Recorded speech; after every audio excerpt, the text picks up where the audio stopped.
Hello. Hey. Hey. The time for waiting is... No, the time for waiting hasn't passed. The time for waiting is almost passed. I figured I'd start streaming early and... I don't know. Just kill time for like 40 minutes and figure out if there's anything else I need to do or go over or whatnot. My voice... Something's weird with my mic. I think it reset my headphone. It did.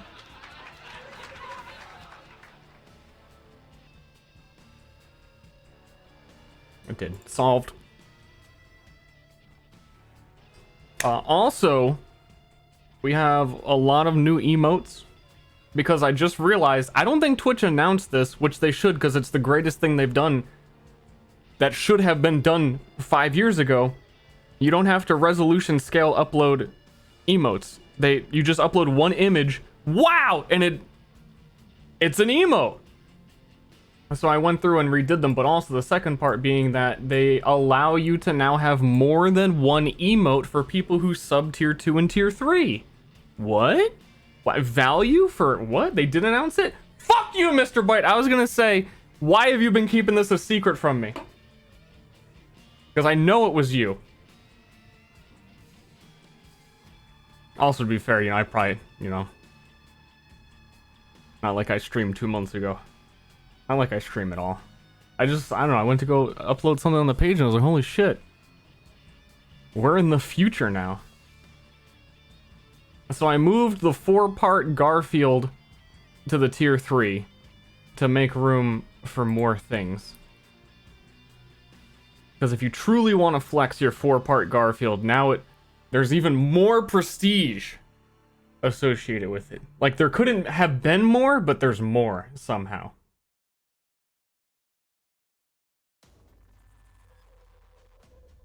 That was a strong, satisfying fuck you. Well, truth is, Mr. Byte works for me. So I can do that.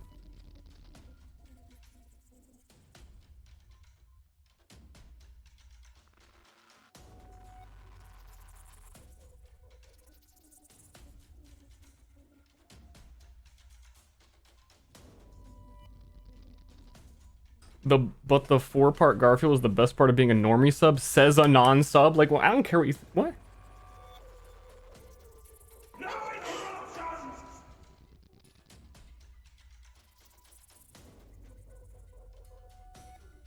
I also gave tier 2s the burger with the gun.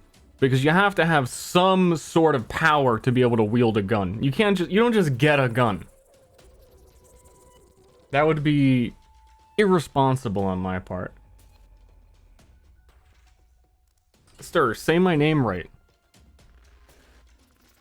Fuck you, Q's. Fuck you, cuss.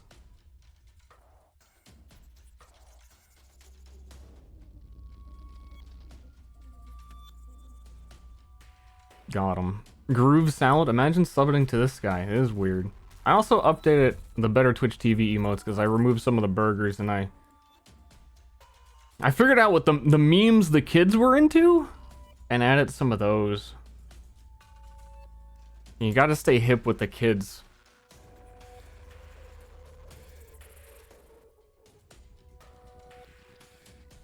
So, the Hank Hill face is a perfect example of me not being hip.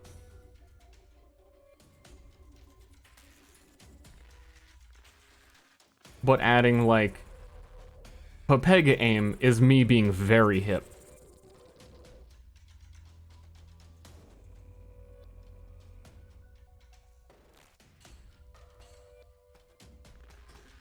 Also, which I didn't realize, because apparently, like, I guess Mr. Byte's gonna act like everyone knows this, except for me, is that they tied the emote modifications to higher tier subs. Though I gotta say, Mr. Byte, you coded that page kind of weird and I couldn't adjust them or modify it at all. It wouldn't let me do it, so back to work.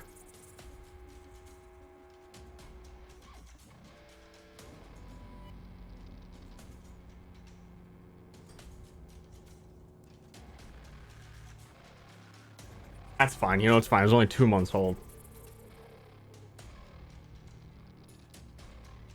I didn't code that page. Dude, just take credit for everything. Like, come on.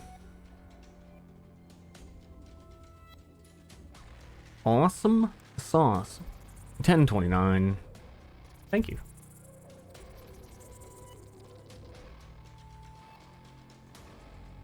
But yeah, that's helpful. Now I can make Guy look really cool automatically by putting glasses on him. Wow, look how cool he is.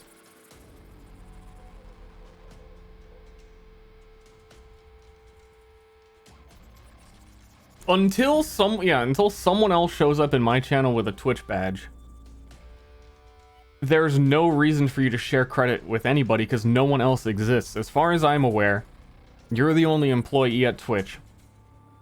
Spencer left, and the only other one I know, I don't know I don't know what he does. I don't know if he does anything anymore. I would be willing to bet he doesn't do anything.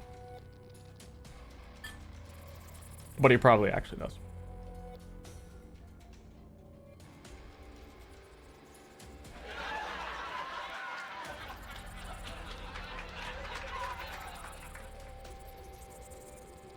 Oh wait, didn't everybody I know who worked there? Like, there were some other people actually. They probably don't work there at all anymore. I don't know.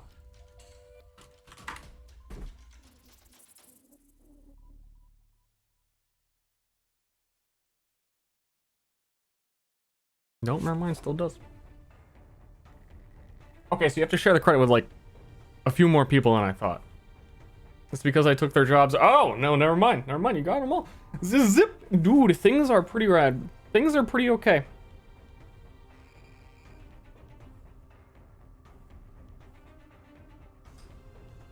Berg, Pat, dude, we got it all.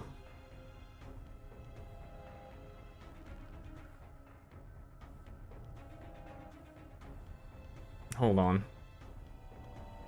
Hold on, intense music. It's not intense. Very chill. Got a million things open. Hold on, closing some things. The things that I can close.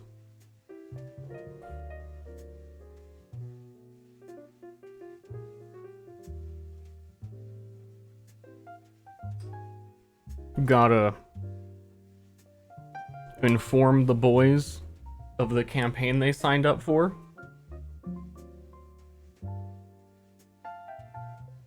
See, I keep thinking like there's a lot that I need to prepare, and a lot like, oh wait, well, like, oh shit, what? But I don't think there's anything I can do. Like I've been ready for a while. It's all on them to just pick things, and for me to explain the pickables.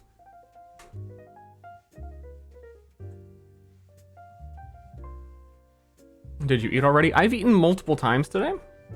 Multiple.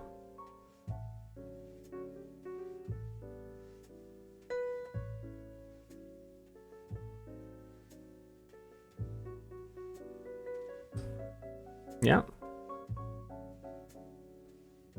Explain the pickles? What pickles? I had pickles yesterday. Arcadum was schoolgirl level excitement? When? I haven't heard him squealing.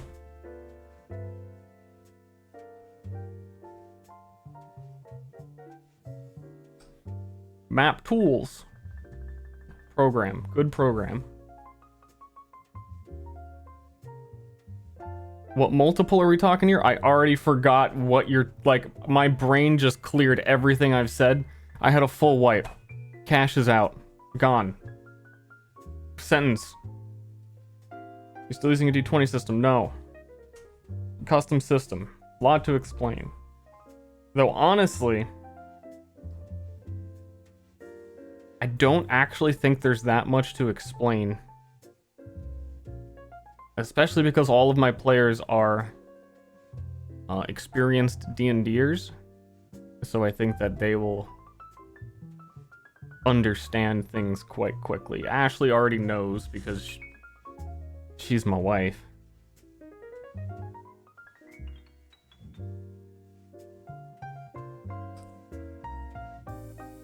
And Moon Moon's not gonna have a character ready until like session 2, so like whatever. You know, we're fluid. We're liquid. Going down the pipe.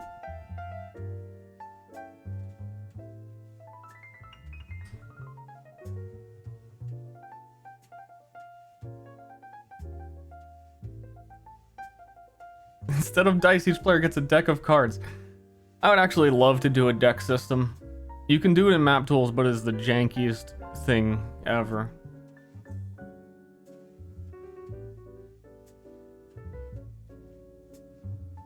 I've showed this on stream before. I had a whole, like, I don't know, call it like a prototype built of a D&D deck building combat system that I was pretty interested in. I was like, oh, cool, D&D card game. Yeah, they mix together really well. And then I remember like a month later, I went to BlizzCon and they announced the first time ever the D&D, the Hearthstone Dungeons thing. I was like, oh, fuck! Also, very shortly after that, I realized Slay the Spire was a thing. That was still very early on in development. And yeah, it was neat. I like it, but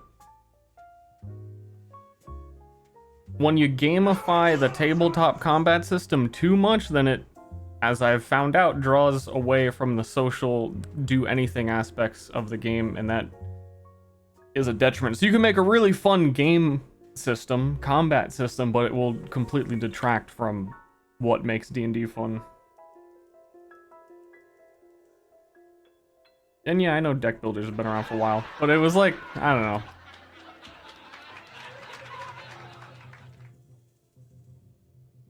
It was just, the timing to me was funny when I saw it.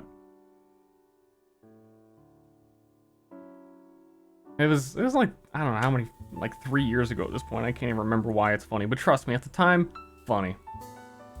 Did you reduce the gamification? Yeah. Well, previous system, combat and not combat were entirely separate, and there was no ability checks at all. I just pretty much neglected the whole social aspect of everything. And thought, like, you know, I'll figure it out and I'll add it later.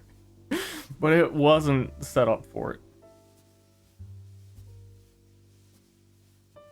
So it was much more puzzly, like Legend of Zelda top-down, pushing around crates, than it was roll a d20 to see if you can do this thing.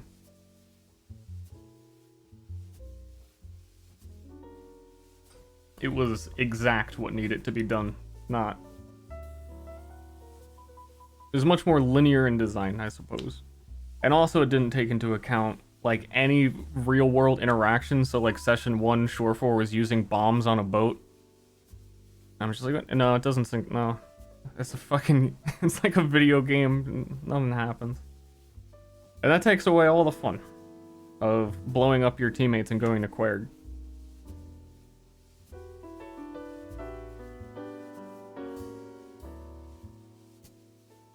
Thoughts on games like Gloomhaven? I played the Gloomhaven PC game. I know nothing about Kingdom Death. Gloomhaven has some really interesting ideas that... I don't know. I don't know what to call it other than interesting. I found the game itself tedious because of how you have to move from room to room and reorganize all your characters and the burn piles and...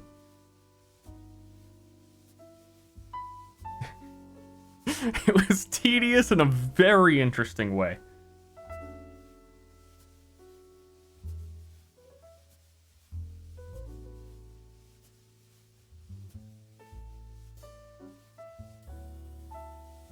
But yeah, I don't have all of that much tabletop experience of the true tops, the true tables. I've played 5th edition and I've played Pathfinder, and that's it.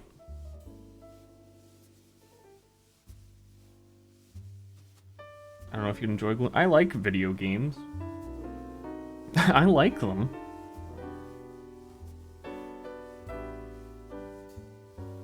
Oh shit, what?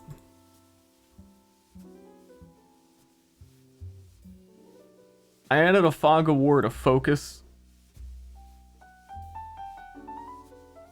people's, like, attention so that they're not all looking at skills right away. I can actually explain things. There are like 3 tokens No, there's a few more than 3 that are appearing over top of the fog of war. How does this happen? What? What? Like, doesn't matter, but I can't figure it out.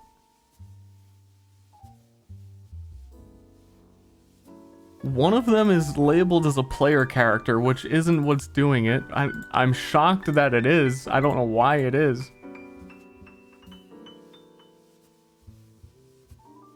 They don't have... I'm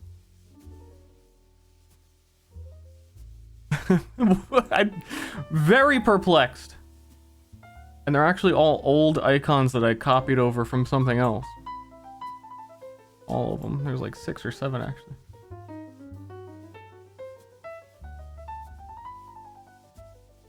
Oh, yeah, my song title didn't update. What the heck?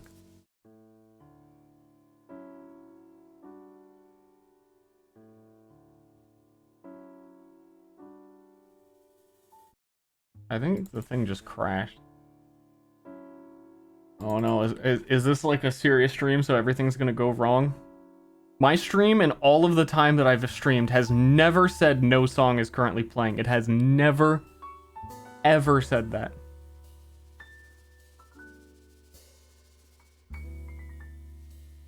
Bad. It is a bad omen.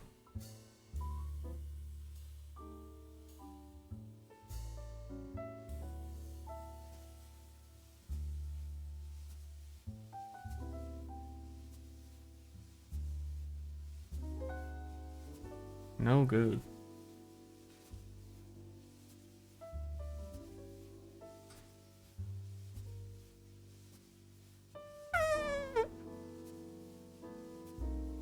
Yeah, I'm trying not to read anymore. I don't want to go crazy. I'm gonna be like, I'm gonna start putting on an act. You guys are here now, so you know. From this point forward into the future, I'm gonna be putting on an act that I'm a real streamer. So like, I'm gonna tweet this stream out, and I don't want it to convince any of you that I am a real streamer. You know that it's all a fraud. It's all a sham.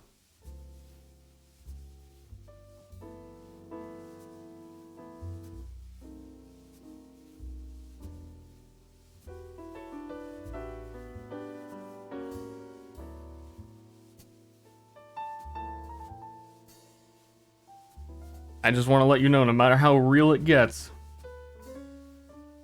it's not.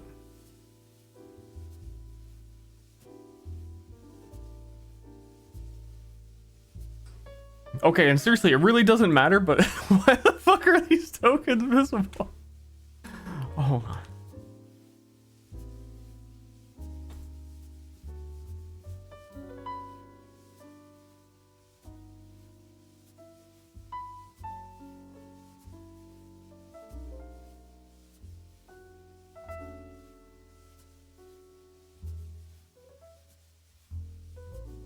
Absolute insanity.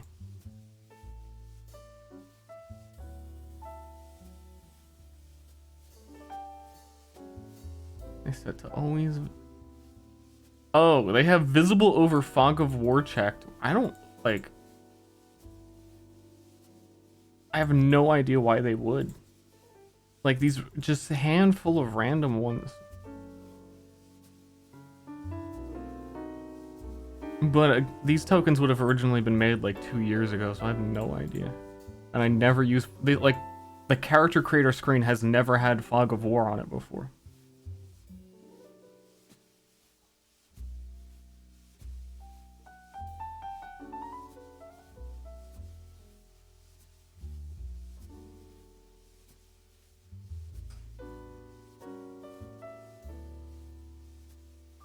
Kinda weird.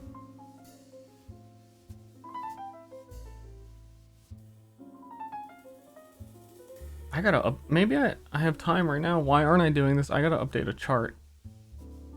It could take me like 20. It's just such a pain in the ass. If I don't do it now, I'm never gonna do it. If I don't do it now, I'm never gonna do it.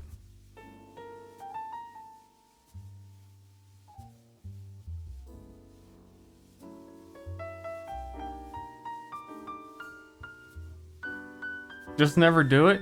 I really just might. Actually, hold on. What?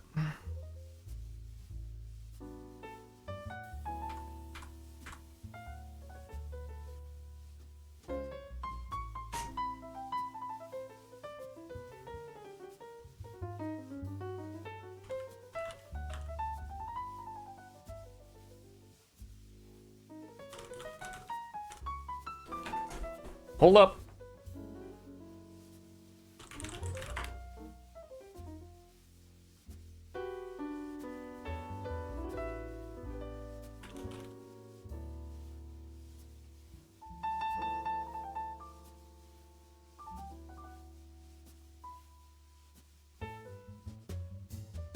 Wait, what? Is this right? Now I'm more confused. When it looks right is when you're confused.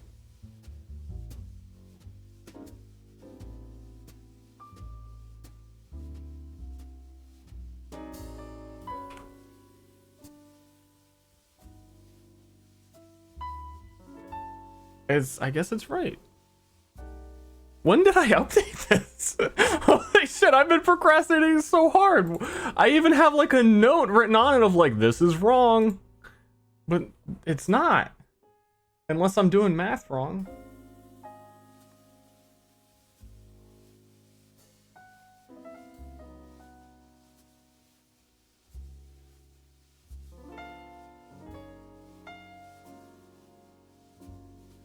I'm probably doing math wrong.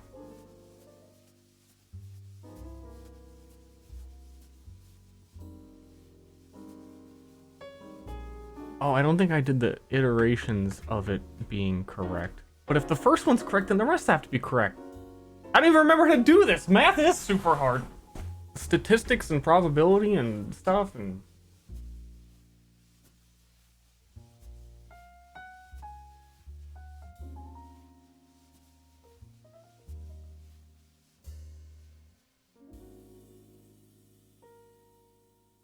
Hey.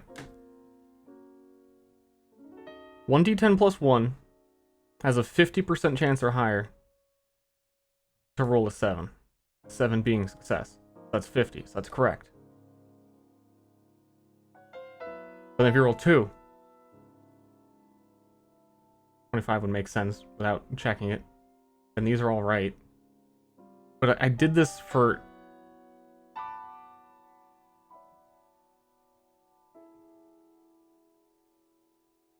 Originally I did this for 8 was a success on a d10. And I swear I never updated this graph. But I'm pretty sure that's right.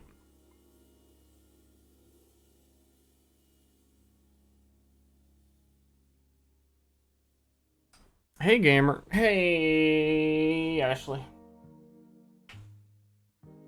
Wow, wow.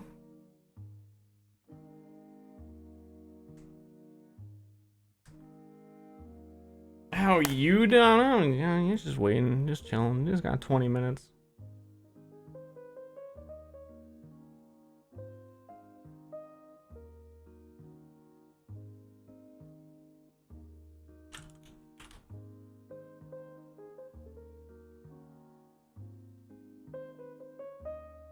Wouldn't it be 12.5 and not 7% under tier 3?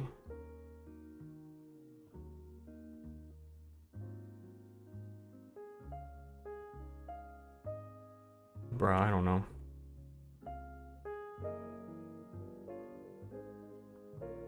I do not even remember how I calculated this.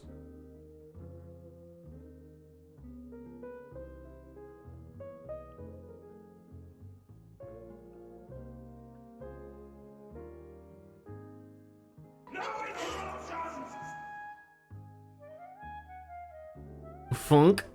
Thanks, Funk. Oh, I need to get used to as well turning off like sub sounds.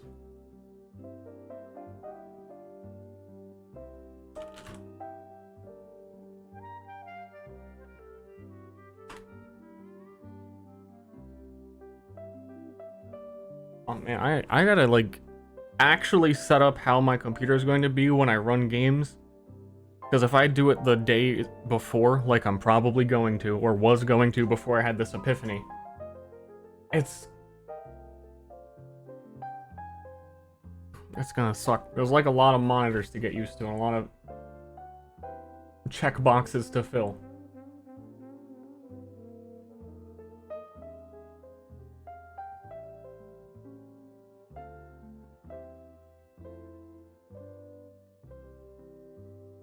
Don't they just have a pause button?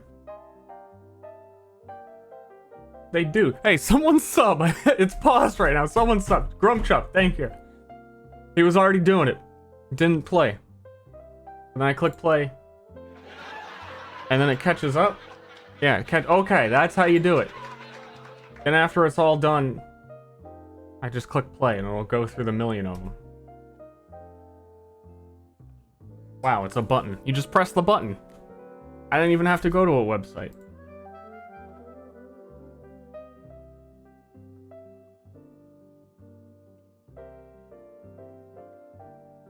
I don't know what these other buttons do.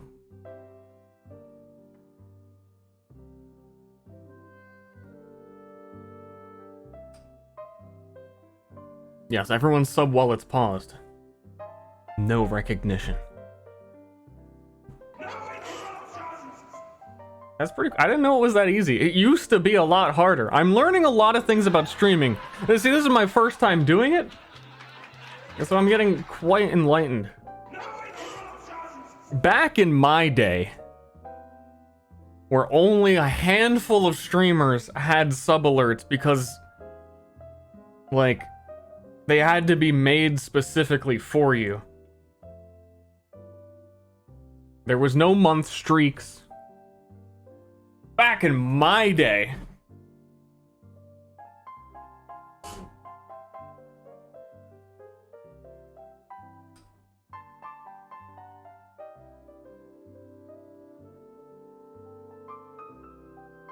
The pretending is backfiring? I'll become a real streamer? No, that's not gonna happen.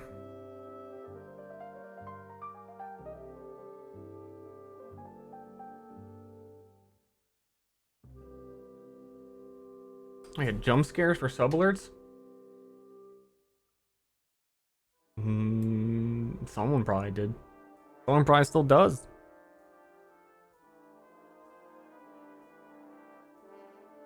Yeah, we membering. I don't remember much. I like to black it all out.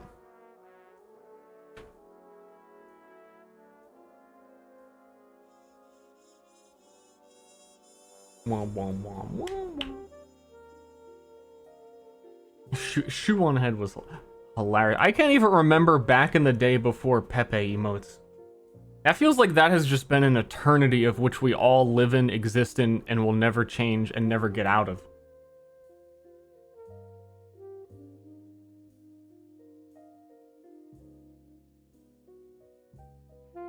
The olden days, well, yeah, when Kappa and Franker Z.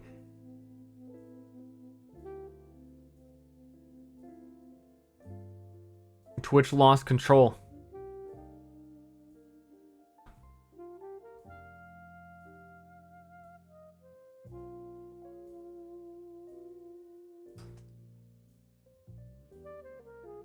Golden Kappa check.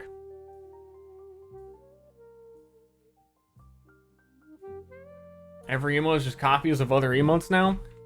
Yeah. That's what the kids want. You might think, wow, that's stupid. You should be creative and come up with your own. But that's not what people actually want. Creativity, no. Same thing? Yes. Drake meme.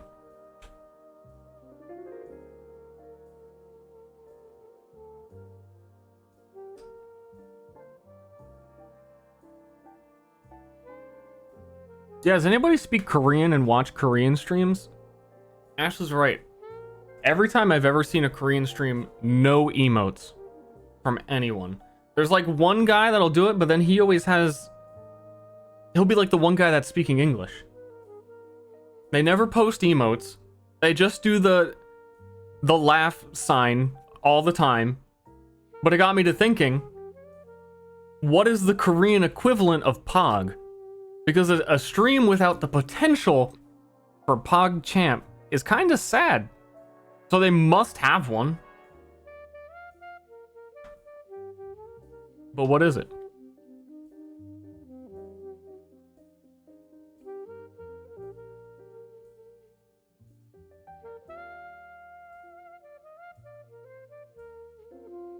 They don't need emotes. Not reading the rest of your sentence because everyone needs emotes.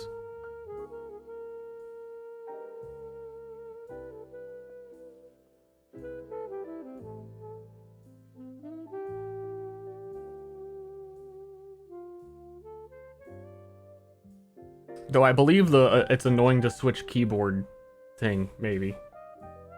I imagine most people just copy and paste and spam whatever their shit is anyway. Remember when this was a black guy? I actually don't.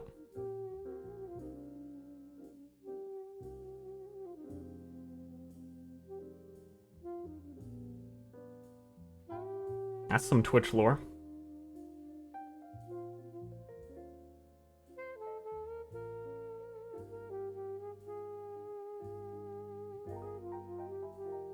Wow, we actually have successfully bullshitted for like 30 minutes. I haven't talked about anything.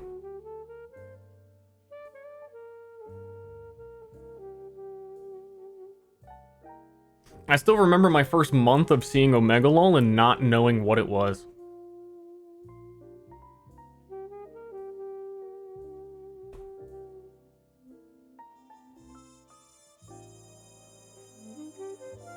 Like, why is everyone posting top-down views of coffee mugs? What the hell?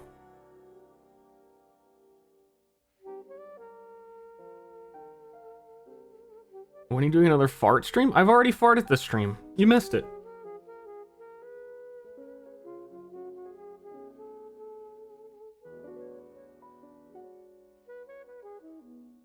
The original LOL? Remember the original Star B?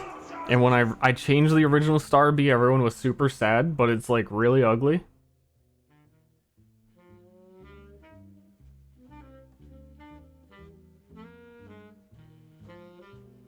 And start at Cat Jam? Alright.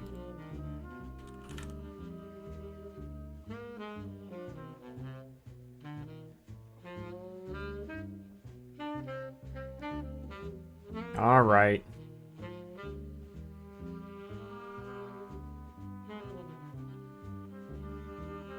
I went through a bunch of the new popular emotes today and added a bunch, and Cat Jam is the current #1 trending emote. But I did not add it because I was like, who cares about a Cat Jam? But I guess when it's the #1, they must. I'm gonna stop questioning things now.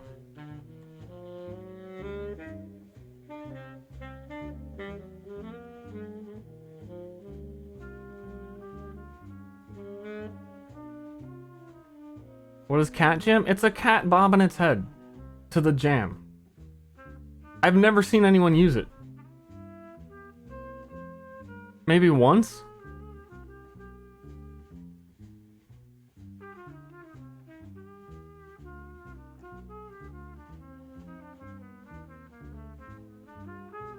Because you don't have I watch streams. I watch streams more often than I stream.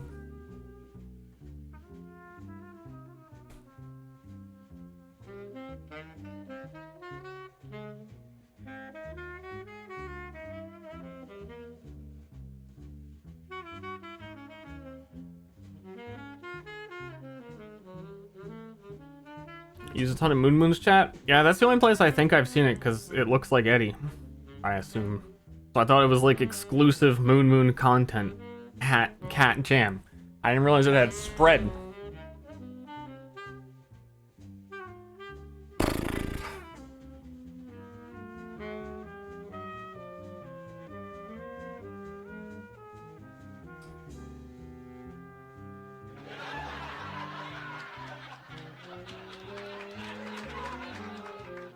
Guzmar. Hey, man. Baru also has it? Well, I didn't know that, because Baru only plays bad games, so I never would have had the chance to see.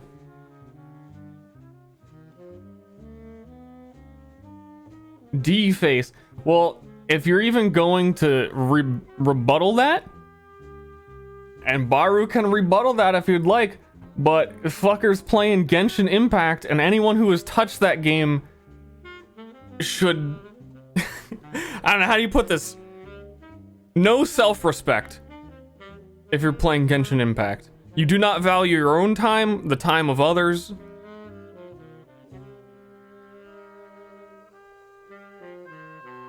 I'm playing it right now, smile. Arcana was playing it too. Oh.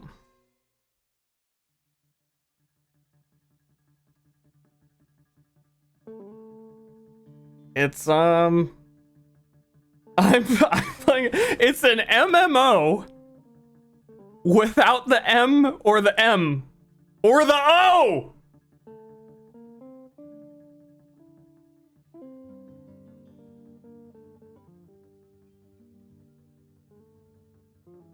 I know it's not literally an MMO, but it's designed like one. And MMOs are designed like boring games.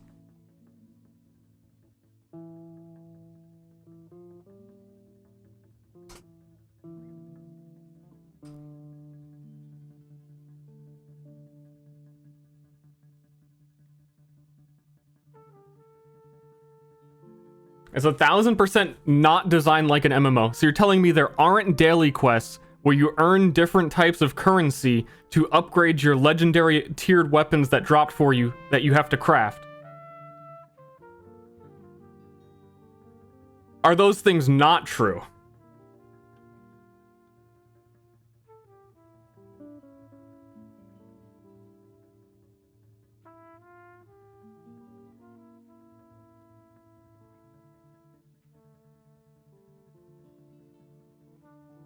You can't start a rant now? I'm gonna start a very polarizing rant in the next couple of minutes here. And everyone's gone. Genshin Impact sucks!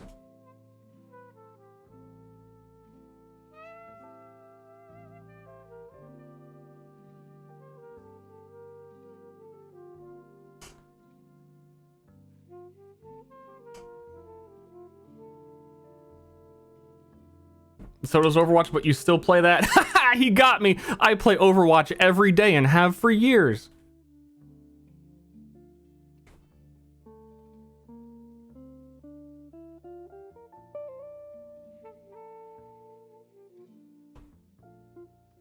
So much Overwatch.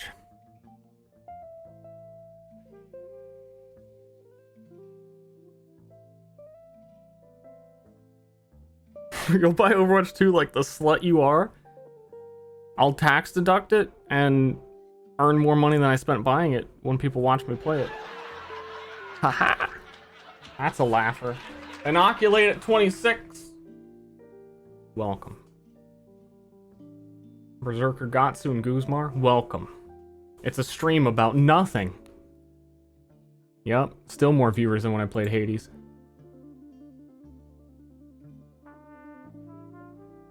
Servy215 Primer. Welcome. I'm gonna pause these in a second.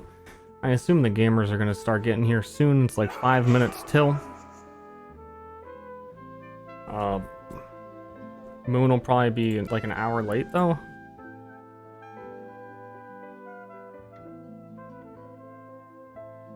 Oh, Moon's already streaming. Never mind. When the hell did he start?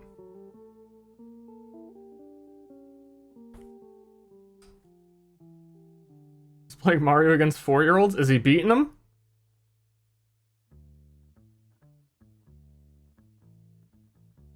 The answer was equally as stupid as the question. And shit, he's got an exclamation point Myriad? Dude, he's fucking set.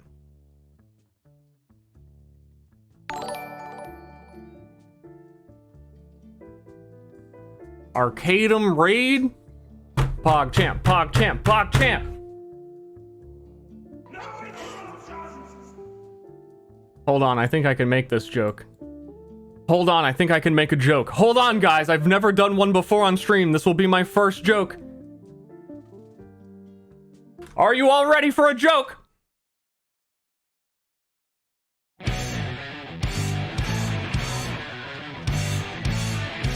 What the fuck? Where's the song? Where's the song? It's supposed to be playing!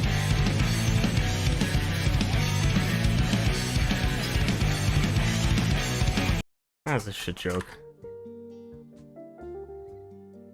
Well, you can hear it? Oh, I can't hear it. Okay, then the joke was working.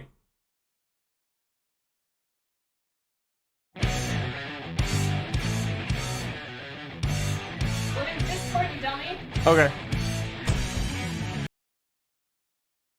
Okay, everyone. Alright, don't make fun. Hold on, changing music. Because sometimes these jazz songs get copyright claimed and... Just gonna listen to my Isaacs. Wanna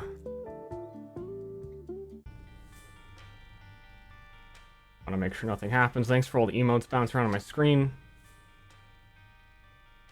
It's not my fault they're early. There's only two and she's acting like everyone's waiting. It's Ashley and Shorefor. Who is this we? Shorefor is beneath my boots. He is dirt to me. He is the scum on my soul. What the fuck? Hey Shorefor, hey Ashley, how's it going? I heard all that. What? No! Oh, he's gone. Please. Look what you've done! No! Come on. You paid He'll him be so back. much to be here. He'll be back. And then- He always comes back. Actually, he does.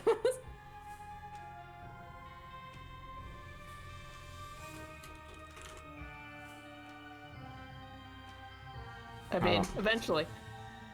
At any time now. Oh shit. Getting some things ready.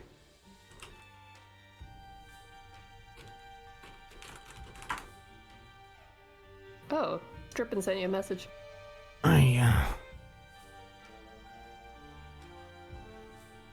Where?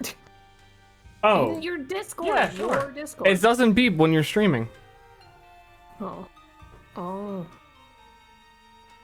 He was on Arcadum stream too the other day. I was like, is it okay to talk about this? Like, is it okay if I host you?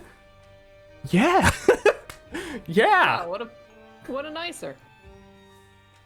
Do it. Do me. Fuck me.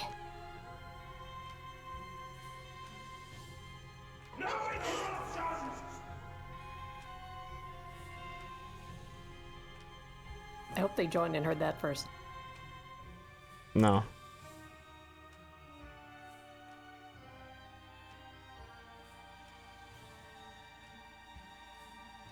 Test. Okay, that works.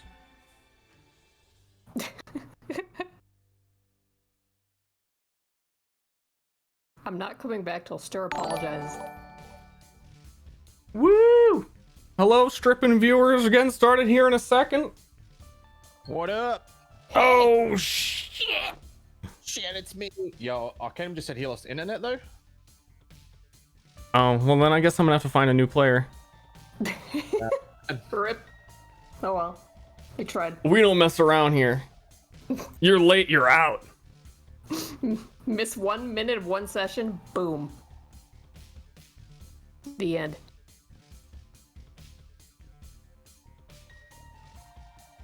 Dude, I actually love. Not coming, dude.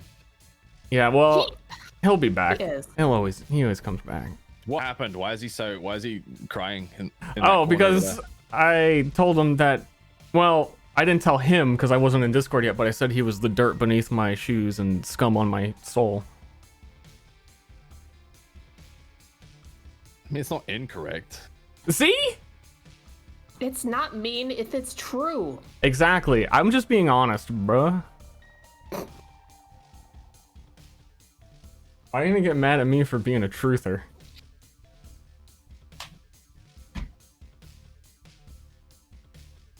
Oh wait, no. Oh shit, he said I'm not coming back till Ster apologizes. And I know from our shenanigans we pull in Arcadum, it's true. Oh. So I'm sorry, Shorefor. Come into the Game Time channel.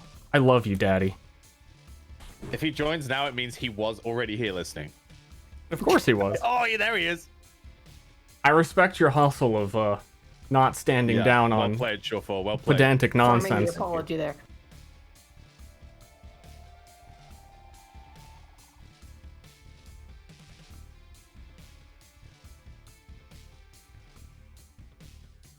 I love my screen when there's emotes everywhere.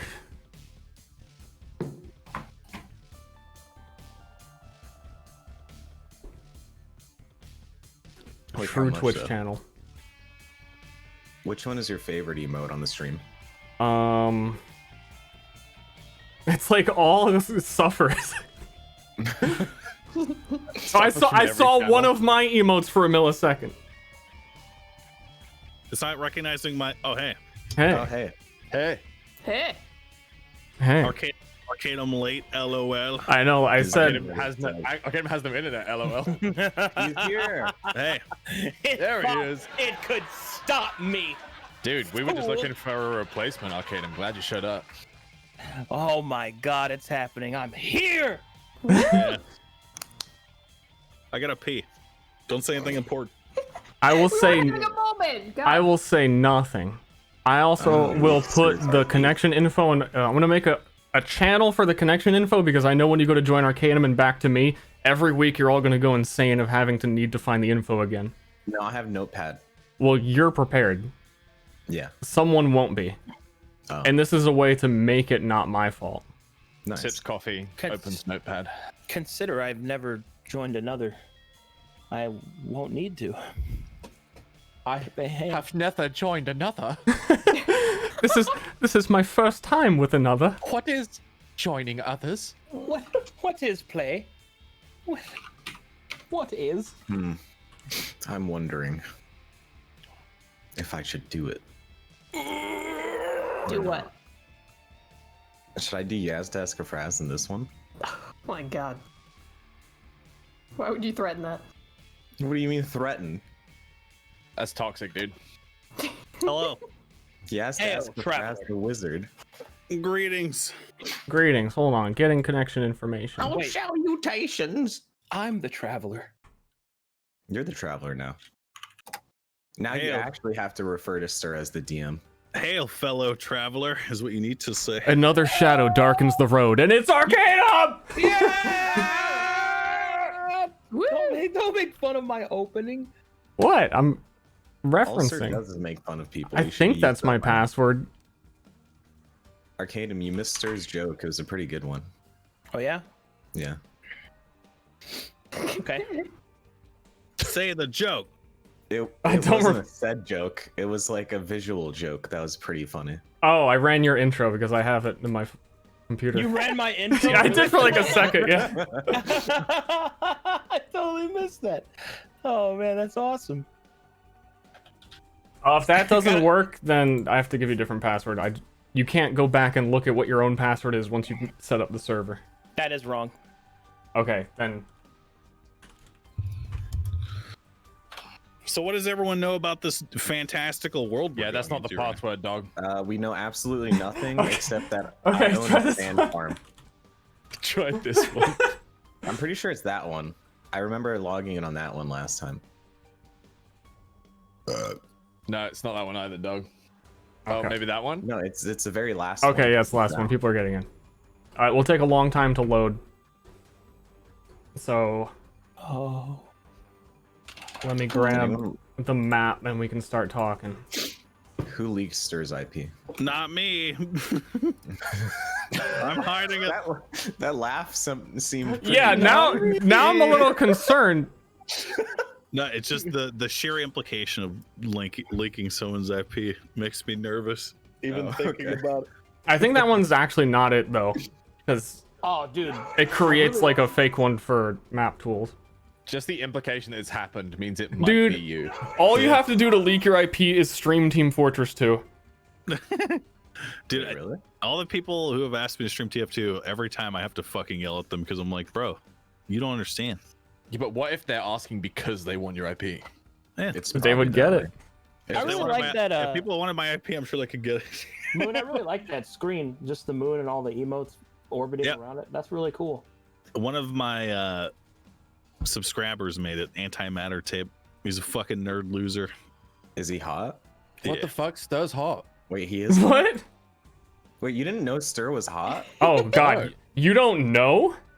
Why do you think one of the reasons he's my metaphysical husband? Not only is he smart and charming, he's also extremely hot. Is that why you held him hostage for an apology earlier? Is that like Yes, married because life? yeah, marriage is 50-50. Did you all actually load the map? I'm I'm loading not- I right see now. loading. black.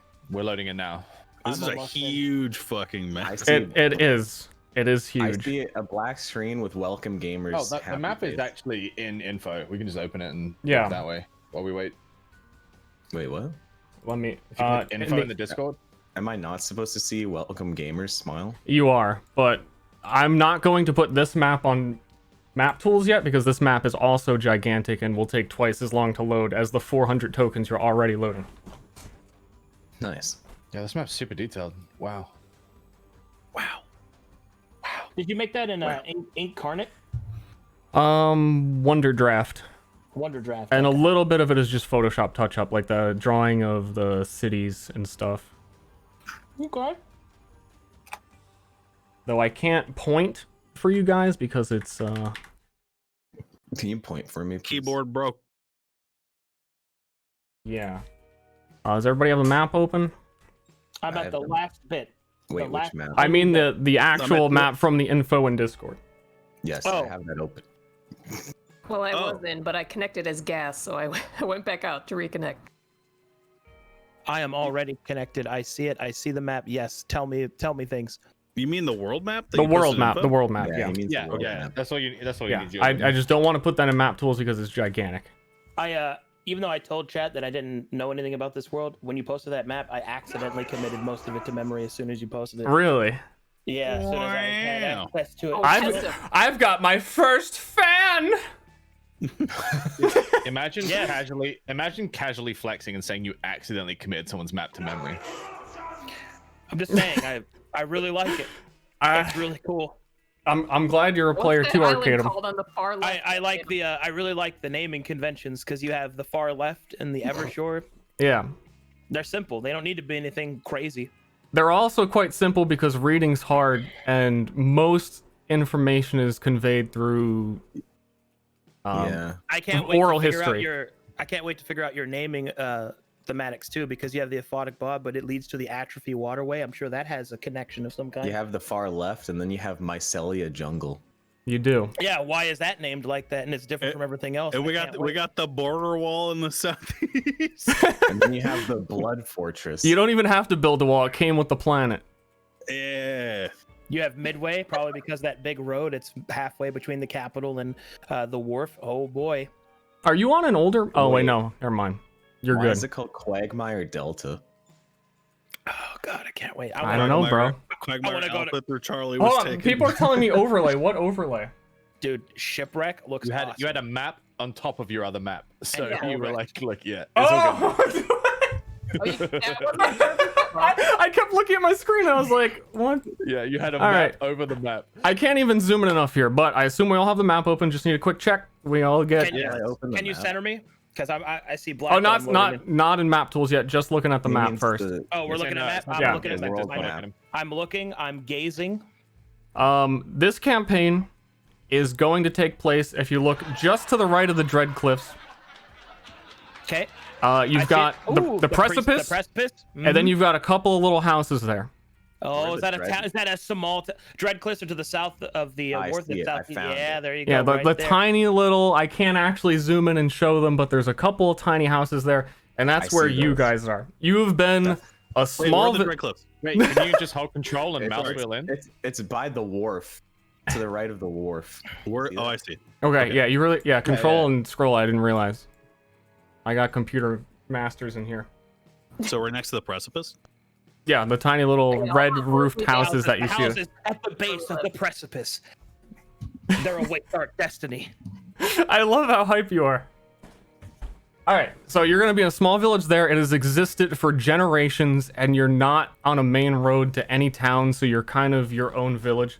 And the main reason Fuck nowhere. why this is so important for me to figure out for your character creation is because the town is also going to be based on what you select as characters. So on the weird off chance that you guys all selected, you know, one race of like trolls, the town would be vastly uncomparably different than, you know, what I would prepare. So I want to figure out what everyone does and what everyone wants to be before I can make the town, and then I'll make the campaign over the next 3 weeks based on what you chose, because this is primarily going to be 3 weeks? Hopefully 3 weeks. You son of a bitch. What? Oh, it's fine. I'll wait. He has to Oh, wait wait. another 3 weeks. So he's tweaking out. I have to. I wish I've been waiting to be able to prepare the campaign. But, It's okay. I'm here. I'm happy. Quick aside question: is anyone stuck loading at 370 and 371? I was No, stuck yes, there for a you while. will. You just gotta wait it out. Okay. if That it last one is a big boy asset. if it remains stuck, you should close all of map tools and reopen it. That happens Okay. sometimes, and it will get stuck forever. And if it Glory absolutely stuffer. keeps happening, what you can do, Ster, is you can send him that map. He can load it privately, Yeah, and true. then he can join. And then that way he caches the asset. Yeah, I'm probably going to have to send you all that map anyway, so you can read it and make Take no characters. time and Yeah, if you look really over want to it and- digest it, there are I think I'm in. nice. I see a black screen. Yeah, everything's black right now. I'm keeping you focused, keeping My us on map is track. Okay, It's okay. 1.26 gigs, and every time it gets to 1.25, it just goes back to 1.19 and just keeps looping. Just keep opening and LOL. closing map tools, because we're going to talk Dude, about the you're map for a little bit. Are you just using me as a torrent? Yes, I'm actually mining bitcoins from your computer right now. Oh my Hell god. yeah. I've made 3 British cents. bitcoins. 6 coins. 6 pence coins. What the fuck? Do they still use 6 in England? No. No. Pence. We stopped using it in 1970. A pence is a guy who thinks electroshock therapy can cure gay. Did you know that they actually Wow. still use gas lanterns because they haven't realized electricity is better yet? Wait, I'm in. I Classic can just see a black gamer. screen though. Okay, okay, you're on a black screen. We're all good. Say welcome gamers, smile. All right, everyone, shut up. Stir, tell us what's going on. All Wait, right, what the hell? So He's there's- supposed to tell us to shut up, not you. What? I'll throat punch you if you slow this down anymore. there's a few things about the city that are always going to remain the way that they are. Main thing is the name of the city is Chastity. That has nothing to do with any weird rituals or Wait a things you minute. can or cannot do within the city. You yourselves Nice. don't know why it's named that, but it's been named that for as long as it has existed. Most Wait, where people is don't Chastity? call it that. It's Chastity isn't written on the map. We went over Oh. where the city is. Okay. Don't slow this down, Shore4. Arcadian will kill you. Most people will refer to your town as Sideways, as a joke when they're trying to get to Midway and they went the wrong way and they went fucking sideways. Okay. I like it. I like it. All right. So most of the people who travel to this city, they're aware that it's kind of there, but it's out of the way, so no one wants to go there. So you'll get criminals that don't want to travel main roads. You'll get rich people that have cargo that they don't want to come down main roads, and they'll go sideways down here before they travel over to the east, to that city which this version of it was not named. That city is named Eden, over Ooh, to sounds the like quest givers. to the right.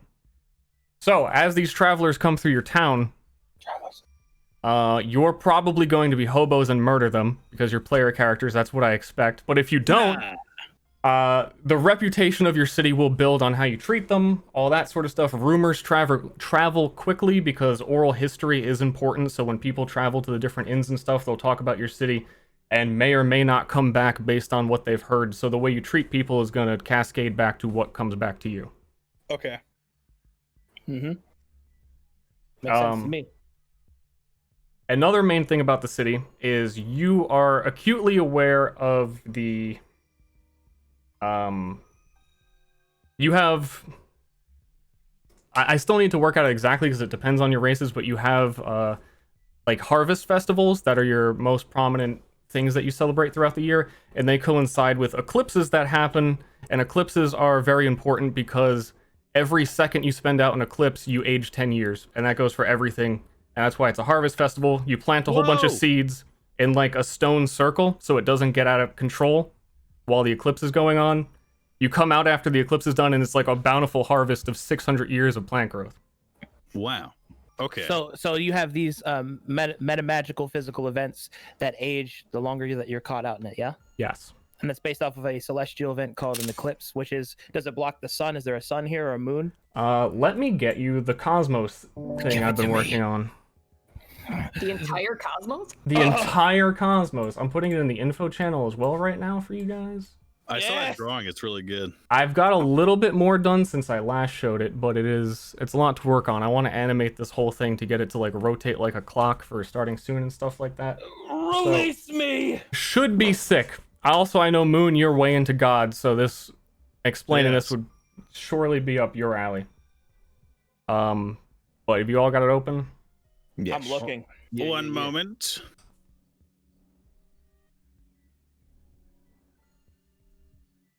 Holding.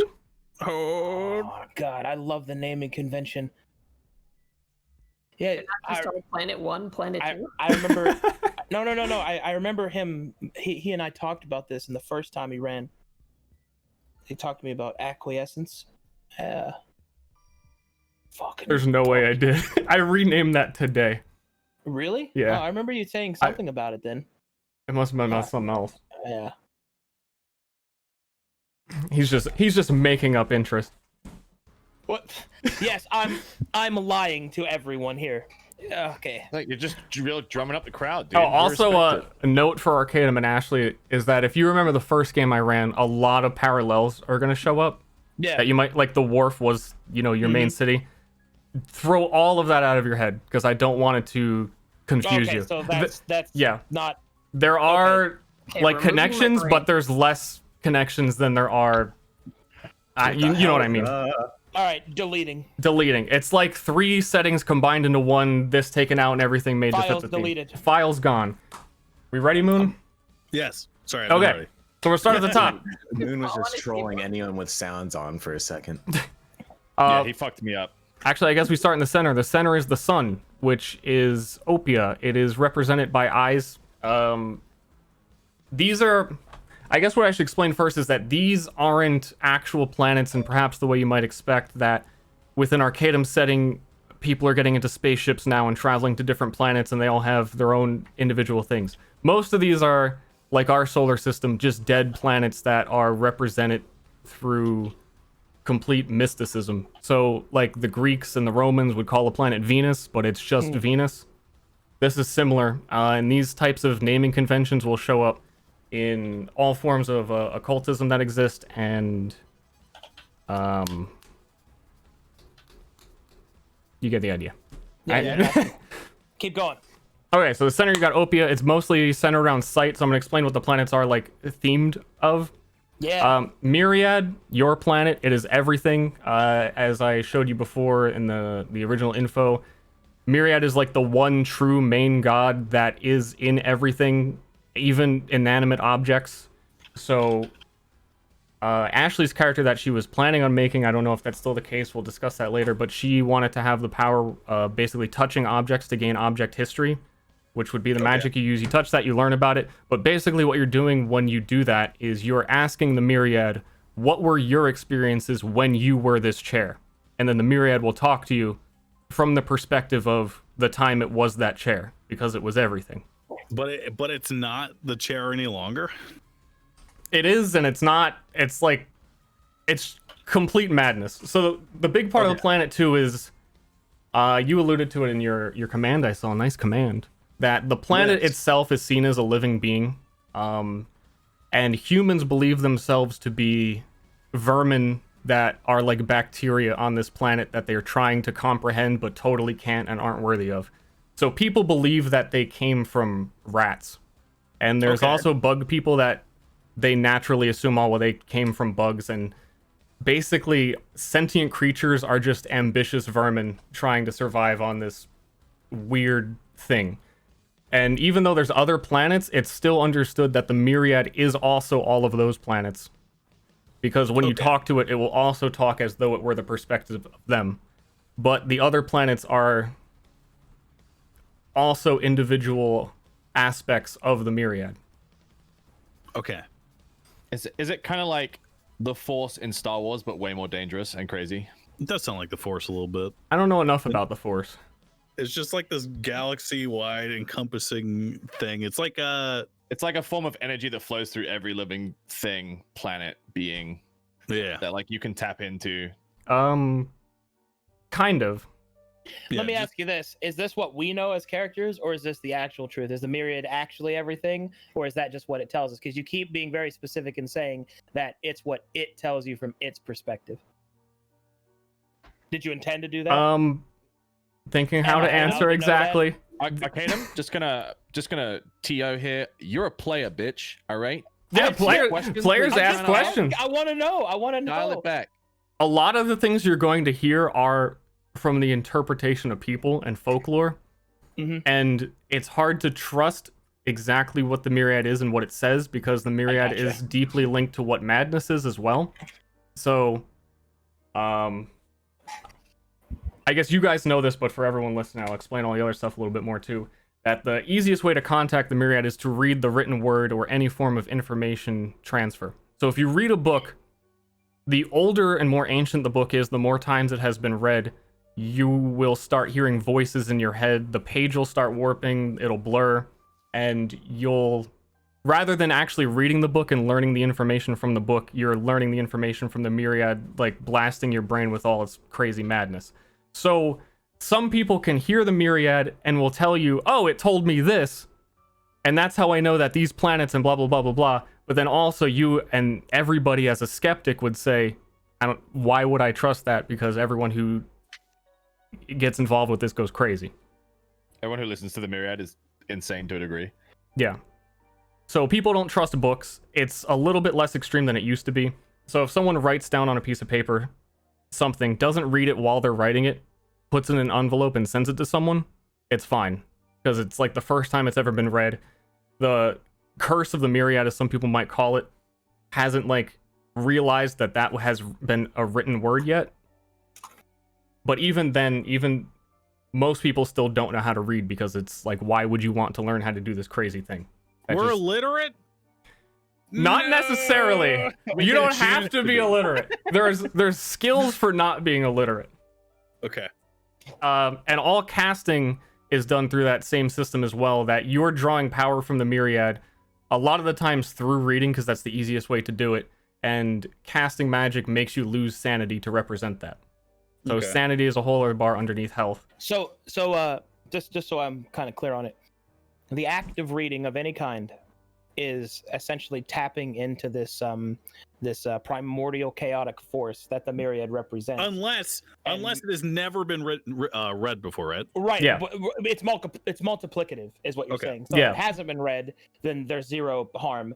But if the more and more it's been read, then the worse and worse that it gets. And that also represents the act of magic, basically, because magic is knowledge. Mm-hmm. So quick hypothetical. What if my character knows a magic spell, and in order to cast it needs like a scroll, right? What if my character writes down the magic word, doesn't read it, and then reads it to cast the spell over and over again? Is that like infinite like mana, basically? Well, there aren't exactly scrolls. There's rituals that you can create, and a ritual is exactly how you'd picture like someone writing down the stuff in a chalk circle with all the weird symbols. It's just that in setting, those weird symbols are actually the written language, but most people don't know that because they can't read. So like the spell you're casting, everyone who's ever cast that spell would also factor in. Okay. Right? No, just you. Because it's not... I suppose you could have a scroll and have a repeatable spell on it, but the ability to to actually enact the magic within it would still cost you sanity every time, and it wouldn't be a free thing that you're doing. Okay. But if you're creating a ritual on the ground, it is writing, and it is like scientific notation. If you're doing transmutation, you need to know like the symbol for gold and all that stuff to be able to create a coherent like script of what magic is. Okay. I'm liking it. Magic is writing, because writing is the super Myriad god thing. Is there a separation between arcane and divine? There is a perceived separation, and that the other type of casting is primarily done through wealth, and that clerics of the world will use wealth to cast spells. Okay. Is that Gotcha. madness free? Usually, yes. The I think wealth casting is. what? The wealth casting is Wealth madness-free casting usually? is, I think there might be like one exception, but generally speaking, wealth is madness free, which is why Yeah, it's I think much more accepted in the like popular government of the world.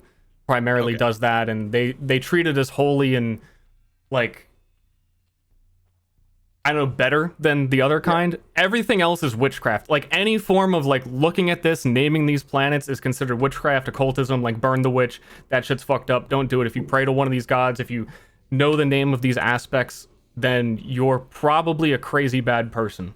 But if Okay. you do magic with wealth, like that's fine because wealth doesn't make you go crazy. It's controllable and economy. Yeah. Fuck the Gotta poor. open the economy back up.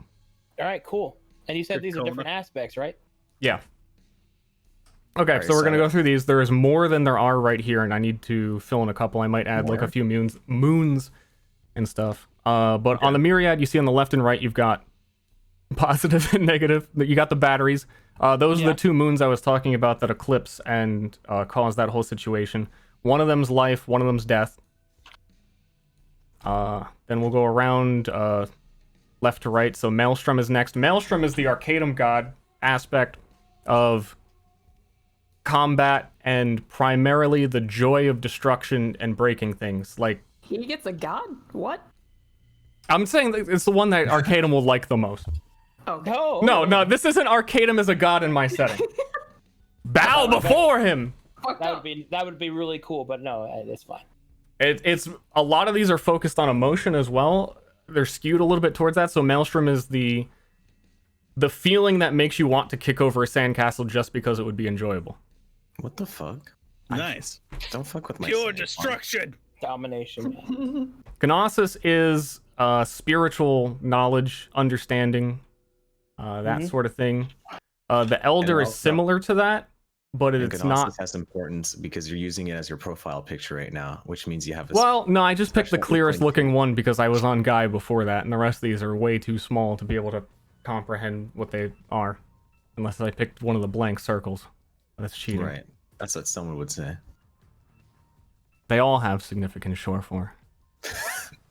The Elder is not spiritual knowledge, so it's a little bit similar to Gnosis that it is knowledge, but it's more like advice given to a friend, logic and reason, and what's the word for that? Like counsel of someone else. So, yeah. Yeah. Apotheosis is strictly forward-looking. Anything in the past doesn't matter. Your actions now are what matter. What happens next is what matters. It is just purely next moment to happen. Austerity is wealth. The people I mentioned earlier wouldn't like that this is a planet and would completely denounce all this nonsense anyway. But that is the representation of wealth, prosperity, economy, and all that sort of stuff. Petrichor is nature, which brings us to the idea that the people of Myriad think nature is a bad thing. What do you mean? Being that they live on a planet that is too difficult to comprehend, they all go crazy living on it. Number one, they think they equate nature with that maddening force, so they don't like nature. But also, nature is just very dangerous in general. So giant spiders, all that kind of like natural beast. Humans are low on the food chain, and it feels Everything's like poisonous. yeah, everything's everything Australia. everything is out to kill you, and people see themselves as, well, like I said, they believe that they came from vermin. They don't have a high like feeling of superiority as people. They don't have much aspirations. They just focus on like surviving, kind of stuff. Are we cavemen? You're not cavemen. The technology era is actually it varies because technology can't be spread so easily without writing all the time. But it's a Victorian era setting. There are guns. You're probably not going to get any, but you might. Sick. Petrichor currently also is the only planet in the solar system that has life on it, which is why it's based on nature. So people can see from Myriad that, hey, that one's also green and has water. Hope they don't come over here. So it's also associated with judgment and that sort of thing. Nice. There was one more thing about this. I love all the Keikonas. This is very American thinking. There is like the Greek and Roman history of gods, Norse gods, the way we look back on them, and that, oh yeah, like Venus and Mercury, whatever. The paganistic. Yeah, most people don't concern themselves with this sort of stuff. Like I said, if you have knowledge of this, or you're proudly talking about it, you're into occultism, you're not to be trusted. Where was I going with this? Which one was that? Which one was what? Petrichor. Petrichor. Okay. Yeah. I lost my train of thought. Lol. You were talking about the gods. You were talking about references and how we. Yeah, there you go. So there is a history and a mythology of gods, but most of it is irrelevant to people's lives. So people know that, hey, that planet in the sky is Mars, but no one talks about it because it doesn't matter to anyone. If you are talking about the planets, then you're a little bit too into it and you're probably like an occult worshipper. Okay. But some of the mythology here that most people would know anyway is that the aspect that represents Petrichor is super dead from ancient god wars where they all rose up and fought people, and one of the main instigators was Petrichor. Okay. I like it. How does everyone just generally know this? The same way that, like, the oral history of people are bored and just sit around and talk, and yeah, like back in the old days when Petrichor tried to kill everybody. Tell us about Opia. Hold on, I'm gonna check a note on here. So, do these 7 planets that you just named, do they rotate around Opia, much like a solar system would? They all rotate and they travel on paths, but these paths they're not symmetrical like this. There is like an inner circle of these are just the planets closest to where we are, so they matter more. This isn't representative of like the scientific aspect of it. Gotcha. I didn't know if they were like always flowing in the same place or if there was like some kind of gravity. Oh, there is a gravity. It's just regular revolve around the sun situation. Cool. Really the only thing you know about Opia is that it just represents sight and occasionally no, just sight. Just sight. The sun lets you see. Roger that. And tentacles? Well, its tentacles reach out and touch everything, which is the light. Oh, okay. Yes. I want to get this the way the stars are bursting from it to have the tentacles coming out and sort of grabbing at everything a little bit more. Oh, cool. Yes. So when I see something, it's technically a tentacle entering my eye socket and then touching the other thing. If you're way into mysticism and this sort of stuff, then yes. Also, if you're into mysticism, they don't call them planets. They use the Hindu word, which is graha, which is a more clear definition of the origin of the word planet is the wanderer or something, like the wandering ones or something. But graha is to grasp, and it's because they are much more into the zodiac and horoscopes than we are, and they believe that the planets could grab you and take a hold of you and control your life in a little bit. Hindi, excuse me. All right, from the top now. Sick. Pandemonium. Pandemonium is choice. When you have multiple options, you don't know what to do, you need to make one. Even on simple things of like, should I date this girl? It's like the chaos in your mind that it creates from the multiple choices that you have. Legion is actually the name of the asteroid belt. It's not a specific destroyed spot, but that's the easiest way I had to name it. Legion is also dead, however, so it's convenient that it looks like it's exploded. So Legion is now primarily associated with suicide because during the war that I mentioned in the past, the mythology of people versus gods, when the war started, it instantly gave up and let the other aspects kill it. Oh. So it's a coward too. Bitch. Yeah, I guess. They can't see the top of the map. Oh, on by my the way. stream? Yep. Thanks. You're welcome. I have the picture blown up and I'm dragging it around right now. Nice. Monozukuri. Never said that word out loud before. That is craft, creation, creativity, making things. Nice. Acquiescence, I'm going to double check before I say something wrong because, like I said, I changed the name of it today. Hmm. And I don't want to be a fool. What was Monozukari again? Sorry. Craft, Crafting. creation, creativity. Weed. Macaroni art. That's the god you pray to.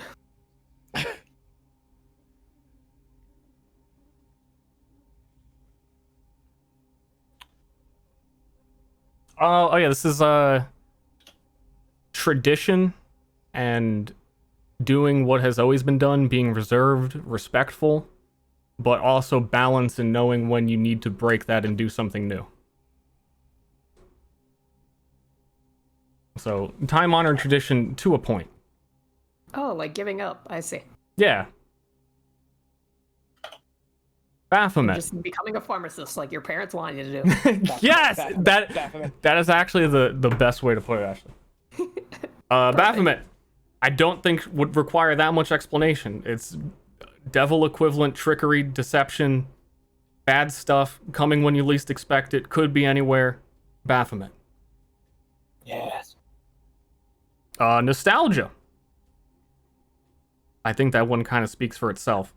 Mm-hmm. But it has a little bit to do as well with paralysis, homesickness, and being trapped in one spot.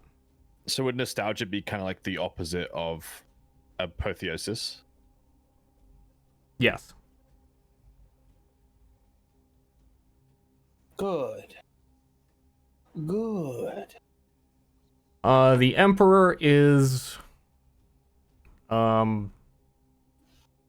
being, what's the word? Feeling safe, being content, everything's going well Security. for you, security, yeah, that sort of thing, just perfectly protected and safe. And the progenitor goes back to what I was saying before about people believing that they came from vermin. So that's to represent the various aspects of the parasites, bacteria, and vermin that everyone believes they used to be. Was that the bug planet that you took out? That one's completely gone for other reasons. Don't talk about Bug Planet.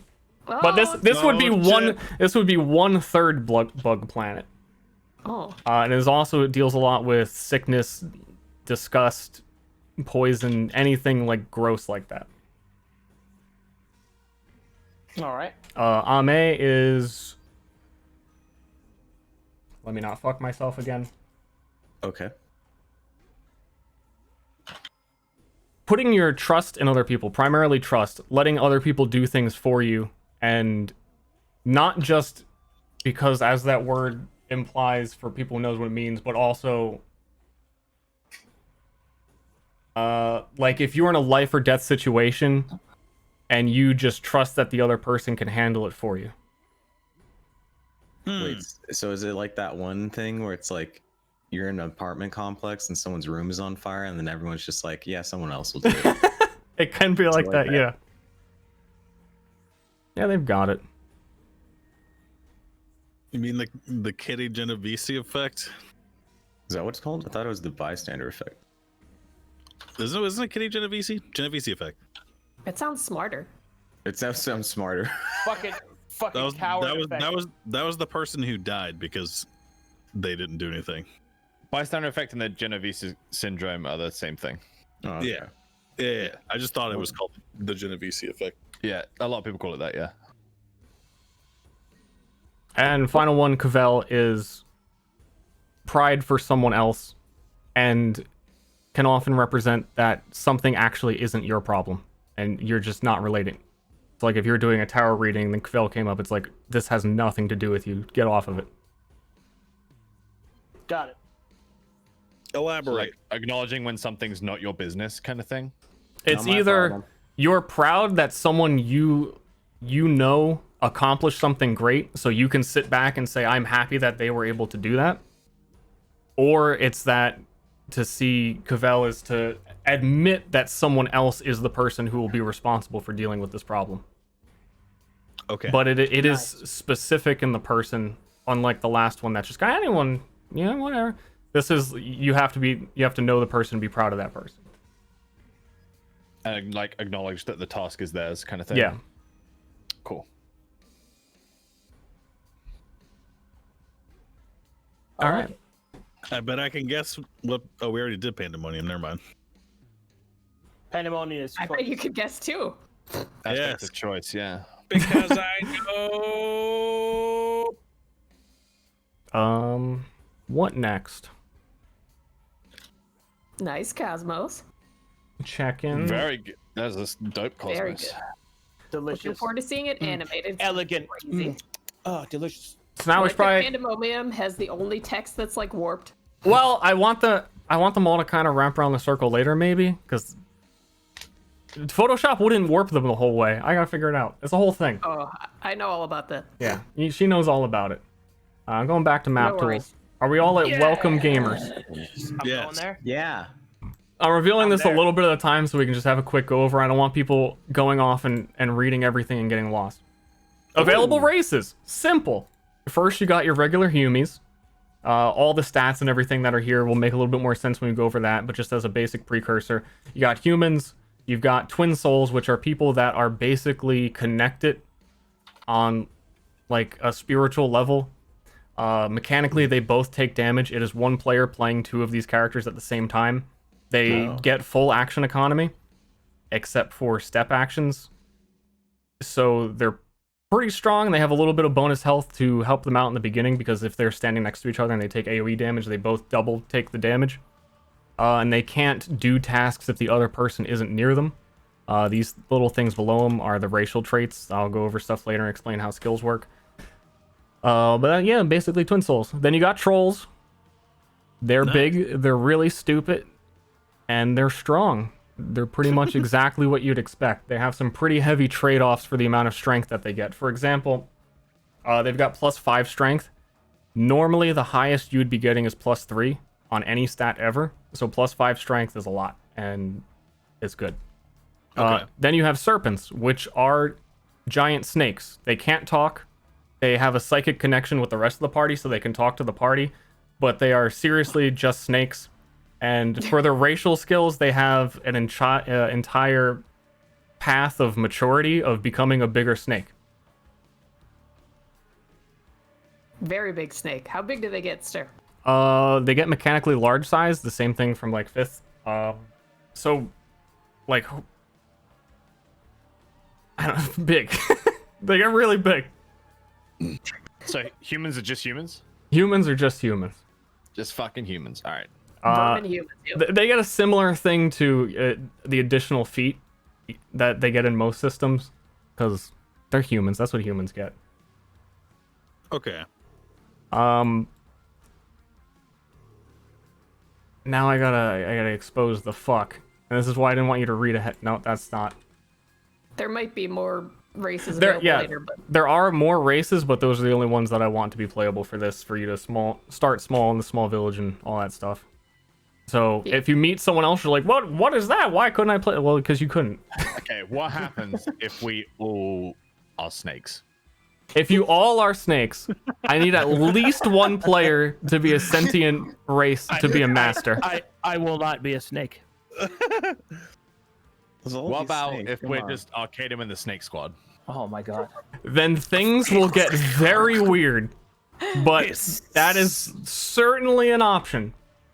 nice. Their blood. You All snakes, one troll. Snake army. and this is kind of what I was talking about, why I need to know the characters first, because yes, if you did that, the town that you live in will be a very different place with just snakes What if we have one everywhere. Troll, and then everyone else is a snake, and they just take a limb each and wrap around it. We just go where he goes. You've got me worried. I'm just kidding. Just a little. Hydra. All right, so this is the big giant skill tree that looks very complicated, but is actually quite simple. So you start in the middle on the very normal looking man, and you select two different paths.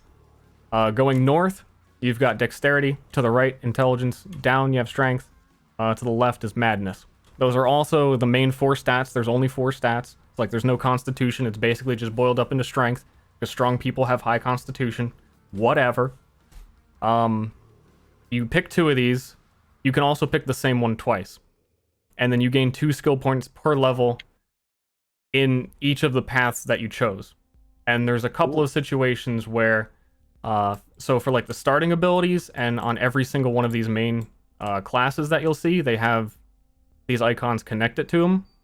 The only way you could get level 2 of one of these is if you took intelligence twice and then took that class twice. You don't have to take the same intelligence class twice. If you went down intelligence twice, you could pick like one here, one here. It's a big mouthful, but it's really just you get 2 skill points per level down the paths that you selected. So if you chose the same path twice, you get 4? No, you get 2 in that same path. So if you picked intelligence twice, you get 2 skill points in intelligence. But if you picked So if we did, like, intelligence and strength, Dex, we'd get 1 strength point, 1 dex point per level up. yes. Okay. So the starting ones like this as well.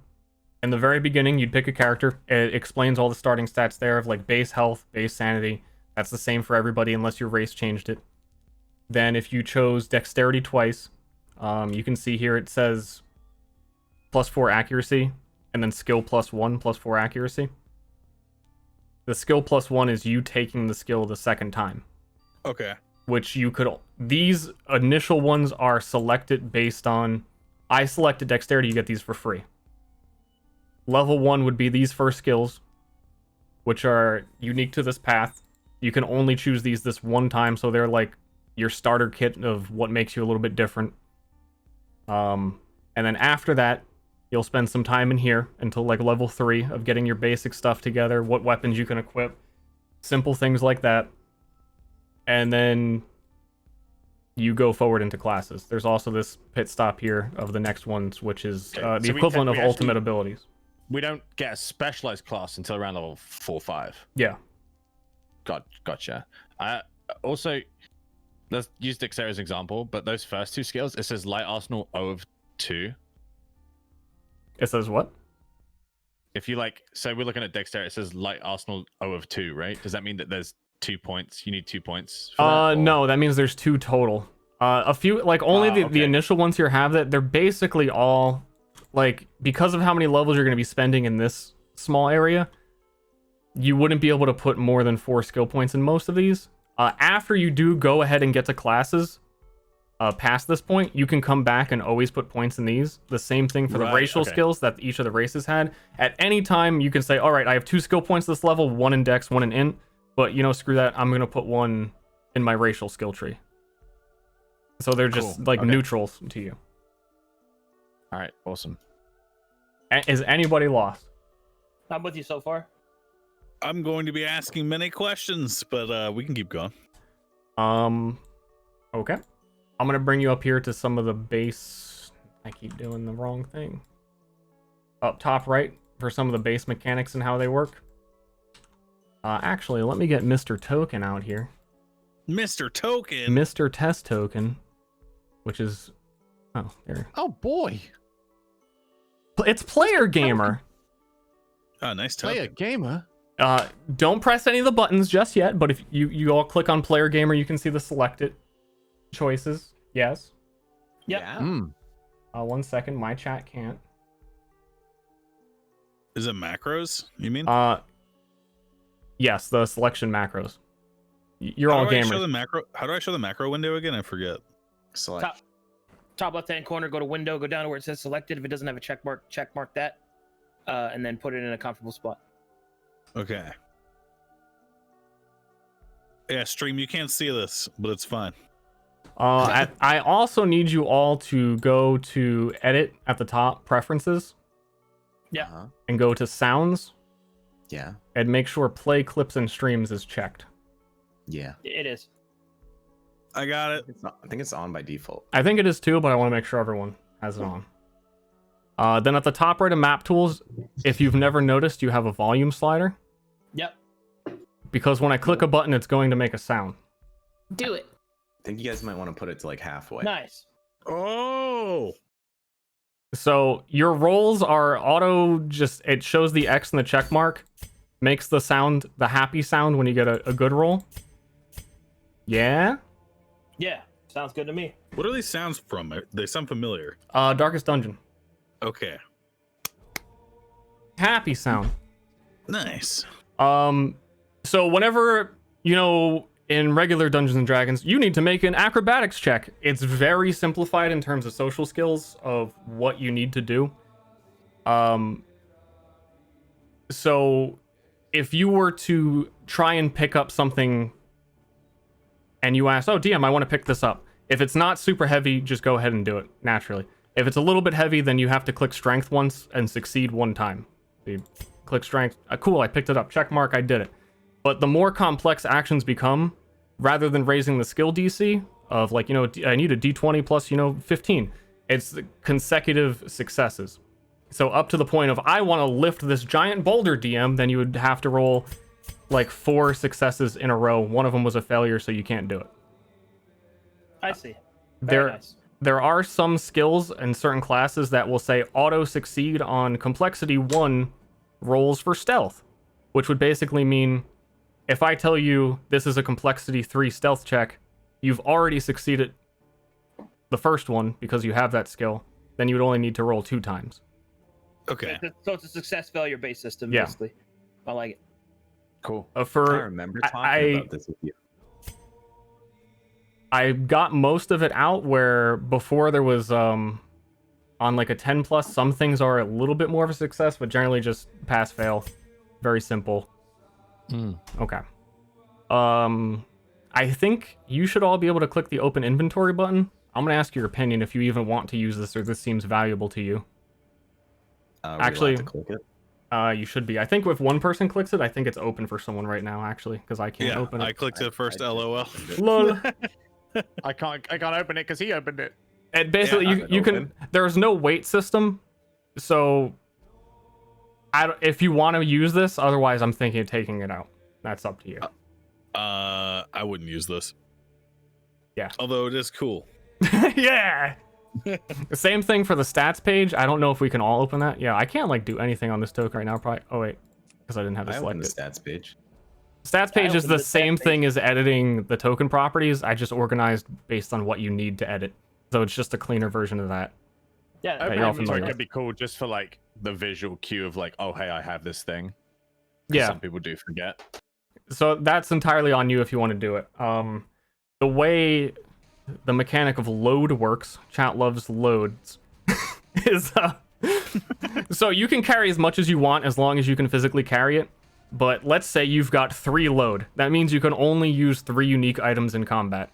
So it's going to count your sword, it's going to count your shield, then you've basically got 1 left to use anything that you have that's a potion, what have you, but that's there to basically make it so you can't just chug potions infinitely. Okay. And that's all there is about that. Heal, damage, all as you'd expect. A huge part of this system is built into it, so it auto-calculates a lot of things. There's bonus healing, so if you press the heal button and your character has bonus heal, it'll auto-do it. Okay. I'm going to give a few examples right now to drill home the point that it's important to do this sort of thing. So I'm going to press the dagger button to attack. Actually, everybody press the dagger button. And don't see click the- OK yet. Okay. Okay. I'm ready. Okay, I pressed it. Nothing happens when I press it. Oh, I think it's because I have a menu up. Here, everyone's going to get their own. Everyone gets their own. Okay, I got this one. This one's mine. Mine. Oh, you can. bring This her back one's to me. life. I did a 10,000 damage. What a god. Damage dealt. 9999. Lol. 9999. That's how good I am at this game. Oh, Okay. I missed. So you click No, I dagger. hit. Sick.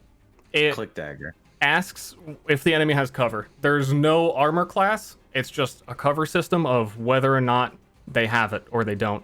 And how much cover they have reduces your accuracy. So this will figure out if you hit or you miss based on what their cover is. It does all the math and figures it all out. It's also asking for sneak attack. Because you have it, it won't normally say that if you don't have it. So if you click like half cover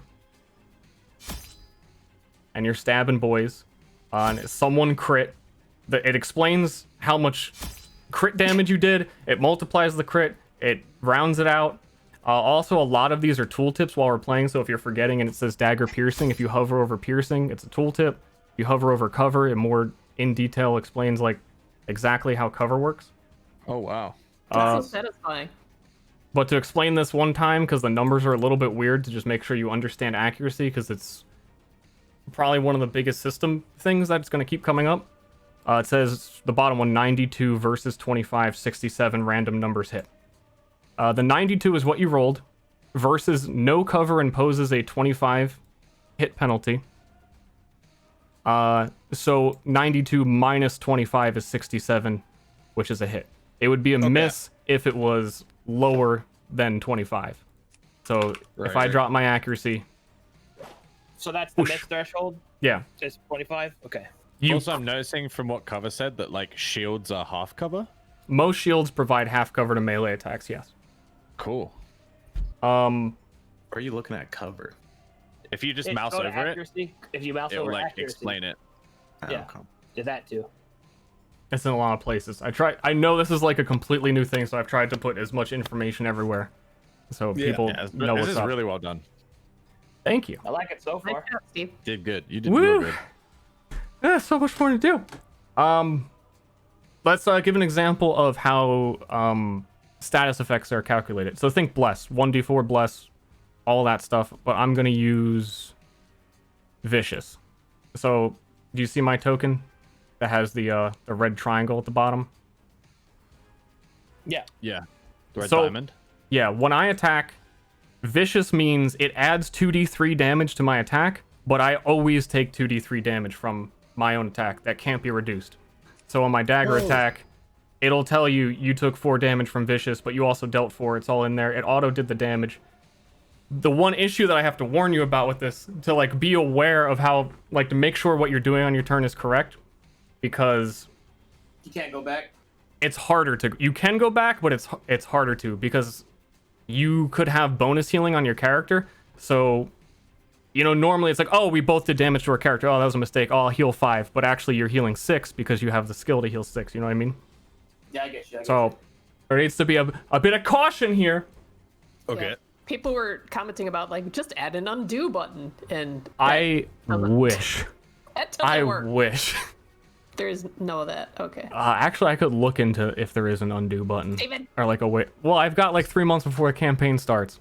So these status these status buffs would be things that we would be getting from the skill tree and stuff. Generally, yeah. Like you drink a potion. A couple of them are auto done like this too. This is True Strike, that triangle. It is plus 50% chance to hit. Add it on top of all of your regular accuracy. But once you attack, it's used. So it's gone. I press it, it's gone. Don't have to think about it. It's just for the next attack of this. There's also similarly impervious. The next damage you take is reduced. You're not going to take any damage. Wait, 3 years from now.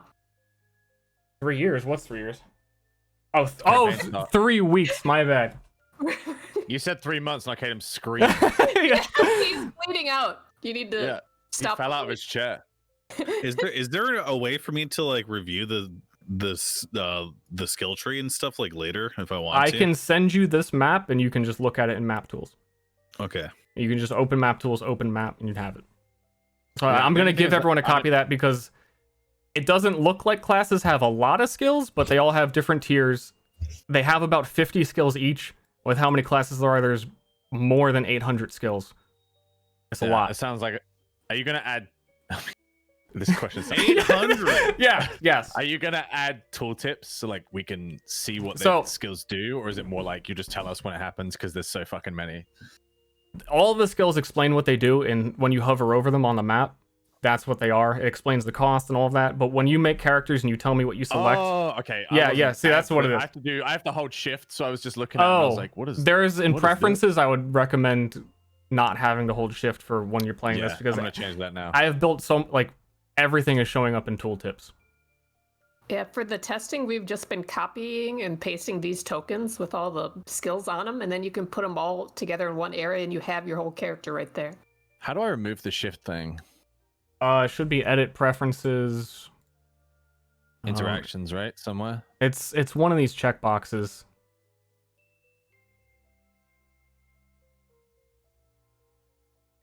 I don't remember. It's somewhere in there. And I've screenshot your stuff. I'm just gonna copy it.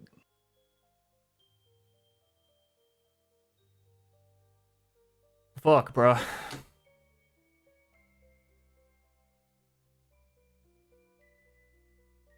Feels good. I'm reading the skills. There we go. I fixed it. There's literally one that says stat sheet requires shift key. I didn't see it. Cool. Oh yeah, there we go. Now I know what everything does. That's sick. Do you want me to give a quick synopsis of what each class does? No, I mean, Yeah, no, dude. Yeah, no, we don't want to know anything. well, I mean, if you hover over the big icons, it tells you kind of what they're about. Yeah, give us a synopsis, Doug. Well, I just figured there's a lot of people watching might be curious. Yeah, dude. I mean, yeah, I want to know too. Hit me. All right, I'm just gonna go over real quick. Starting over here. Nostalgia. Also, you'll see some of them are actually named after the cosmos and the powers the aspects give, so they might show up a little bit. Nostalgia gives a lot of powers for freezing and pushing, cold related stuff. Battlefield control. This one I need to change the name of, which is mostly poison. Things like poison as well also auto-calculate when it becomes your turn in initiative. It auto-deals it. Very sick. Cool. The other issue there is I'm worried that players will get into the expectation that everything is done for them, and some things might not. But when you make characters and when you select skills, let me know everything you pick. I'll make buttons for them. They'll do everything. Try my best. So they're mostly poison. Also, they have the skill I think Shore4 wanted to take, which is to speak with rats and have rats follow you in giant swarm of rats to eat people. We are the rats. I'm either a rat God damn. summoner or a fucking. I love the idea that you're not a rat summoner, but you just have a bag full of rats and you throw them. Yeah, they're my friends. The illusion summoner. I can be a snake. You that have a talks trench to coat rats. and it's just full of rats. A snake that talks to rats. Yeah. I didn't even think about that. That's fucking stupid. Come with me, Talk my with rat. your mouth. All right, this class is mostly divination and really weird stuff that's hard to pull off. But one of the main attributes, one of the main stats as well that's going to be important is adrenaline. You gain 1 adrenaline automatically at the beginning of every round. There's multiple different ways to gain it for a couple of classes. Dexterity has a couple of good ways, like when you kill someone with a critical hit. I think they also have some like their starting trait risk. Gain 2 adrenaline at the start of every round, but you lose negative armor, which can make you take more damage. So the risk reward adrenaline. And adrenaline is used to fuel like super abilities. You have these ultimate here that, you know, if you took Dex one time, you'd only be able to get one of these. One of them is to just take an additional turn, so they get pretty extreme. And a lot of the adrenaline abilities don't require actions, so they're more like on-off switches. So they'll say, like, on your turn, your attacks do this, you know, to spend 2 adrenaline. So everything after that will, you know, if you somehow also gain multiple attacks and multiple stuff, then it all stacks. Adrenaline are action points, pretty much. Pretty much. But normally in combat, you have 1 action, 1 move action. You don't get iterative attacks. Like at 5th level, you're not gaining a second attack. That never scales in that way. And you have a step action, if you remember Moon from Pathfinder. Basically, a move and a step are interchangeable. You can think of them as the same thing. But step action is to take a 5-foot step and avoid attacks of opportunity and that kind of thing. Okay. Cool. And armor is total damage reduction if you see armor show up anywhere. So if you take 4 damage, have 2 armor, you take 2 damage. Okay. So armor is damage reduction. Yeah. In the system. Okay. Yeah. Cool. Your armor really... will... I was just gonna say your armor will scale more than health does. So health is like front loaded, and then your armor will get better. Cool. There's a really important question from someone in chat. They say, does Snake get weapon like axe or bow? No. No, unfortunately. They get snake bite. What's oh, you start with 30 sanity. Okay. Yeah. How do you regenerate sanity? Sleep. Full resting, there's not gonna be too much like other stuff. It's mostly resting. Could come down to like, oh, I have this great meal, you know. stuff like that. If Okay. so if casting spells cost sanity, right? Yes. How much does 30 sanity ever increase, or is it like a fixed number? The initial skills for madness can give increased sanity. Light Right. armor can increase sanity, I believe, and that's about it. And so, like, the more advanced the spell, the more sanity it costs, the less you can cast. Yes. Well, spells. if you take that tree, you get abilities that increase your base sanity and sanity recovery. Gotcha. Cool. There So won't they're going to be be a little more resilient against anything sanity damage. anything that gives sanity resistance. Oh, also, which I should have explained previously, strength adds 1d strength damage to weapon attacks. So if you have 3 strength, 1d3 damage. Dexterity adds accuracy, which I explained accuracy. Madness, every point of madness is 1 sanity resistance. So you have a 3 madness, take 5 sanity damage. You actually take 2. And every point of intelligence is 1 focus. A focus is mostly used on intelligence tree. It's also used for like special abilities, and it can be used to re-roll any roll. So it's like inspiration. Yeah. Wow. Ster, can twin souls take different classes, or do they all have to be the same? They have to be the same For both. class. They share Okay. abilities and adrenaline and all that. So are you able to multi-class? You get to You just take you 1 point in 2 different Yeah. trees. No, I could just make it sure. when Yeah. do you get a point to use in a different tree? At Uh, what level? Every level. Oh, so you can just, as soon as you go past the stop of become worthy to progress, you can just take any skill in that area whenever you want. Well, I want to make sure that you're asking what I think you're asking. That you're going to pick a class, 2 classes at most, and those will be the classes that you level forever. Why only 2?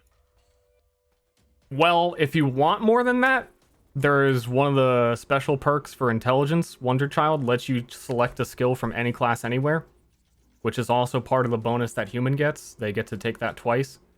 And it's just there would be way too many possibilities if you could change class every single level. You just free dip the best things from every little spot that you could grab it. So you're pigeonholed into the paths that you select and the class that you select after that. For the sake of balance. Yeah. Okay, so can we run through leveling up again? All right. So I level up. Boom. I pick my path. Let's say I pick madness. Okay. I get resistance to recovery, and then I get to choose one of these. Yep. Right. And then when I level up again, I'm here still. These are all one time. That's basically when you've selected your class, your madness. This is your like defining perk of which way you want to build. Yeah. Okay. So You never get these options. You get this one automatically. You pick this one. Okay. And then you spend 2 levels picking these, and then you spend 1 level picking these. Hold on. Why does it say 0 out of 6 on these then? Oh, Because you can go Take them back more than and once. dump more You can points no, in go them. back. those are wrong. They should be. Oh, okay. Those have been like copied 100 times, and you can tell because the icons are the same. Okay. That's my bad. So you literally always progress forward, Yes. is what you're saying. Okay. Also, Unless there's something that's bringing me back somehow. when you're on a class, these skills don't have to be taken in any order. Like this grouping, any order, any class, all this grouping, any order. However, within the skills themselves, when it says +1, +2, +3, they have to go in that order unless it has a couple of the skills have qualifiers that says you may learn the upgrades to the skill in any order.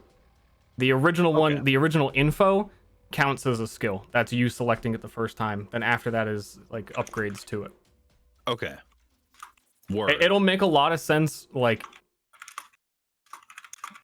you know, when you actually level, it's just 2 choices, so it's pretty simple. But to front load all the information of like the whole way it's gonna go is a little bit like, wait, what? Explain adrenaline again. You get 1 adrenaline every turn. 1 adrenaline every turn. Can gain additional adrenaline with some perks, and it's like special abilities, like action points that add to what you can do, like using mana in a card game in a way. Okay.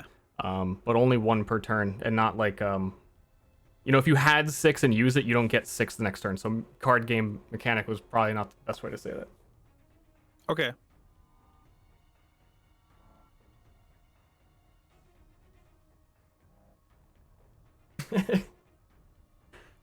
Chad really loves the idea of snakes. Hiss. I knew they would. Hiss. Chad loves the idea of snakes. Yeah, they do actually. You can only hear me. Good snake voice, gotta say. Any class can pick any race. Any race can pick any class. You can only hear me. Wait, why do I hear like? Are you on speaker right now? I was watching the stream on my phone because my net died. Oh.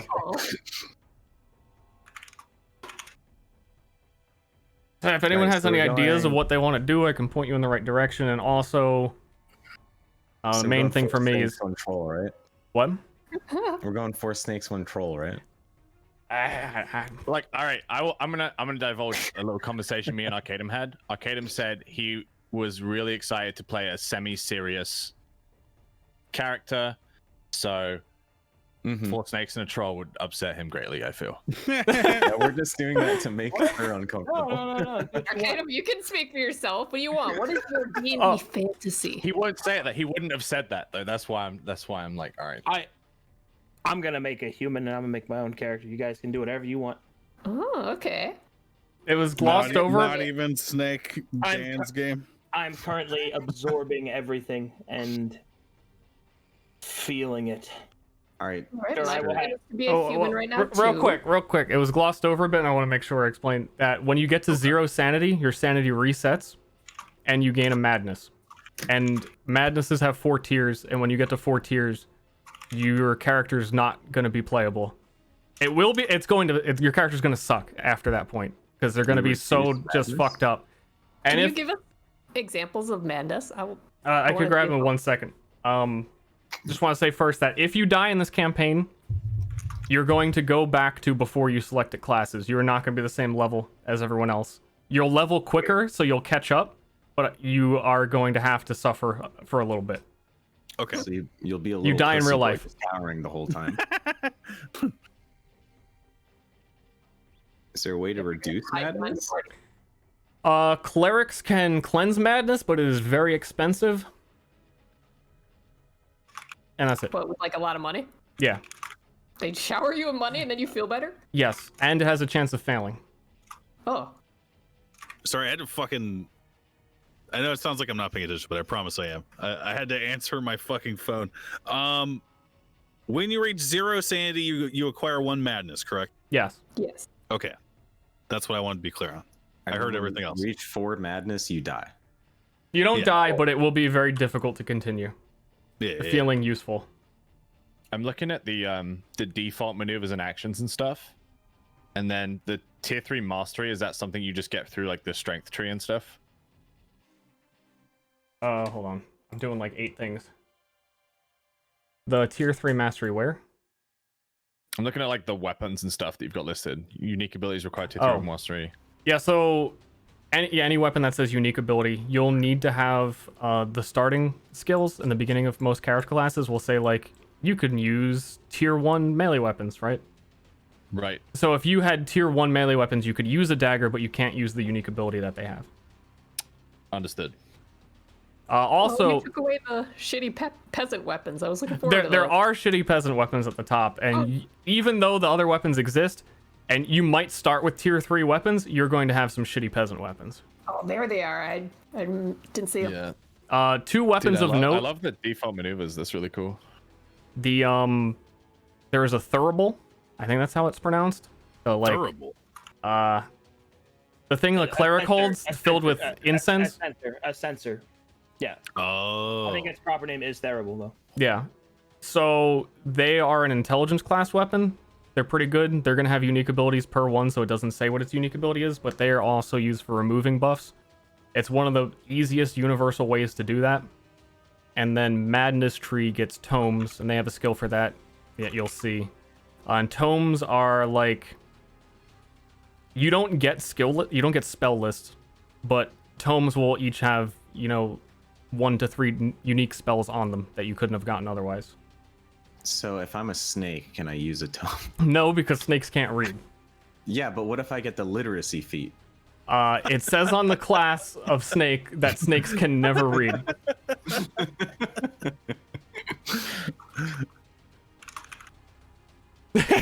It is pretty funny to think of you with like the glasses on, reading a book.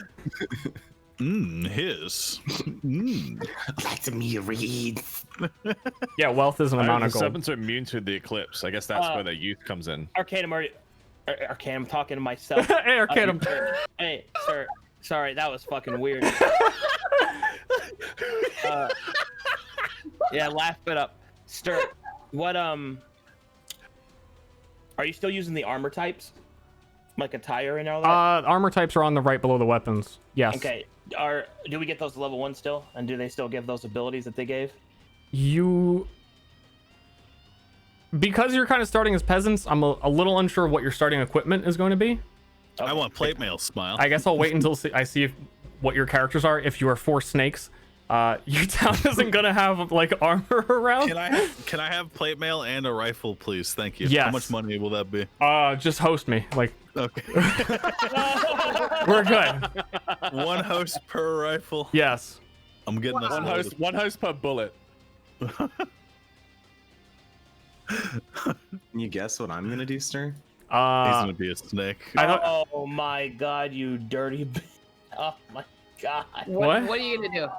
I already know what class I want to play. I want to be a madness class. I just saw a jutsu strike, you son of a bitch. Oh, It's a jutsu wait, is it strike. still there? Oh shit, it shouldn't be.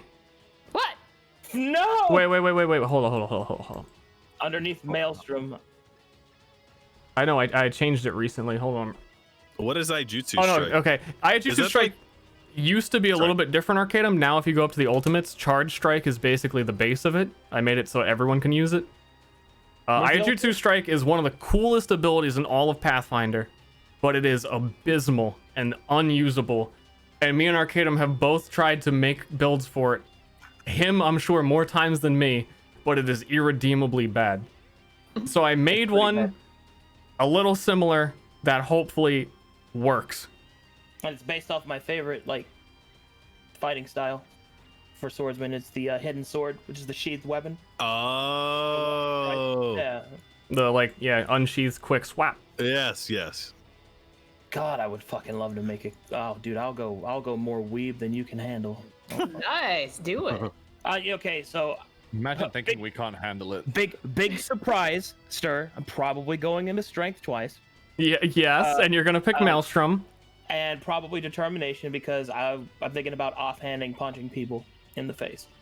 Nice. Offhand punch is it's a half cover penalty of how accuracy was explained. With unarmed mastery too? Yeah. But the third skill of Well, armor hold is on. you get 20 accuracy back. Where do you start on this tree? No, punching you wouldn't have that because punches are technically balanced weapons. Where do you start on the tree? For the class? Yeah.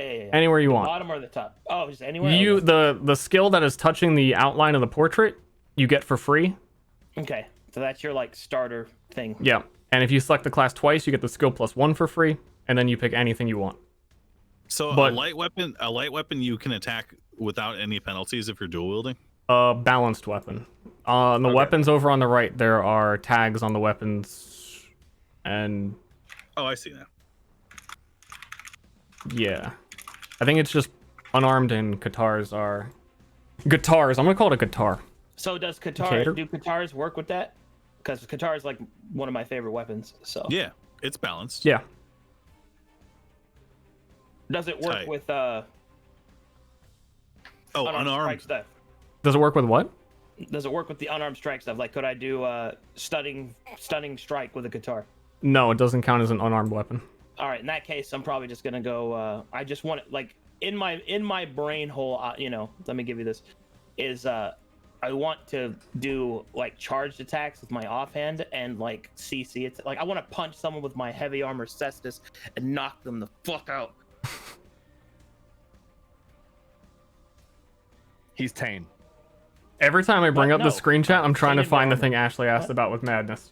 I keep getting sidetracked. He punched. Yeah, okay. Yeah. Oh, every character is tame. They punch.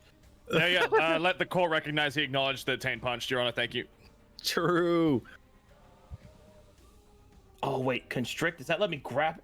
Oh my god. I can grab Determination someone by has their some throat, sick dude. grapple stuff and trip and Is muted. so he wasn't Oh. responsible. Yeah, See- determination has some sick grapple stuff. Like you're saying, picking people up and throwing them and all that. All right, that's probably the path I'm gonna go then, fellas.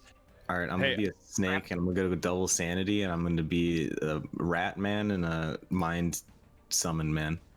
Snake. I You're think gonna when be a we snake? Really? Yeah. when we start playing, I'd like to have an image that explains action economy or some shit for my viewers and stuff, because I'm sure they'll have questions. Okay. I'm just gonna be a mad snake that controls rats, and I freaking make people see phantasmals.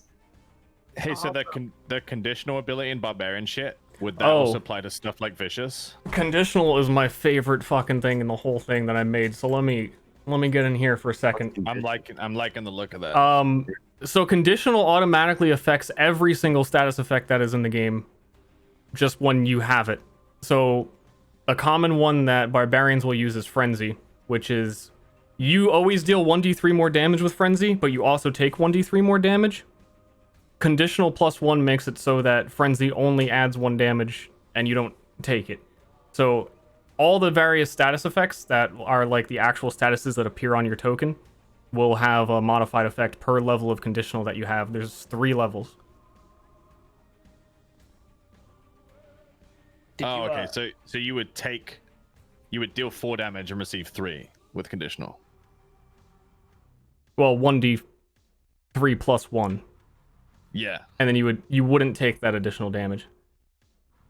Cool. Another example is the precision status makes you deal 50% crit multiplier with your next crit. It expires after the crit. But for every level of conditional, it deals plus 10% more damage. So I didn't write there's a lot of things that conditional does, so these specifics are not all there, but it affects pretty much everything. Nice. Cool.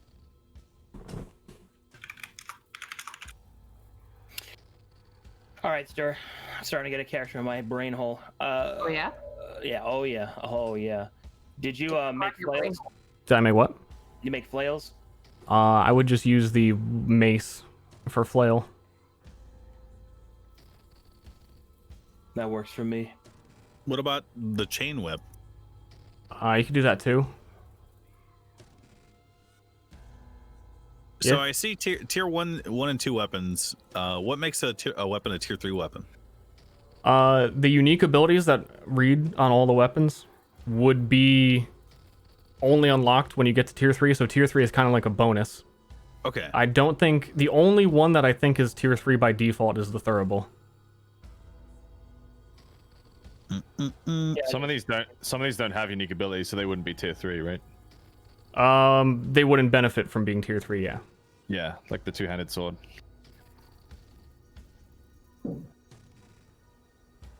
As an action for 1 wealth, remove 1 buff or debuff from an ally. Oh yeah. So do we actually get currency, or is it all going to be measured in wealth? Wealth is pretty much the generic term to account for all of it, because wealth is coin and wealth is like salt and spices are used as currency. Okay. Most things, it's just like, I want to buy a beer at the tavern. I'm going to assume that you have the money for that, and it's not going to deduct. So it is more of like an actionable amount of your wealth representation. Hypothetical then, how much would it cost to buy a 2-handed sword? How much wealth? Just a random 2-handed sword. 1. Damn. All right. How much for a gun? I mean, they probably don't sell guns, but The gun stats they're going to vary per case, because every gun is made a bit different. okay. And you would have to barter with the person. They probably wouldn't want to part with it. So first you need to find people who actually want to sell you that. Are there magic weapons? Yes. Okay. What about Oh! what? Hold up, Moon. You've reminded me about my secret trap card. Oh shit! Oh shit, dude. I was waiting for I forgot. You did? I was sitting here like bouncing on my seat, like, when is he gonna talk about it? I Come on. forgot. I wrote it a long time ago. Hold up. Huh? Where is it? So there is magic find. You might notice the intelligence tree has, well, you all are looking at madness because you're fucking sickos. They have a magic find ability where you can add rarity and magic find to loot you find if you give up your sanity. So I can roll rarity, and magic of an item. And then if I click the button, it'll generate a description and stats and values of what the item is that you guys can't see. So even if I pressed it...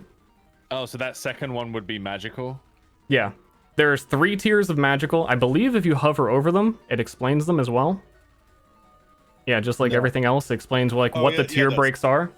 So when you're in a dungeon and you open a chest, like you find a random item, then I can just roll rarity. And also if you have any like items, consumables, most likely that add a bonus, I can say, fine, these fuckers add it 111 magic bonus.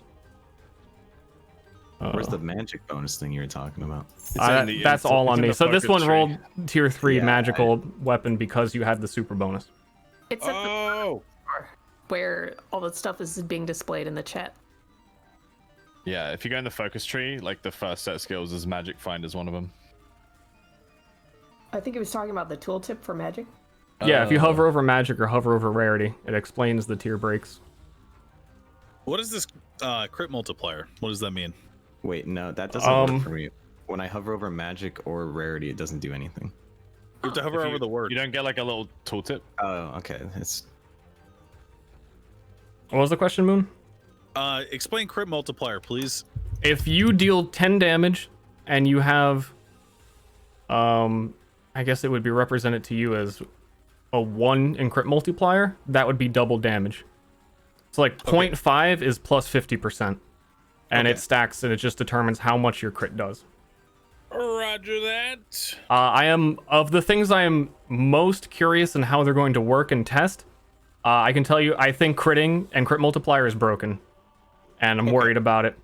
That doesn't mean don't pick it. And I'm a little worried about how sanity loss, how balanced the numbers are. Okay. Well, I'm probably going to play a madness character, so. If anything, we need to pick it so you can test it, right? Yeah. I like you pick whatever, I don't care. And if anything's in balance, I'm with Arcadum on the belief that even if something is overpowered, encounters can determine what is actually strong. Like nothing is always strong.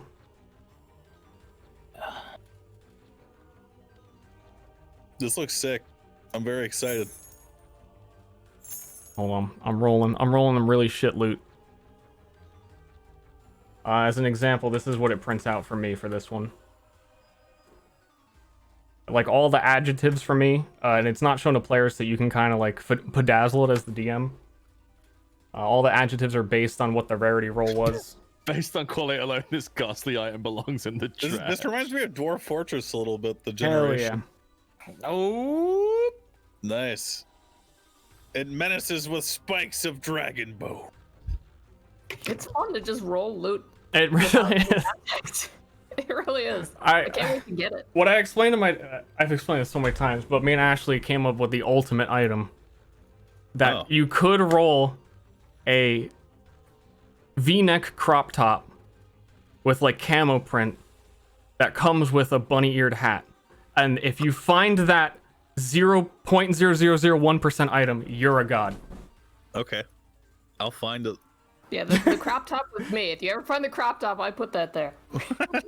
I can't wait. How did you make that generation? It's like just a bajillion tables. Like there's for adjectives, there's about a 200 word list table for bad adjectives, medium adjectives, good adjectives, and then code as it prints it out to determine what the rarity was to reference back to that. It's a gigantic garbled mess.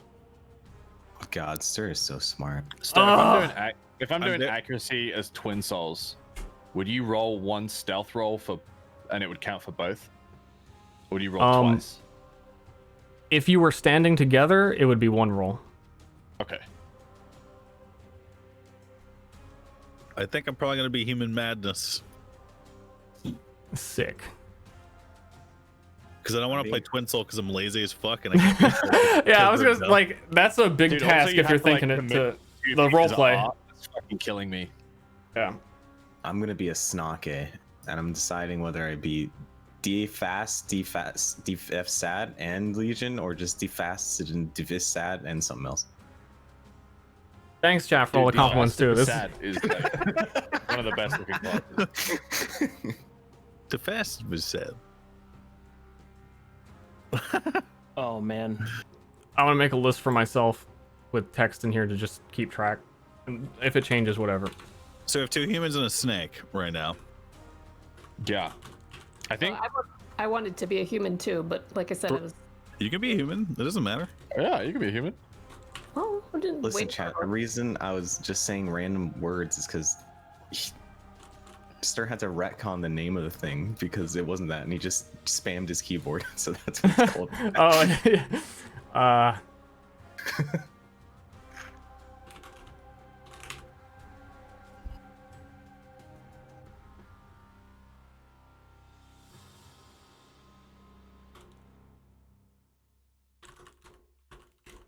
I'm very excited. Which strength are you leaning towards, like, Adam? Is it determination? Man, I am. Oh, baby. I've probably got 4 characters in my head right now. I'm thinking if I go down the strength tree, I'm thinking about going determination and maelstrom. I'll explain the classes after they're all done. I don't want to talk over them to I explain. want to do the charge strike. They're on their own. Flail, they're into it. and I want to charge them up and bring down the thunderous strike and punch people in the face. Oh god, I have that like idea in my head to be fucking awesome. Like, I'm also considering going like the tanky side, because Bull Rush is pretty sick. Like it's samurai charging. I'm also thinking about going down like, because I really like the wealth thing for the clerics. So I might do like a golden knight type thing. And I also have a character in my head where I want to play a troll and go down desperation and just be a fucking just a terrified creature. Fucking sick. Terrified or terrifying? Yes, Yeah. Okay. both of those things. I Have more fun with. can give a little bit more backstory on the races, especially troll, because they're Yeah, go for it. they I'm leaning towards like a troll barbarian right now. a troll in human society that works with humans is kind of taboo for them. Generally, trolls don't like to get involved in all that nonsense because they're like free spirits, not interested in all the wealth and economy and nonsense. And the best way to put them overall is that they are like, how did Ashley put this? They're beach body YouTubers. They are way too into fitness and Beach like body spiritual coaches, health and like body over mind. Like they're just like super into eating healthy and all that kind of stuff. They're very hippie. obnoxious. Yes. Would I? They're all like vegetarians too. They're like the vegans that tell you about it. Yes. Yeah. Absolutely. They will try and convert people. Would I be able to be a chemist as a snake? Bro. I'm trying to be a sentient snake, dude. Just be a fucking snake. Well, it doesn't. It makes oozes. If they can talk, then they can make chemicals. Why not? You can hold on would, there, guys. but they can't talk, right? can't use items. They can I talk. thought it says only their party can sense their intention, but they can't speak. No, They you psychically can talk speak in to their your head. party. Oh, okay. Like we can hear his voice if he's in our party. Oh god. Describe the process by which the snake is bound to us. How would that happen? You're technically my masters, apparently. So you just roll up one day and we're like, man, this snake's pretty tight, and then you No, I Dude, just, maybe like, he's come maybe out he's of the just like maybe just like the village snake. You know what I mean? Yeah, it would be like he shows up, has affection towards you, if like for some reason is actually interested in you, and you accept that. Not like a stray cat that just won't leave. He's just like that, but a snake. Like he Yeah, just if we feed him, then he'll. he like showed up at the village one day and just wouldn't leave. Listen, I know how to instantly make you my friend. I'm gonna be Kenneth the Snake. What is that? Also, keep in mind all of your characters need to at the start already know each other and have lived together in the same town for a long time. And it's a small village, so I want you to start on like friendly terms. The original starting hook is basically going to be some stuff goes down in the town and there's no one else around anymore to deal with that sort of problem, and you're the lucky 5 that are like, you know what, we're the young youthful boys, let's take care of that. And then it spirals out from there, where you basically gain control of the town and town campaign. So you're saying, will the town always be important to us? Like, is there ever going to be a point where we're like, peace, we gotta go do other shit now? I would prefer that everybody who's making their character, that the town be important to them. Okay. Because this is the first campaign, and not that I don't want you to never leave, and I'm like just going to refuse to prepare anything else. I want to focus the stream, the lore around the town as much as I can in the beginning. Don't like you don't need to metagame make decisions based on that, but it's important to me that the characters care about the town. Because if you start session 1 and you're just like, fuck this place, that's a different campaign. Roger that. Yeah, I got a question about Twin Souls. Yeah. Are they like of the same mind? Like when they speak, they would speak at the same time and say the same shit? You can roleplay it as that, or is it more like or separate. There's like there's shades of Twin Souls, I guess you could say. That you could totally just like duo echo your voice, and that would be appropriate. I was thinking about that. Yeah. So I can't be a chemist. You could be a chemist, but you would be excruciatingly gimped in the fact that you can't use items, and that snakes start with -2 load, and you couldn't even hold anything. Well, I still have one load. Right? Are you gonna hold the one bottle you have in your mouth? Yeah, just have it. No, I have it at the end of my tail. I just carry it around, and then I just talk to someone who's like, "Throw this for me." Yeah, isn't he supposed to be snaked onto one of us that has items for him? Yeah, I can attach to you guys. You can carry me around. Would our town be Victorian tier, or is it kind of like a village? More like a village. Anything that you have of higher tech Victorian area would be merchants brought through and you kind of acquired from elsewhere, but you don't have the means to make that yourselves. Yeah, no cars, nothing like that. Oh, also... All right. Sorry, I just had this idea. So you really want to play a snake, right, Sure 4? Yeah. And you really want to play, like, what, a chemist, you said? Like a my main one is the progenitor, where I can talk to rats and I'm all the progenitor? and shit. Yeah, progenitor. There we go. I'm very bad at English. Okay, well, if you'd like, I could do a combo character with you, so that way you have a little bit of support if you'd like. Okay. Because you can do how big do you get? Large, right? You don't. How big does he start? Small? If I survive, he starts small. It will take a while to get large because the snake qualifier maturity is non-consecutive skill, so you can't take that every level up. It'll be like every other level up you can grow up. Get a little bigger. Yeah. Okay. Do you have anything that can buff allies? I can attach to you. But what I mean, like from your poison tree, because I was like, I could do a serpent samurai. That'd be fucking sick, dude. I don't think progenitor buffs allies. Progenitor. There we go. There you go. Progenitor has a lot of like duplicating poison though. That if you were both poison, it would stack pretty harsh. Does that say plague aura? Oh damn. Mm-hmm. It's up to you, man. I mean, I'm probably 100% going progenitor snake. I'm just deciding whether I want to go double madness and go legion as well, or like off tree into something else. Because I'm everywhere right now. I could do anything at any time. I am fucking ethereal with my. Actually, what class do you want to pick? I was just looking for it. What's the one that touches items, Steve? Should be bottom left madness. You see, I want to say that, object but I history's do not pronounce that. I can do a cleric. Gnosis. I'm down to do cleric. Gnosis. I was thinking about. I want to fill. Actually, I want to fill because I don't really know what I want to play, so I'll fill. But probably cleric. God, I know people are like, oh, you're gonna be a weeb, but the more I think about it, dude, I see Aijutsu strike, I see charged attack, bro.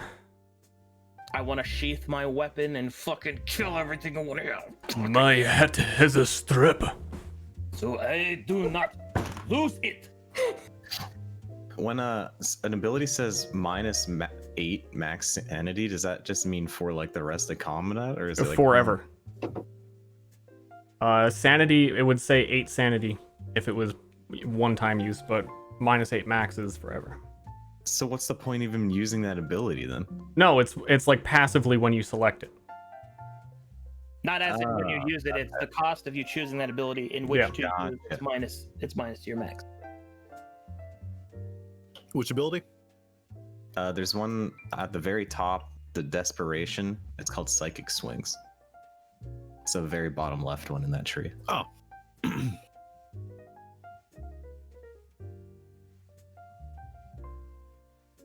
And you said challenge is free? Challenge is free, yes. Okay. And so is technique. Oh, Yo, man, can you only- explain? Can you explain? Oh, good. Oh, go ahead. Good. No, it's okay. I was gonna say, if only Scrumple had mesmerized. In conversation, you may take back the last thing that you said after seeing the reaction.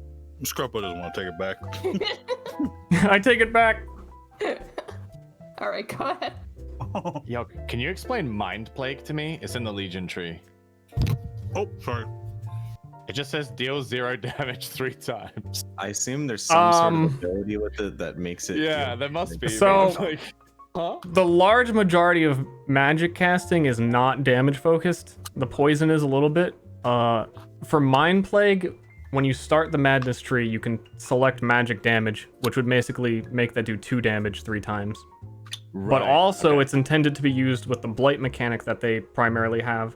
So for every Blight an enemy has, even if you dealt 0 damage to it, it would add the Blight to that amount. Right. So you would actually stack 3 Blight on an enemy doing that. Mind Plague. No, Blight, Mind Plague doesn't do it itself, but the other abilities do. So if you were able to get 5 Blight on an enemy, then you Mind Plagued, you hit him for 15, which is quite a bit. Ster, what is focus?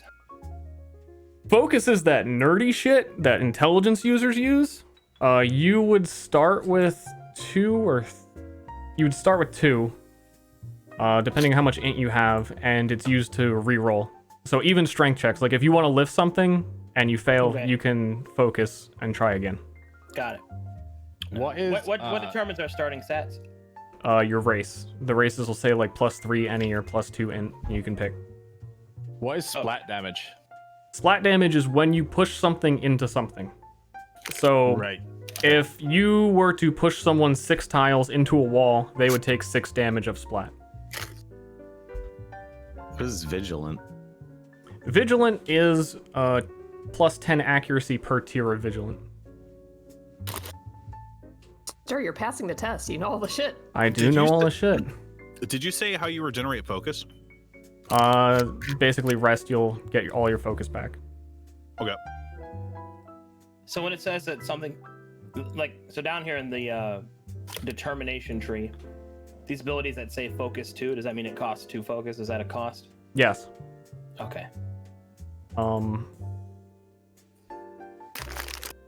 Who's eating chips? Me, sorry. Chips.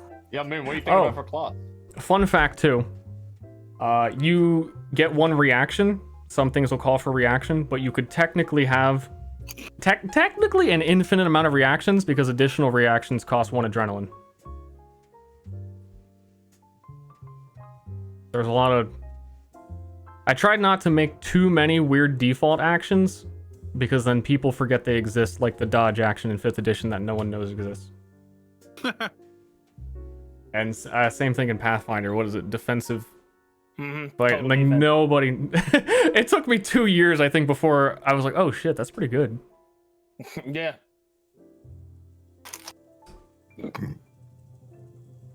Whip. Sorry, that like grunt as you eat the chips. Made me hungry. I'm thinking like either like twin soul grapplers or like creepy sanity based twin soul. Chad, I'll go through the classes after they're done. I don't like want to talk Legion over them. homies. I want to be ready for their questions. I don't want to distract them. They're all into Yeah, reading. tag team wrestlers, dude. Tag team wrestlers? Awesome. Yeah. Is that going to be beneficial for there to be 2 of them, Steve? They can grapple 2 people. Actually, they could grapple 4 people. Because I believe one of the determinations lets you grapple adjacent targets. Unless that changed. How would they do that? Just like lay down on top of them? Yeah? Like one with your legs, one with your arms, or maybe you just like really buff and you can grab them both. Wow. So I'm starting to realize my options are very limited as a Snake. Yeah, they kind of are. You could basically build a full Snake with just their racial abilities. But also, it's hard to fit anything else in. Ashley, you were asking about madnesses. So I've got a particularly shitty one here. Tier 1 madness. You lose, this is one's more like a curse. It's decay. First tier, you lose 2 focus. Which, that kind of sucks. Second tier, you lose 8 max health. That really sucks. Third tier, you can't use adrenaline. Fourth tier, you're blind. What's it called? Decay. Okay. And that's the penalty for you using your sanity to 0. I thought they were more fun than that. There are more fun ones. I picked a particularly fuck you one. Aw. What are cleric vows? I want a Because fun it doesn't really specify in the thing what they give you. They don't give you anything. They basically give you their word and their trust that you'll do the thing. So if you're in like a roleplay scenario where you really want to convince someone that your word matters, then you bust out the cleric vow. Nice. That's pretty tight. So nobody's really looking at the dexterity stuff, are they? I think stripping was, or no, I think he changed. I'm looking at desperation. I dabbled in it, but I try and avoid doing like a similar thing with 2 characters in a row, and I kind of did Dex with my last character, so. Okay. I'm trying to convince myself not to be a samurai, and it's being difficult because... Bro, be the best samurai that you can be, bro. Oh my god. It's all about you, Arcadum. I know. I'm trying to... I have two feelings, right? Because I have... Well, let me Arcadums only want 2 things. Well, let me explain my outlook. Okay. It seems because in the first time that I played in Ster's system, I played a full fighter, like defensive fighter, and I had that really cool armor ability, and I thought that was nice. I like being able to take damage. That's just kind of the way that I am in that. But I also really like charge attacks.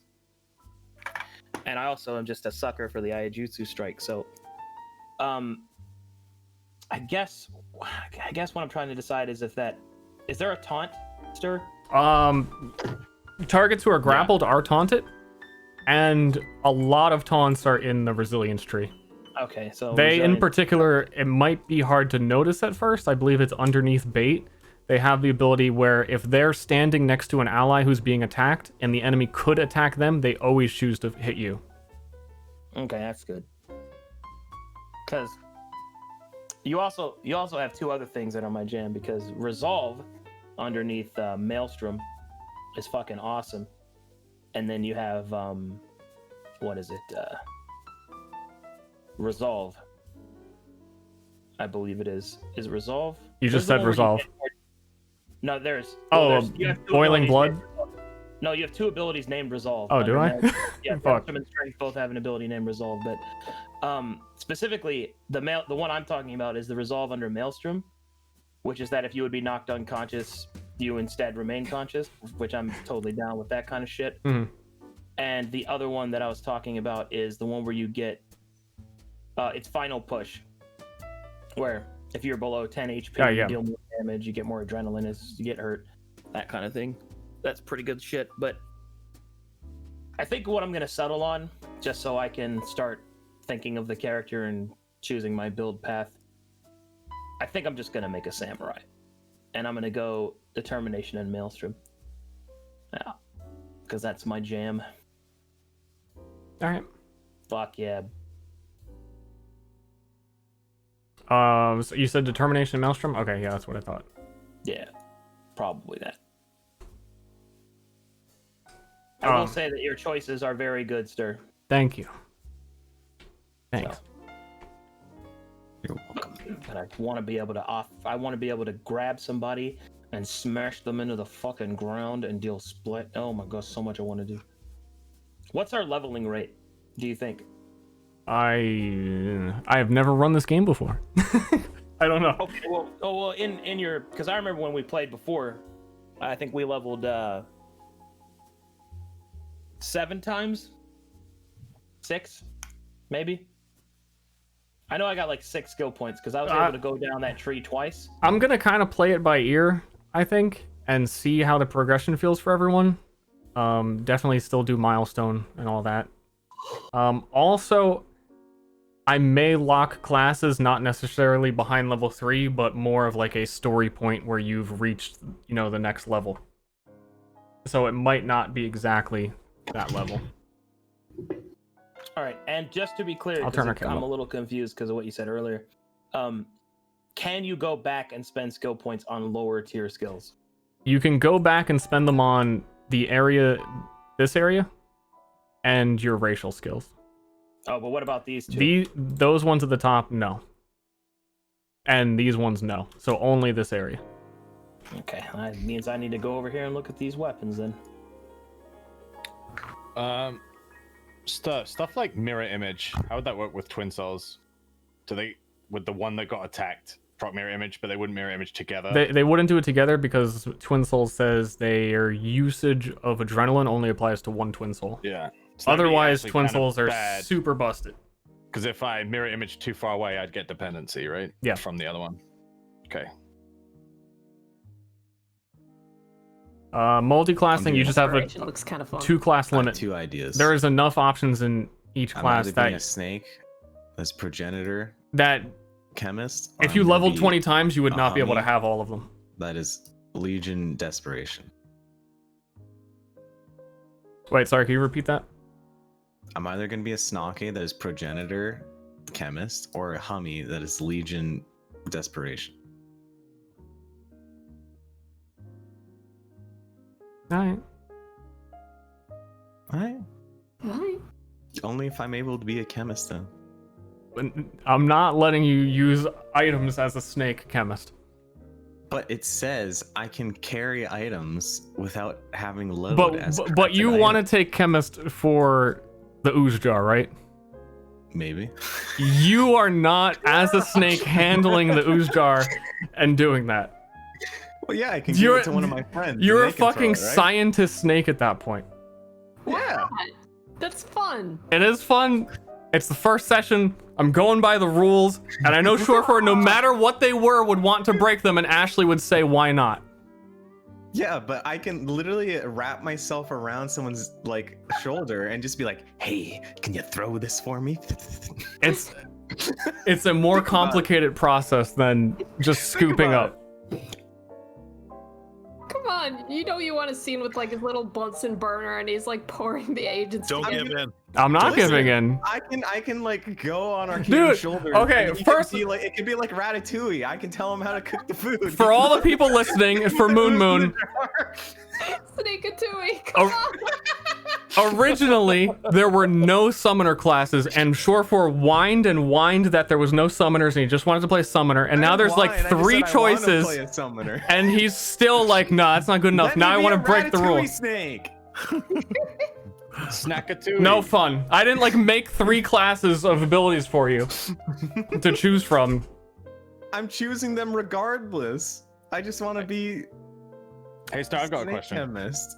Yeah, anything but this guy. What do twin souls look like? Do they resemble humans? Are they different? They just look like humans. They don't. Oh, also, I have another follow-up lore question for that. How are they like literally just born? There's 2 ways that twin souls are created. Because you've lived in this village your whole life, you can only have one of those options, and I'm not going to explain the other one. So you would have been born that way, so you would basically look as twins do. and you can animate it up a little bit to be like, we both have, these kind of eyes that are like a little bit weird. Okay. Oh, so they'd be identical twins, essentially. They don't have to be identical. Okay. Wait, Ster, listen here. So in Madness, right, I get something called telekinesis. So Yes. I can be a telekinetic snake, and that's how I pick up the oozes and craft items. He's found a loophole. Gotcha. He's actually found a loophole. He still can't read, dude. Gotcha. Telekinesis is a brief impact equivalent to a punch, and you would not be able to. It's not mage hand. Dude, you could just punch through the jar. Yeah, punch the chemicals around. Punch the. Order. Sure, I got a question. Yes. All right, so where are your attire gains? Because I know that under it says Ultimate Arsenal, you have to take 2 points into that to gain any attire of any type. Is that the only way that you can get increased attire? Right over here. Oh fuck! Okay, I did not see that one. That's the one you can go back to. Yes. Ultimate Arsenal is just there if you want to save skill points, basically, but don't want the unique abilities of here. If you're just like, if you add up all the numbers, you're like, I'm gonna have to just do a melee, and then Okay. Excellent. So there's a type of rogue that can just touch someone and make them crazy. Yeah. Yeah, that's Oh, desperation. that's so cool. That's what I'm looking at. Yeah. Another one of the cool madnesses, Ashley. Madness all the time. Yeah. What? One of my favorite ones, which I think I told you already, is so it just gets progressively worse. So the first tier of the madness, you in combat see a ghost that no one else sees that will fight you, and every tier of madness it just keeps getting stronger until the fourth tier. It's like it's a really strong ghost. The summon? Whoa. No, it's like you're going crazy. So in combat, you think there's an additional enemy. So my rogue would touch someone, and it would give them the illusion of this ghost, and they would try to fight off the ghost while I stab them in the back to death. If they roll that madness, yeah. Nice. Could the ghost hurt them, or is it strictly? It can hurt them, yeah. Yeah. So the ghost actually could fuck them up anyway. Yeah. I do need to revise all the madnesses again because I've updated the system a lot. There were 20 of them, and I want to have a lot more than that. But What are you doing, Min? I'm filling, so you guys figure out what you want. I have multiple character ideas. Nice. I want to do int strength or full madness or int dexterity. It literally doesn't matter. Stir. Okay, what's the new way to do it? Oh no. I'm definitely going progenitor first, right? So I'm gonna have a rat swarm, and rats have hands, and I can tell the rats to do the alchemy. Rats are not intelligent enough to perform this but procedure. I can tell them to do that. It's a time-sensitive procedure after the creatures have died, and you would not, in any world, be able to explain to these rats in time how to But they're perform my rats. the procedure. They're not really your rats. You just befriend a rat or multiple rats. Exactly, Right? and then I teach them.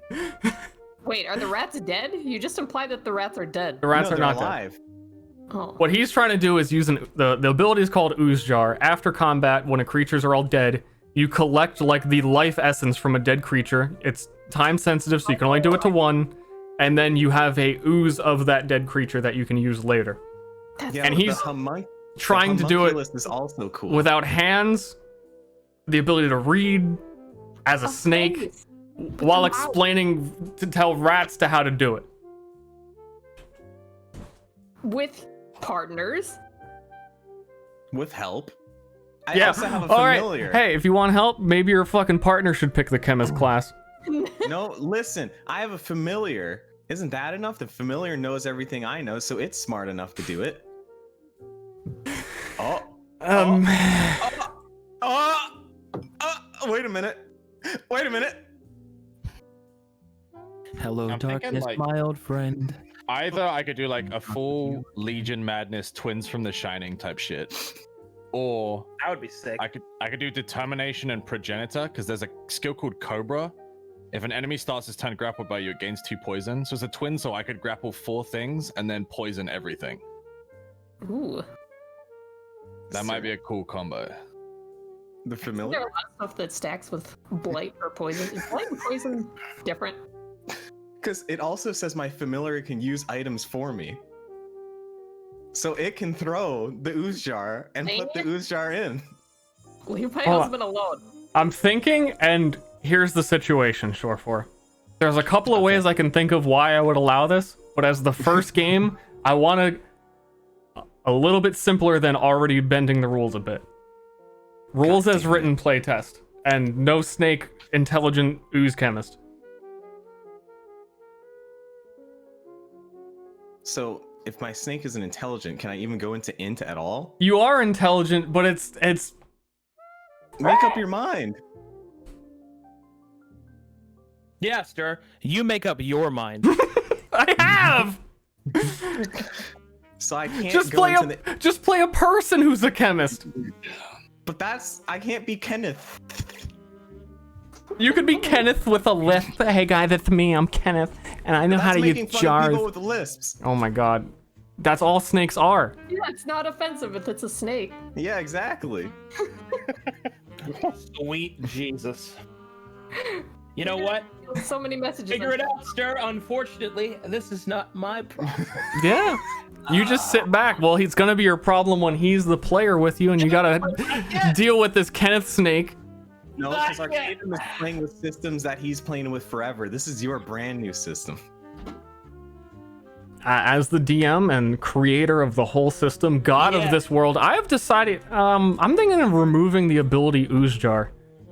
What? I think I'm just gonna take it out, and no one can pick it. Wait a minute. Bow! Next thing you're gonna tell me is you're gonna remove rats. Eat my Rats are out. Oh, my favorite bug of making this whole thing. Haha, bug. I've joked with Ashley for a while. You know, the whole item rolling thing. There was a bug where 50% of the time when you found a container, it was filled with bugs. And I was laughing about this for like 2 days. Like, hey, what's in that car trunk? It's probably bugs. More than half the time, it's bugs.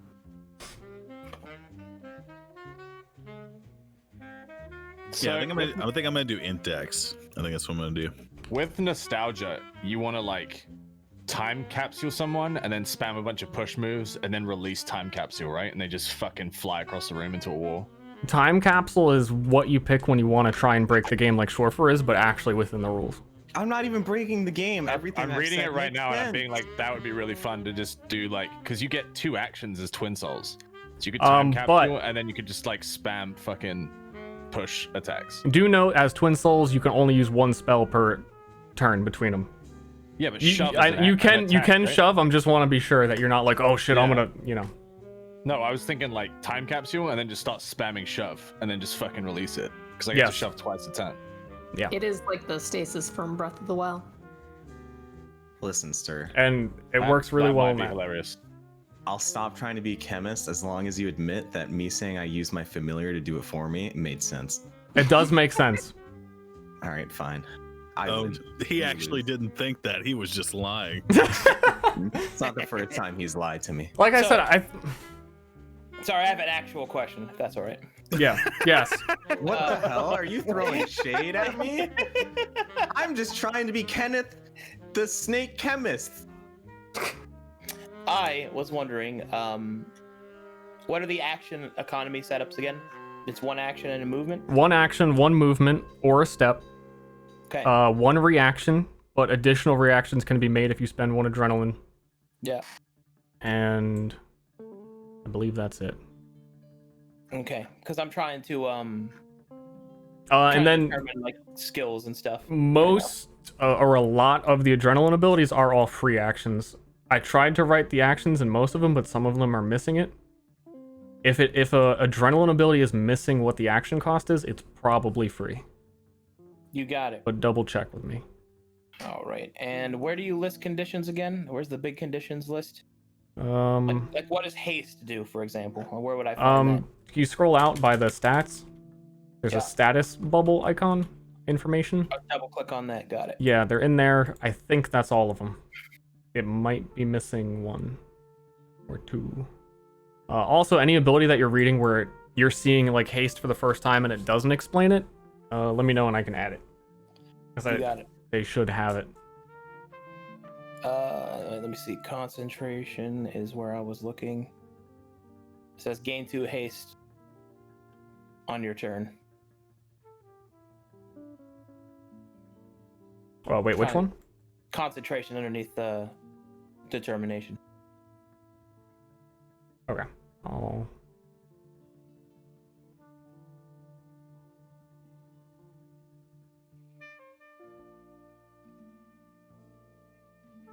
Trying to build trying to build that. Wait. I think I figured out my character, Ster. Yeah. Are Really? you ready? So, what I'm gonna do is I'm gonna be a human. And I'm gonna be a chemist and a progenitor, right? But my entire goal is to morph myself into a snake. So when I become a snake, I'll have all the knowledge I had before. You can do that. What, really? Yeah. Ster knows I'll allow that in order that. to achieve this, he's made his character so shitty that he's just gonna. No, if you put in that much effort and it matters that much to you, it would, through very difficult means, be possible to become a snake, and then sure. But then you'd have to not be a snake to do your alchemy, because you need your hands. Yeah, once you turn into a snake. So you're essentially just a normal guy who can turn into a snake, and you've lost your the original goal that you set out to achieve of being a snake to do alchemy is lost because you're just a guy. And I want you to I'm going to leave you with that thought that you failed. I never fail. My Maybe dreams will come you true. could become like a snake with arms. Here's a question for you guys. That's also a question. So Oh my God. there's thing in called accessorize. What if we found a mechanical arm that I could attach? Sure to for myself as a snake? until about a day or two ago, Chemist actually did have a skill that let you grow arms. What the fuck? Out? No. I took it out because if you played Pathfinder, you're well aware that adding arms is the thing that breaks the game most consistently. And while I looked at it and thought it was quite balanced, I ran a couple of scenarios, one of them on stream, and I gotta say I'm not feeling so confident anymore that it was well tuned. You could be like a snake centipede with like However, 20 arms. Yeah, snakeopede. you know how like in Diablo 1 you find skill books and you're like, now I know this. You'll be able to find things in the world that aren't on the skill tree. So like like character progression, D&D, things happen. So maybe if you pick a snake and really try and grow arms. My man is gonna be fucking Trogdor. He's gonna be fucking Trogdor, dude. Let's see if that can. A heavy weapon deals half damage on a miss. Does that deal it to yourself or the enemy? To the enemy. And to clarify, a heavy weapon is always two-handed. I believe that they are. Okay. Now technically you could find like a magical heavy weapon that would be like a dagger, like whatever. Okay. But I believe the only heavy weapon currently is hammer and something else. Actually, yeah, no, that's it. My question was for you guys: do you have any thoughts on more like character backstory or theming that you want to see within the village, of some sort of consensus of this madness that you've been discussing? Nope. Wait, what do you mean? I don't know if there's anything non-character build related, like backstory related, that I want. Any theme we want for the village? Yeah. I mean, like, right. Are you accepting of visitors? Do you blah blah blah? I don't know. I think I had a list I was going to ask about, but I might not actually have that.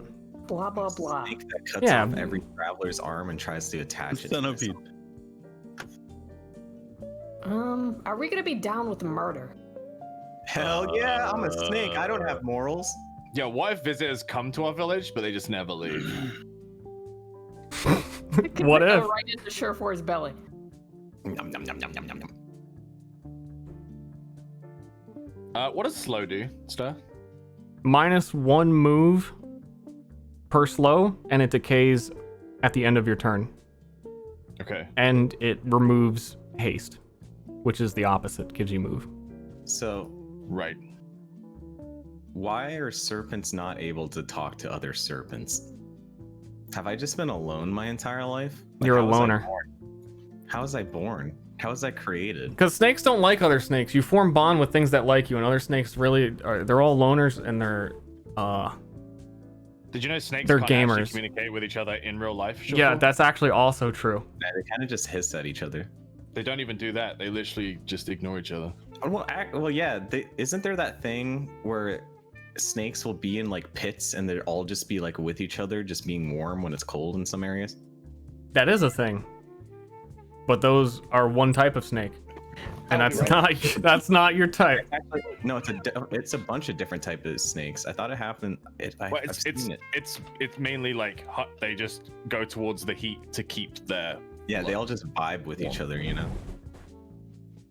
So there's a chance. Yeah. Horny snakes rise up. Chat, we're not talking about that in your Is anyone else like thinking about madness stuff? Oh well, I'm already. Well, like I said, I'm going progenitor. Progenitor. Yeah, progenitor. There we go.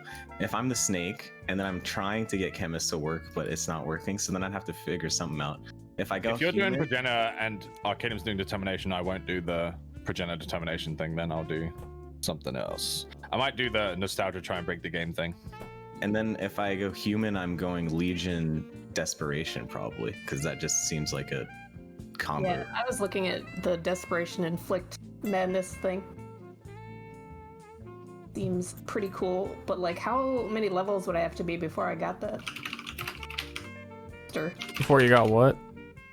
Incite Madness on the top of the Desperation 3. Well, you could take Incite Madness the moment you have Desperation. Like the class. You could take that first level. Oh, first level. The first level of that class. You can pick any of those skills when you reach that class, like first. Would it be a completely stupid idea to be sanity and dexterity? No. You hesitated for like half No, a I second. like what? It's your choice. I think you want a power game. Well, not exactly, but I want to have fun, you know. But I don't. You want to see. If you want it to be super powerful, I don't think you'd be taking Incite Madness. That's the fun. That's the part. That's the fun part. Yes. It's all right, but what you're asking me is basically, is this the best thing in the game? And no. Is it? Everything's good. Is it gonna get me pushed down on the playground? Am I gonna be shoved into lockers with this? No, you could also use it as like a social move to like curse people, right? And leave it on them. I was trying to comment to it. I didn't even think of that. Everyone's gonna be scared. So does madness inflict blight? Are they the same thing? No. Okay. Blight is blight. Social move. Well, that's why the first level up is madness you give lasts for 1 month, so that you can hold it over someone's head that you gave it to them. All right, if I can take that shit at level 1, there's no talking If out of it. you chose human gets to choose one skill from any class at level 1. You could pick Incite Madness at the start of the game. Hell yeah. And then you wouldn't even need to go rogue because you only want Incite Madness. You'd still have to go. It's like a commitment choice, because you're still getting +1 skill point for it. I think I did divulge a little bit about the character that I started to come up with. All right. She is the daughter of like one of the main like oldest residents of the village, and she runs the ossuary, which like Ster said, to remember their dead people will go in and touch the bones, I guess. I don't know if everyone can do it. Nope. I don't know. Like, I was thinking of having my character being able to do that, but I don't know if it would work out mechanically. But anyway, she is in charge of dead people, and she's generally very friendly and positive and will warm up to anybody. So there's that. I have... Oh, go on. Okay. Sorry. I just went on a walk outside, and I consumed my own thoughts, and I have an answer to the question you asked. Yes. Earlier about some things. All right, so I'm gonna lay down some backstory that I've come up with in 5 minutes. Okay, 5-minute backstory. This guy went outside and just stared at the sun until he came up with an idea. That is exactly what I did, except not the sun. I stared at the clouds. So this is what I have so far. I want if this is just assuming that you'd be okay with it, so stop me at any point. I'd like there to be like I don't know if I don't know how you feel about like dojos and stuff, but I would like a place of martial learning of whatever would fit the aesthetic of the world that you've made, whatever that. I can fit. Exile, like kind of put off to the side of the village where I was sent because I was a fucking bastard of a little kid, constantly getting in trouble, fucking stealing. Oh shit. wait, so you want there to already be a dojo here that you were sent to? Yeah, that I was sent to. Okay. And because I was just such a piece of shit, I was sent there, and then I got set straight by the old master there, and he was like a drunken master type of thing with like the gourd and the fighting and stuff like that. And that would be awesome. But I'm terrible at fighting. I'm really bad at it. Wait, what? No, like, stay with me. I'm really fucking bad at it. So, and he's trying to teach me like to do like the traditional samurai weapons and stuff like katana, wakizashi, archery, and I'm awful at all that shit. I'm just fucking terrible at it, right? And he starts to freak out, and then I get really mad one day, and I go into the village. I start some shit with some travelers that decided that they weren't just gonna forgive me because I was a teenager. I go to the dojo. They fucking jump my master. They either kill him or nearly kill him. I haven't decided which. And then I get so fucking mad. I take one of the big fucking gourds, which are tied to the shop, and I start swinging it around, and I beat the shit out of them with it. And then that's my weapon. My flail is a giant iron gourd that my master makes for me, and I fight with that.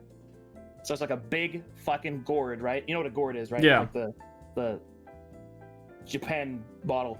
But it's made of iron, it's attached to a chain, and that's my flail. And that's how I want to fight. Like that. Like Gara from the Sands. He has a gourd in his back, right? Well, like Gara's big gourd, yeah, but it's full of alcohol. It's actually full of alcohol. Gourd Lord. Gourd Lord. I'm gonna fight people with that, and like it's just full of alcohol, and it'd be so fucking cool, dude. I mean, who would stop you? Yeah. So what do you think about that? I'm thinking. If it instead of it being a dojo, if it was like a shrine, then people would have reason to like come out of their way to find it. And maybe within the shrine there was like a school of learning. How committed are you to the gourd? I'm not super committed. I can do something else you'd like. I was just making that my reflavored flail. Mm-hmm. It fits really well up until gourd drunken fighter. I have to think about it a little bit more if I could. Well, I wouldn't change any of the abilities that I'd have. I might reflavor. Yeah, I know. But I have to think about that. Okay. That's what I had so far in the 5 minutes I looked outside. All right, sir. Because you want to be a chemist. God damn! Every time he speaks, I get apprehensive. What is the second best option then, huh? That's Snake. What would you choose, DM? Hold on. Where's that chemist ability?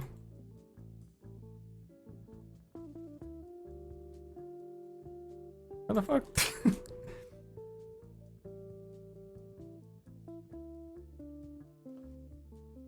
Am I blind? Oh. Yeah, it used to be something different. What are you looking for? I'm thinking. I'm thinking about your stupid ooze shit. It's not just the ooze. I like the familiar. I like the homunculus. The homunculus seems cool. It's everything. Everything just makes sense.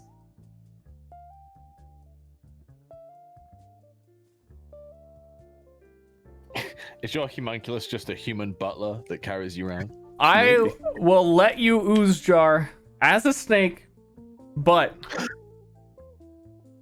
it may have an additional sanity cost or max sanity reduction on the character. I'm fine with that. Is he required to have a homunculus before he can ooze jar? No, because that'll be the sanity he can tie-in. You were thinking of going progenitor as well, right? Yeah, I'm going progenitor. Okay. And you could be a cool snake who could like drink their blood and have an ooze baby in your snake body or something. What? Let's go, Kenneth the chemist.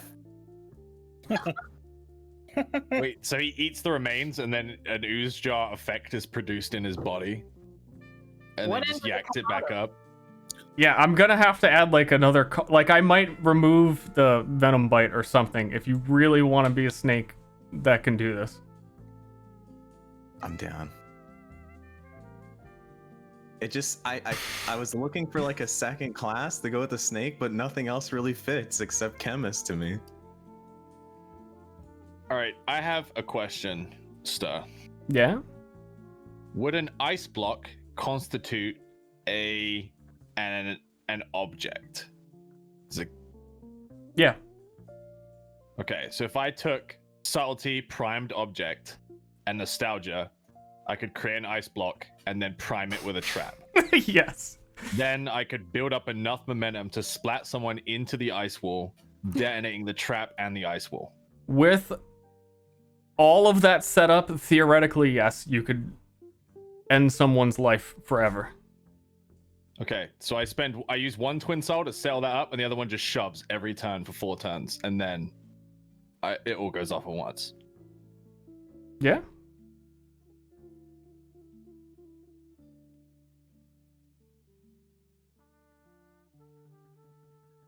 Players are chaos. The Rube Goldberg character. So, how you feeling about a Gordon? I'm thinking about a lot to think about.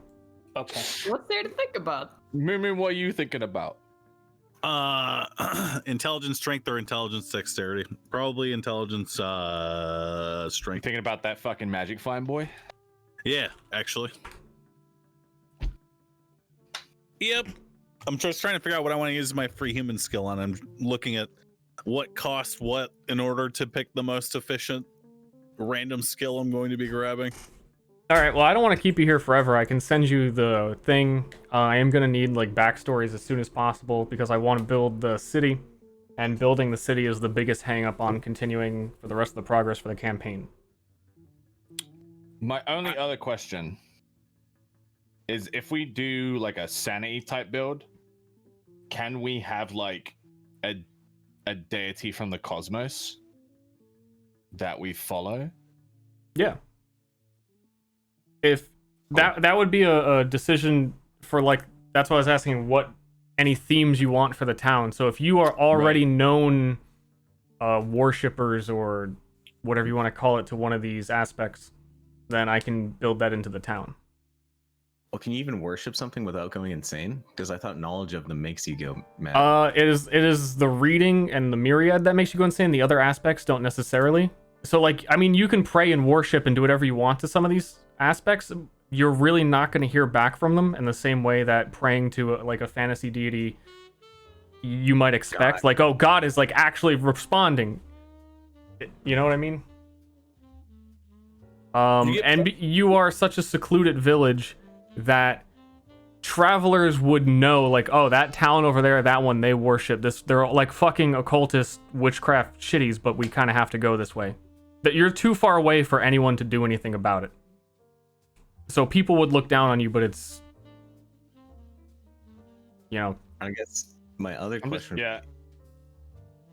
Oh, you can go first since you. No, brought it I up was just gonna say if we had like a shrine or a dojo that like was dedicated to someone from the cosmos, then we could like kind of build around it as characters. Yeah. And then my thing would be, so how are serpents seen by other people? Are we just seen as like normal snakes? Serpents are actually used in law enforcement by the wealthier cities and like police captains because of the ability that serpents have to smell guilt. They use them like watchdogs. So they're kind of like duo partners usually, and they bond to them. And they're immune to the eclipse. Yeah. How often does the eclipse happen? I need to go over some of those details probably twice a year. Wow, cool. The chat says ASAB. I don't know what that is. Okay. Okay. Snakes are bad. Oh. Serpents are bad. Feels bad, man. Don't. Kenneth isn't bad. He didn't want to be a law enforcement snake like everyone else. He just wanted to make stuff. Law enforcement snake. So, Yeah. How about that gourd? Oh. Okay, here's my angle on that. Is that the biggest, like, if there were a dojo in this area, it was fitting perfectly in that you were into Maelstrom, because that would make the most sense. Like, there could totally be one of those here.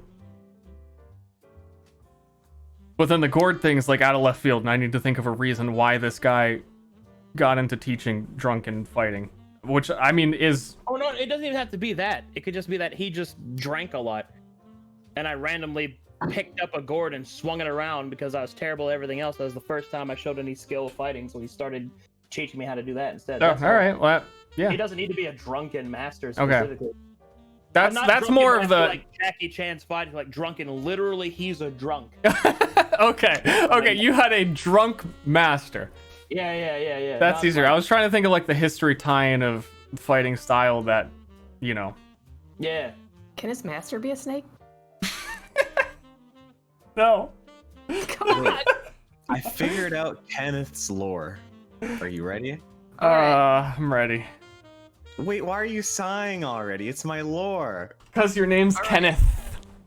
It's a good name. We all Anyway. know your lore lane. Go ahead. Kenneth's lore is he was born as a serpent, right? But he had some like higher understanding of like a social life, and he was never able to talk to any of his brothers or sisters or any of his serpent friends. So he tried to talk to rats instead, and that's why he talks. Yeah, higher understanding of a social life. Why don't all the other snakes want a party, man? Exactly. And then that's how I ended up coming to the town, because I was able to realize I could talk in their head mentally, and I was like, wait, I found friends. So then after he became friends with rats and people, he wanted to become a chemist so he could learn how to talk. Kenneth!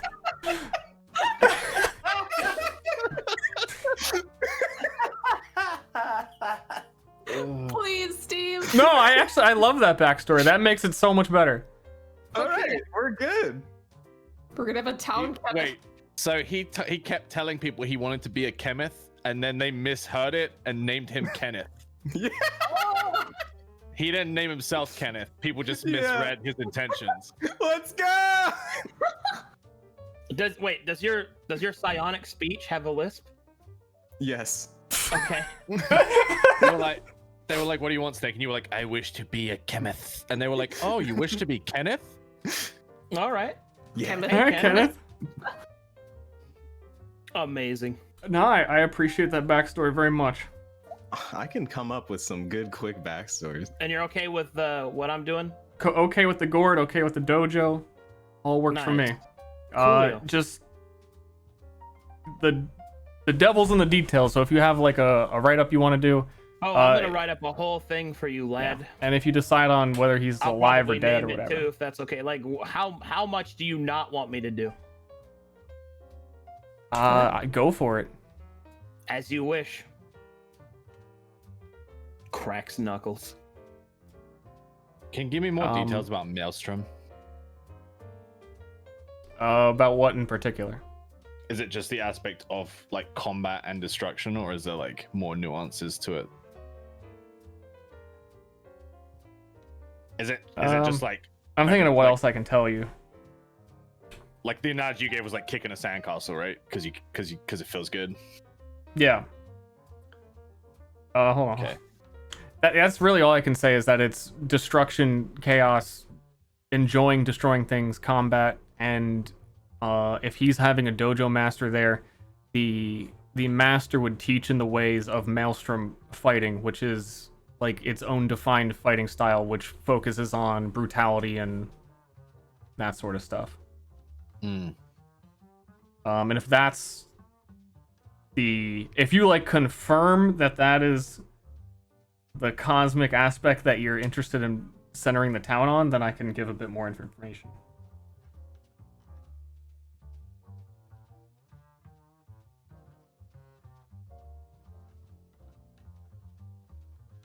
Cobra Kai. Fuck yeah. Oh my dude. god, the pun! I didn't even get that at first. Cobra Kai.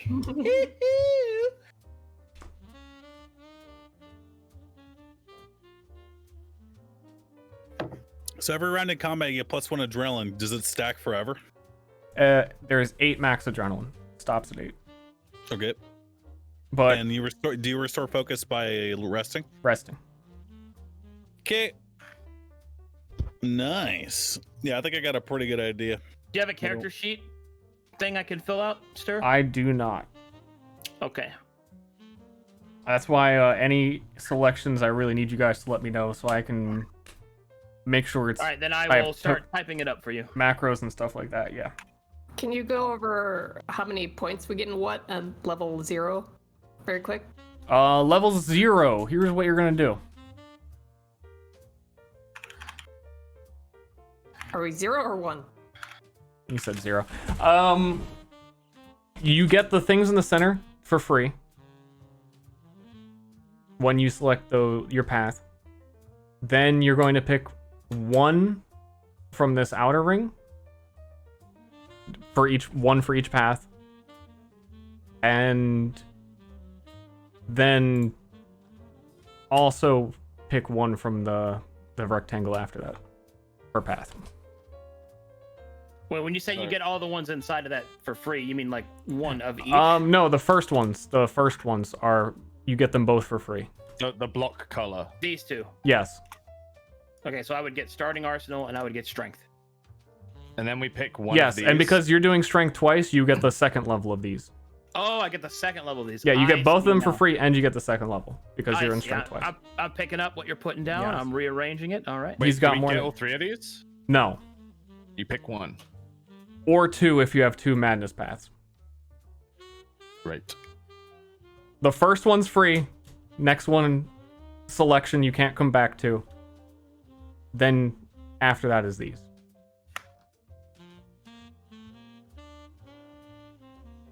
Then do we get anything beyond that? Or do we stop at that lock? That is level 1. So that should be all you're concerned with right now. So we get. So in my case, I would get both these. I would get 2 of these, and 1 of these. Yes. And to be clear And for then, you, because I'm human, I would get to choose 1 of these down here. yes, from one of your 2 classes. But to be clear, if you're going down strength, all right. I just hope everything's clear. You're going down strength. You get the 2 here for free, Yep. and then you got it. select. You could select power attack, but if you want the second level of power attack, you have to select power attack twice. I got you. Okay. I'm picking it up. Everything Yep. from this point on is select it twice. It's only the innate starting free ones that classes give you, and that are in the beginning that you get for free depending on how many selections of that path you have. Oh, I see. So. Okay, just let me go. So I would get both these twice. Yeah. I get both Yeah. these. I get both these filled out. Yes. And then I get 2 skill points, and I can put 1 here and then 1 here in this box, or do I get 2 skill points? So for you this get and 1 2 for skill this? points for these 4. Okay, and then I could double stack them, and Yes. then I get 1 for here, Then you get 2 for here. 2 for here. Okay, you got it. All right, you got it, champ. Writing that down, baby. All right, I have an idea that plays off Arcanum. Okay. Okay, so there's this dojo to Maelstrom, right? In this village. Naturally makes the village not very popular because Maelstrom stuff. So Yep. there's also a shrine to Maelstrom. My twin... Yep. No? Wait, no, just continue. I was going to say my twin souls maintain the shrine, and because of their closeness to the shrine, they are going to go down the sanity tree and be a little bit crazy. Okay, then I can definitely double down on the Maelstrom. I'm thinking like they would be cold and distant to play into like the nostalgia thing. I'll probably do like double sanity. Sounds good. Wait, which classes did you say? Nostalgia? Oh, you double stacking nostalgia. Okay. Double stacking nostalgia.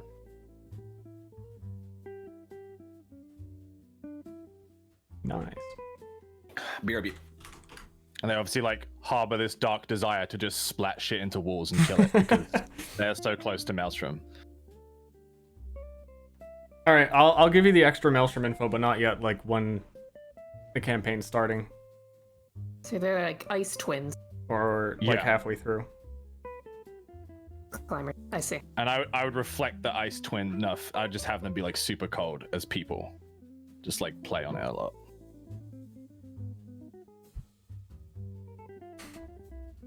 What's base movement? 6. 6 squares, not like 6 feet. Yeah. And I'm thinking about not wearing armor at all. Oh man, this is really off-putting for me, but I'm thinking Naked about. run? I think I'm gonna make a paladin, so you could do that. A paladin equivalent, anyway. You can do like a strength cleric. Yeah. Cool. Dope. So what I want to know, I'm gonna run you through it again. You gonna run me? so get- Okay. All right. Don't So- feel bad about it either. It's hard to keep Okay. track of all this when you're reading every skill and everything's being discussed. Okay, so let's say I put 1 into intelligence. Okay, I know I get this. I get to use 1 point here. I get to use 1 point here as well. Yep. What happens at level 2? Level 2, you get 1 point in intelligence again, which would go into this area. Okay. What happens at level 3? 1 point into Okay. intelligence in here. Okay, and then at level 4 is when I get to pick one of these. This does say progress after level 3. I'm a little bit loose on exactly when I want these to happen, but when we're playing, I'll let you know. Like, okay, this is the level. You can put one in here. Okay. And let's say, for whatever reason, I finally become a cleric. Okay. And I put a point into here. Let's say I'm like level 6, right? At level 7, and I level up again. 7. So Where do I get to put that intelligence skill point? Can I put it here if I want to? you can put or- it back here, or in the cleric tree, or your racial abilities. Where are racial abilities at? At the top, under the different races, there aren't that many of them. It's more relevant to Snake Man, but like, Okay, yeah, human doesn't have any. So Yeah. Okay, I got it. nice. Yay! Where's I have to your- make up a character now? Where's your other path going? Strength, probably. Nice. I was pretty hype on Strength Intelligence Cleric. They've got some really cool stuff.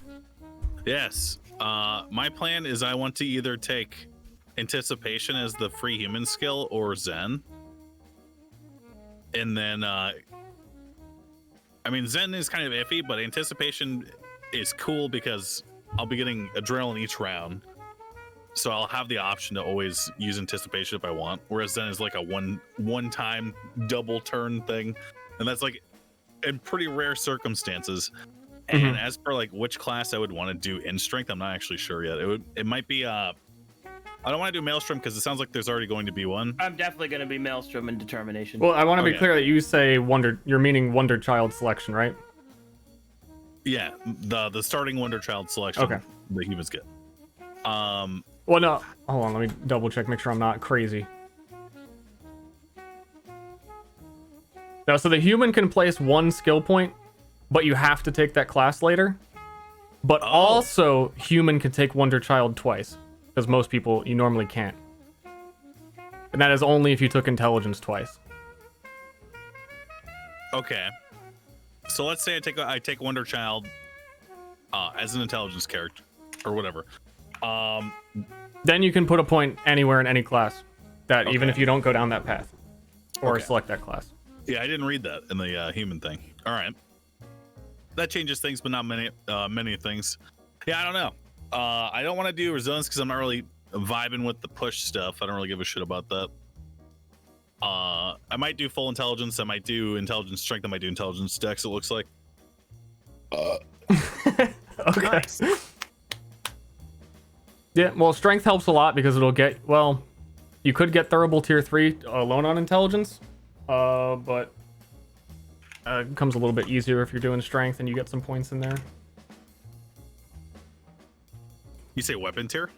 Yeah, because throwables are tier 3 weapons, and cleric has an upgrade to them somewhere in their class, but you would get it a million times easier if you were strength, because strength automatically gets melee weapon tiers. It counts as a melee weapon, the throwable? Yeah. Okay. Steve, what happens when twin souls like separate, like physically? They will slowly gain madness and lose sanity over time. Huh. And don't they have disadvantage on all their rolls and everything? The equivalent of disadvantage, yeah. They have to... It adds complexity to everything that they do, so everything gets harder for them. Oh shit, everything? Everything. When they're apart. Yeah, when they're apart. Yeah, they're inseparable. So they better like each other. Dude, all right. Final closing notes.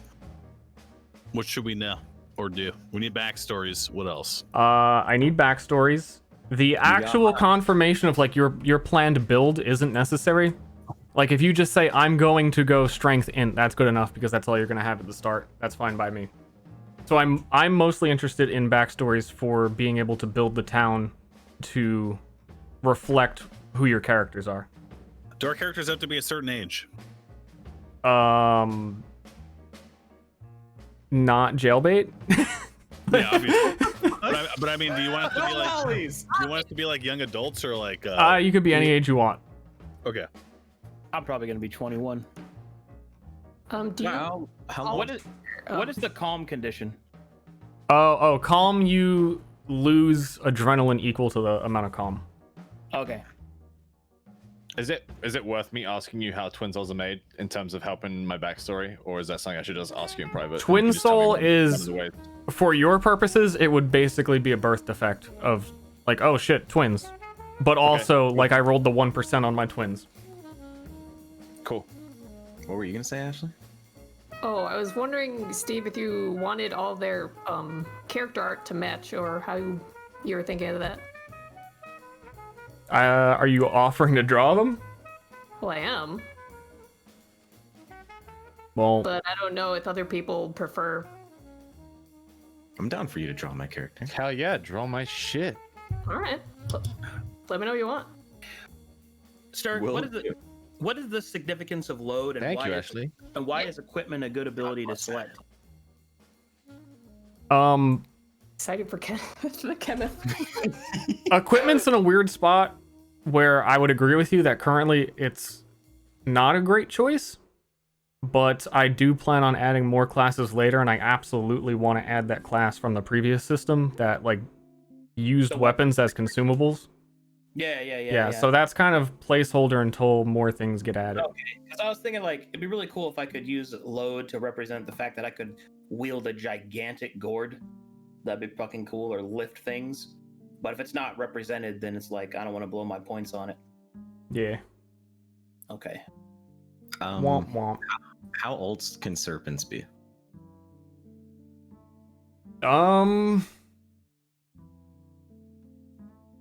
They could probably have like 100-year lifespans. And then is there maturity based on age, or like is it based on like achievements in a way? Achievements. Okay. Well, doesn't he have to start out as like a small snake because of the leveling? Yeah, he does, yeah. But he's basically asking if he could be an old small snake. Is that possible? Yes. Yeah, because it's based on achievements. I think I'm gonna make him like 25. I'm writing that down. 25-year-old snake. I think the way I want Kenneth to look is kind of like the one in the maturity picture. I want him to be a white snake with like purple eyes, and I want a spiraling like heart kind of pattern going around his body. He's a scaly. He's an actual snake. What do you mean? Short 4 is a scaly. He's literally a snake. I can't believe Shore 4 is a scaly. I can't believe it. A spiraling heart pattern? Shut your mouth. Ew. Yeah, like it going like it's like going counterclockwise down his body from the start of his head, and it's like hearts. he's a scaly. Yeah, because he wants. That's why he went to the town, because he wanted to learn how to be friends and learn how to talk. That's why he became a chemist. So he's a candy cane. No, he's not a candy cane. That's what you. It sounded like he has like a purple swirl all around his body. No, his eyes were purple. But the heart thing. Yeah. What He's candy. it seems like 6 accuracy is a lot. Is that true? Like, how much is 6 accuracy? Accuracy is a D100 roll. Okay. So 6 is roughly equivalent to 6%. Okay. But you do need at least 26 accuracy to crit ever. So so you're starting at a deficit technically of not being able to crit until you get over 26 or get to 26. Alternatively, if you get 26 accuracy, you have a 100% hit chance on a non-covered enemy, right? Yeah. All right, that sounds like I'm taking fucking accuracy then. Also, if I didn't, no, I think I did. Yeah, there's a super crit at 200 accuracy over. Yeah, Omega crit. Yeah. The Omega hit. Yeah, I saw Which the is Omega hit. a big part of the reason too why I think the most busted thing currently is Twin Soul Ranger. All right. Okay, I think I have my choices selected. I think that's that good shit. Yeah. Feels good. And what was the melee weapon that you wanted me to use for a flail? Just the blunt mace. Blunt mace. Yeah, Got it. previously that was saying like one-handed blunt, but yeah. What if I wield it in 2 hands? Could it be a hammer if I wield it in 2 hands? Yeah. Is that switchable, or do I have to choose now? I'd say choose now unless you have 2 of them. Probably gonna go with mace. I'll one-hand that shit. Yeah. So, the shove maneuver. If I shove an enemy, I get hit. Yes, unless you have a way to not provoke attacks of opportunity from doing it. There's a way to do that in strength. If you're double madness, I don't think. Well, if you're double nostalgia, there's no way. Yeah. Welcome to Pathfinder. I'm thinking about maybe doing nostalgia strength. Because then if I take melee arsenal to 3, I can use hammers to shove. And then that won't put me at risk, but we'll see. I would also, for you, look at Bull Rush. There's also like scraping shove and stuff in here. So there's a lot of bonuses to shoving targets on these skills. Oh, in the resilience? Yeah, at one point or another, Bull Rush was the most stupid thing and did like 100 damage. And not anymore, but I think it's still really good. I forget. Alrighty. Ster. Alrighty. Ster. I got more stuff here for you. Alright, more stuff. Lay it down. I have been like, I don't know, blue-balled for like a month of just waiting to hear everybody pick characters so I can work on more stuff. You got it, bud. And you got what you wanted.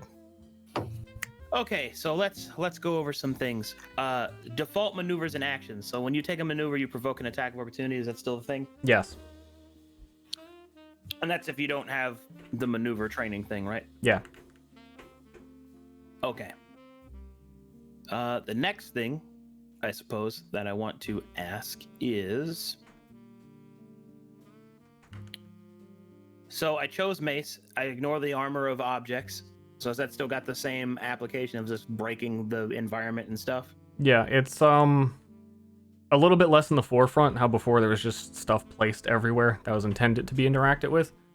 It's not that gamified anymore. That it's not going to be as relevant as the previous system. So if I wanted to like burst through a wooden wall and throw my weapon at it, I could do that still. Yeah. Okay, and I'd be more effective because I'm using a blunt weapon. Yeah. Yeah. Okay, that's good. My next thing is, so what I have so far.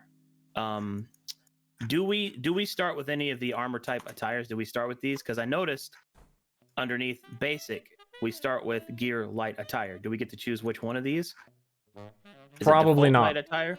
Or is it? You may not start with armor. Like I said, I still have to decide on that based on the town. Yeah, Okay, you're okay. how I think because you have a dojo, it's more likely.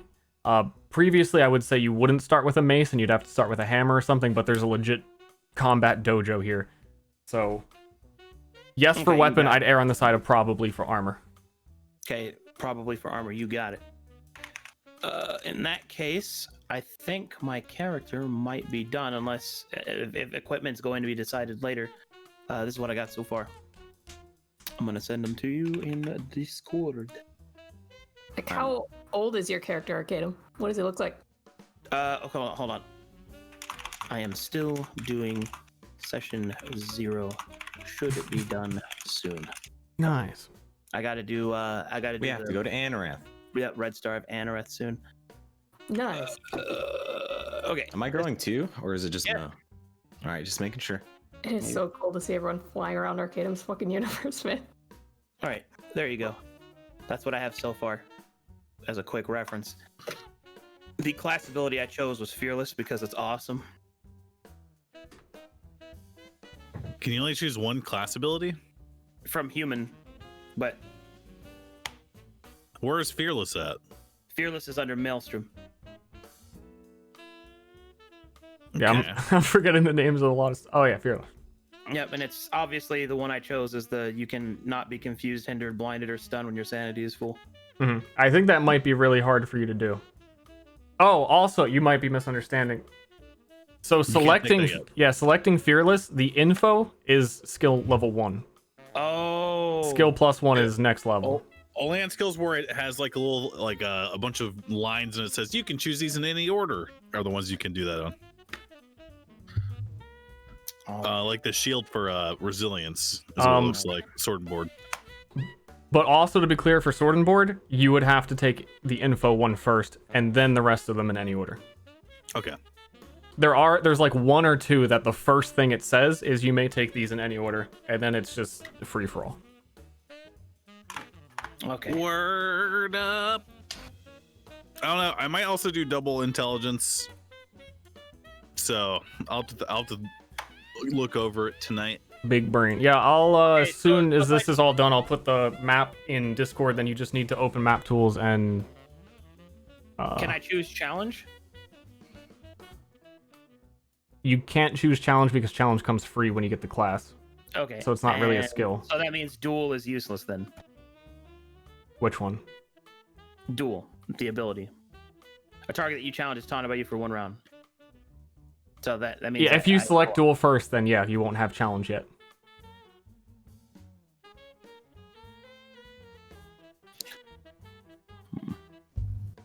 But yeah, like I was saying, if you open map tools and you just click map at the top, it's import map, and then you can import this once I give you the file. Or I can just give you a campaign file, and then it's open campaign, whichever would be easier. I suppose. Well, I still think Fearless is good because I can take sanity loss on behalf of other people. I feel like that's a good ability. And I'm not a caster, so. And you lose sanity when you cast spells, right? To be clear on Fearless, it says when an ally would lose sanity due to the actions of enemies. Oh, no, I understand that, but that means their sanity would naturally get lower. Yes. So yeah, so you could help your casters feel a little bit safer knowing that you can cheese them. Did you mean to typo vigilant and resilient? Where? Just everywhere. Resilience. I'm just wondering if that's like an intentional thing by you or not. Well, I mean, like where resilience and vigilant are different status effects. Right here.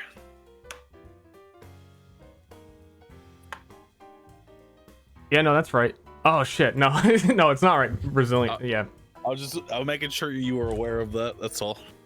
I wasn't sure if it was like you were doing like the intentional thematic misspell or some shit. You know, maybe like.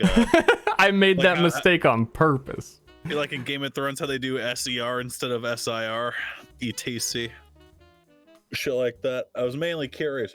Oh no, Ashley hates it that there's a lot of places where it's with an apostrophe S, and I'm just like brain dead. You know, I guess I guess it doesn't really matter if we're the only people seeing this. So Doesn't matter.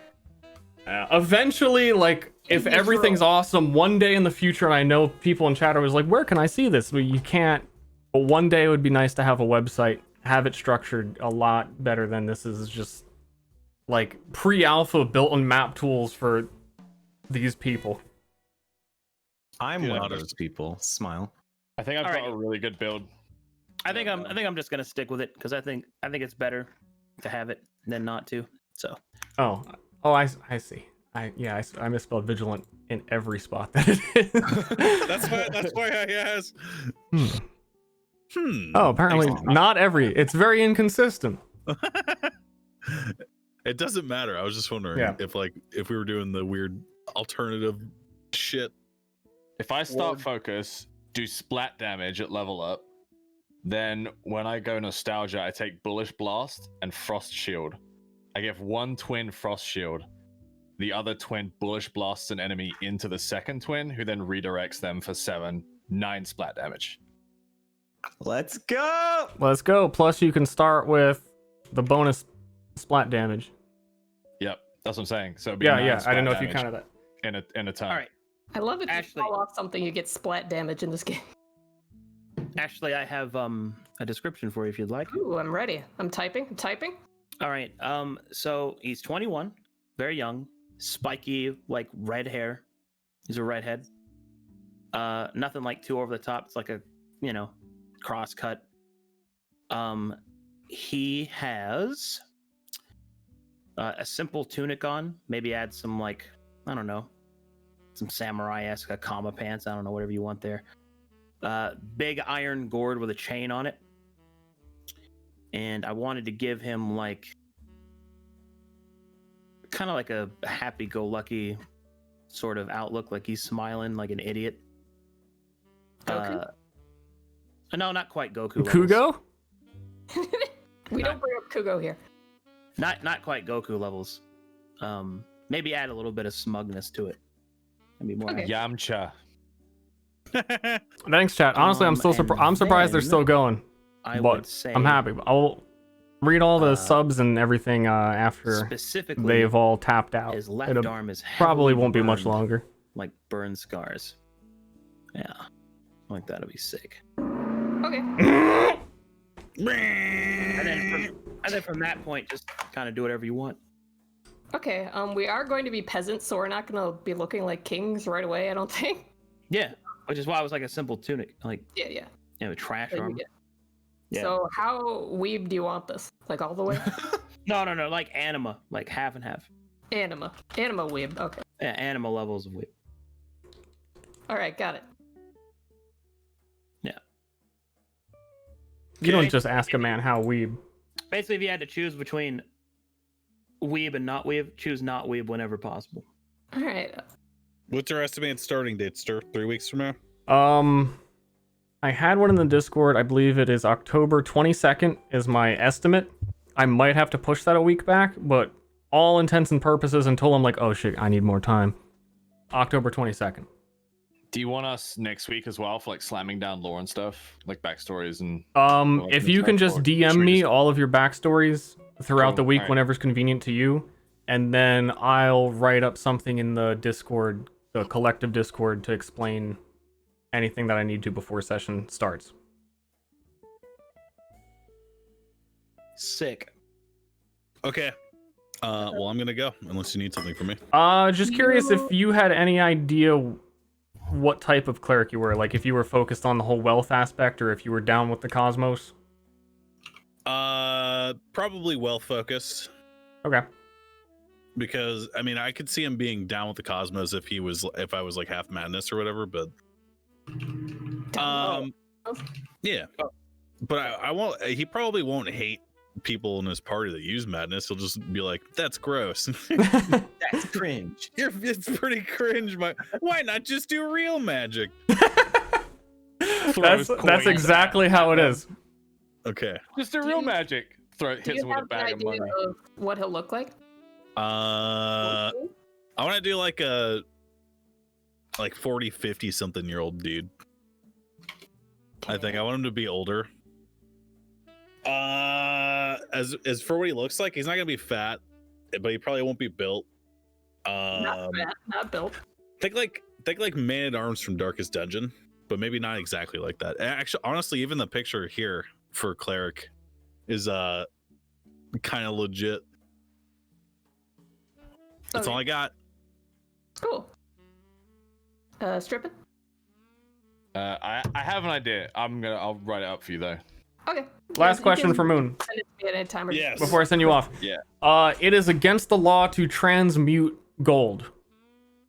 Create gold. Do you give a shit? No, because we're kind of like backwoods people, you know. I'm pretty fundamentalist, but Yeah, like what they don't know won't hurt them. the capital city. Isolated as a village, right? So Yeah, the capital city was where most of the cleric stuff comes from, and all the wealth and the economy and all their stipulations and interest in that kind of magic. And the consulate is what goes out from there and enforces all of those rules really strictly. But you are backwoods, but I just need to know if you care about what they're up to at all and follow any of their guidelines. Not particularly. All right. I would say. But he'll definitely pretend like he does to them. So what's like the lore then? He would have been sent out to this village to be like their local. No, I want you guys to have been born here and raised here and grown up here. So it's more that you would have heard about it because you get travelers. You could have traveled, yeah, and come back with the ideas of it, but it would. So we probably know each other a little bit, right? Yeah, I want you all to know each other. It would not be maybe you went to seek to become a cleric and then just got like tired of the fucking rules. Yes. Came home. Yes. Yeah. I'll set you free. I like this. Nice. I like it too. I'm excited. Same. I'm actually Fuck excited. yeah, dude. Literally, I'm looking forward to when I end my stream so I can build my character. All right, nice. I'm glad everyone's excited. This has been a lot of work and a long time coming, so it's cool to see it pay off. It looks good. Do I Thank need to you. choose a god? No. No. Or an aspect? You don't need to, no. Oh, also, no I decided intrinsic on what my benefit to character's anything. name is going to be. Oh, I am Hoshi the Exile. Ooh. okay. I like that. Where were you exiled from? From the village. That's why I was in the dojo. Because I was a piece of shit kid. Okay. My name's gonna be Jeremiah. Oh no. Lord Jeremiah, please forgive us. It's not gonna be Jeremiah. Okay. Bye, guys. I love you. See you later, buddy. Yeah, thank you, Ster. Yeah, no Yep. problem. I gotta go get the Red Star of Anoreth ready, so. Let's Ooh. go. It's gonna be cool. Pagu. Later, streamers. Later. Hey, I have nowhere to go. Well, I'm gonna go over the classes real quick for chat and read all my subs and all the stuff that I put on pause. You're so cool. Oh, you're still here. Yeah. Oh yeah, did you want me to leave or something? No. Not this time. It's all What do you mean Ster. not this time?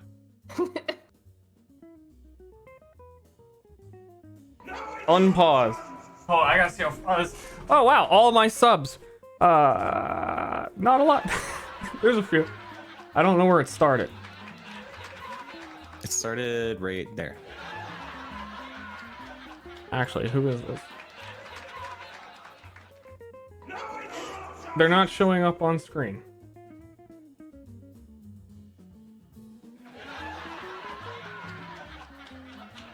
Okay, now I'll go to get ready.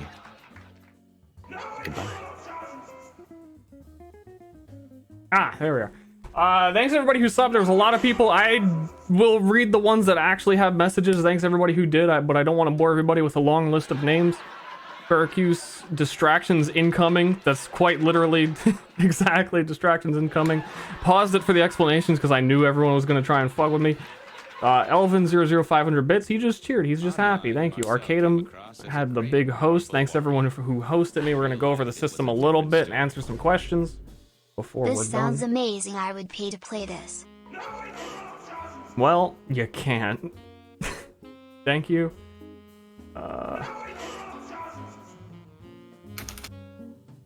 I turn the volume down or off. Not very many messages. Squibbed Big 60. That's because he subbed for 60 months. Tree Lion 9, 1505 bits. Thank you, that's a lot. This sounds amazing. Oh, this sounds amazing, thanks. I'm glad. Dude, it has been, like I said at the end, this has been a long time coming. I started working on this essentially 2 years ago and was like, yeah, it would be cool. I think I did a stream where I mocked up an overlay of how things would look. And I was like, yeah, this would be fun. I could set this up soon. And it's like, okay, two and a half years later. I scrapped it like 3 times.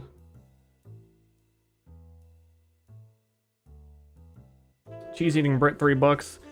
This shit is beyond bonkers. There is no pog face large enough to convey. We'll just use the I have given up star tier 3 subs emotes. Serious props for creating something so complex and intricate. I can't wait to see more of your world. Yeah, dude, fucking... I kept feeling like I needed to let Moon go and other players go so that they could like get back to their streams. But Moon's like, shit, now I want to keep looking at this and get back to it. So that's really awesome. I am humbled streamer. $15 from Trillion. So when are we getting a player handbook for this? Also Snake Chemist all the way. He got me. I gave in. This is just the first campaign ever run. I would like to at some point set up a website, as I was saying, but it's a big commitment to make this public information and playable. Currently, the system has a big problem where I think right now only I could DM a game because only I am aware of the weird nuances of how the macros work and might break, and the expectations of what is auto-calculated, what is not. I'm trying to make sure every skill is written in a way that it can be replicated easily and added easily to a character. And some of them predate that expectation a little bit, so they're a little bit more quirky. But yeah, dude, testing, dude. It's literally the first time ever played by anyone. So I am not in a rush to get ahead of myself and make it public instantly. Chrissy 15, this looks sick. Excited. Nice. What a good damn boy. Thanks, everybody. I like how turning into a snake afterwards is less weird technicality bullshit. Well, I do agree with Shore4 that a familiar could do it for him. I think I was just hesitant to get on board with Snake Chemist. Which I realized at a point and said, you know, fine, it works. Pencil Robber. Let me turn sounds back on. 1500 bits. Nice work, boy. It's nice to watch this all come together. Must be even nicer for you. It is. It is very nice. I've been looking forward... Like, dude, I haven't even streamed for, like, the last 3 or 4 or 5 months. A lot of, like, a huge handful of 3... I'd say 2 to 3 months of the last... I'm throwing out a lot of numbers. I've been working on this and not streaming. So for it to pay off and have people get interested in it Will Ronnie be an NPC? It working out. I would like to have other people as guest stars. Ronnie is definitely on the list for that. My mom is going to be a guest star in one of the games. I don't know which one. I don't know. But I want to make my mom a merchant that comes to town. So I've got plans for people. Also gonna wait a bit on that though. I don't want session 1 to be like, also here's this other weird dynamic. Like, I've got enough to make sure it's working properly before my mom shows up in a game. But I do want it to happen. That's planned. I hope Jerma has multiple sessions. I'm sure Jerma would be happy to be a guest star for one. He's already shown interest, so probably. No promises. Got fan art for the stream, by the way, in Arcadum's Discord?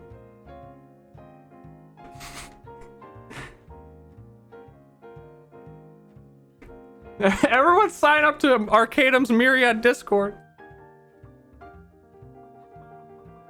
Well, hey, you do this for me. You come over to Ster's Breakfast Club, where we have a fan art channel for Myriad, and you put it in there.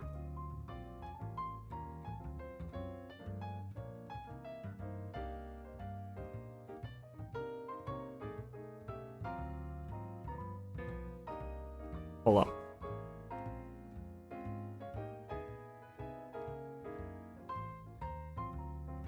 Snackatuli.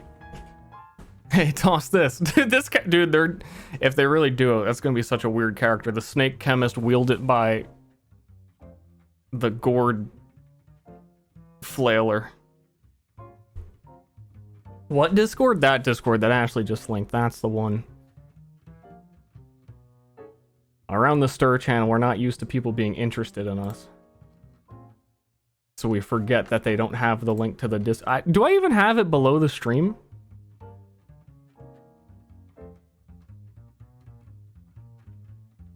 Wait, why am I typing? I've been linking it to people. Yeah, I don't know. Okay.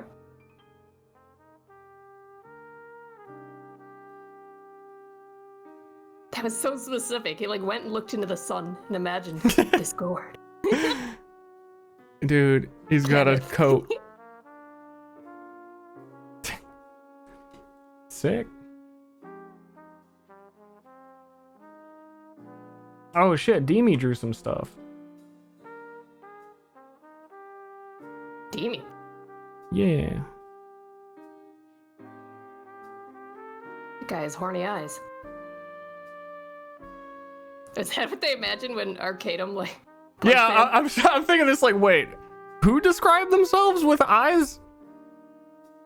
Like It's just the vaguest description of like, I'm gonna punch a guy with one arm and then I'm gonna punch him with the other arm. That's what he looks like. Oh. That's what I'm imagining. Wait, is that even Arcadum? Because the next guy's a samurai. Who is that? Like, I don't know why I can't like. Well, he didn't say samurai at first. Okay. Samurai guy's sick. Very nice. No gourd. You're so hot on the art that you don't even get the full description. The next one is didn't exist yet. Next one is like, okay, fine, gourd. He just gets less cool. Like, fine, if you're gonna keep changing, I'm gonna spend less time drawing it. Nice. I should have asked him how big the gourd is. Just realized I don't know how big to make it. He took he said it was gonna be one-handed, so appropriately sized flail for a one-hand gourd. Okay, so it's not Gara big.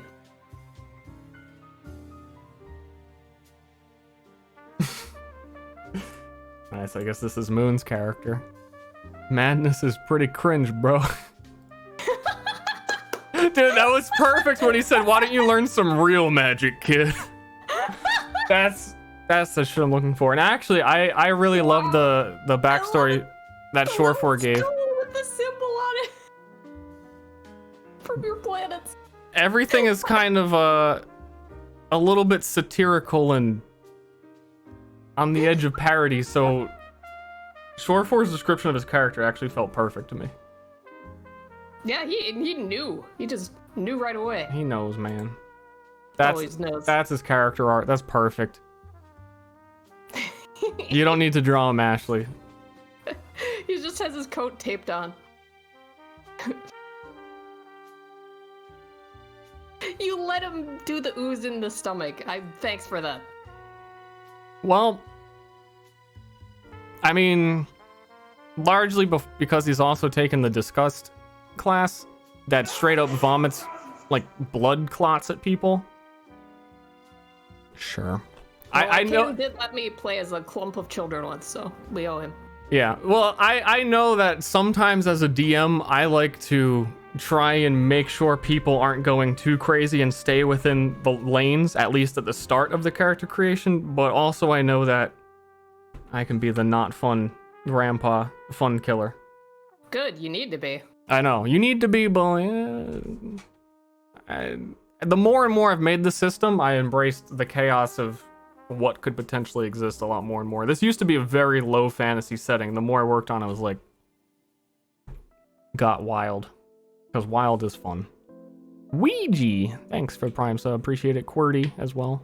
JackJack78, 200 bits. Got fan art. Oh yeah, thank you for letting me know. I totally would not have remembered. Oh, I would have reminded you.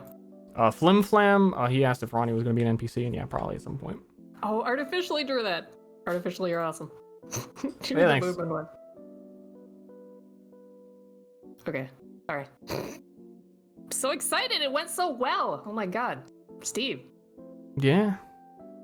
You're hot. Oh, I'm so... That's good. I forgot Strippin said that.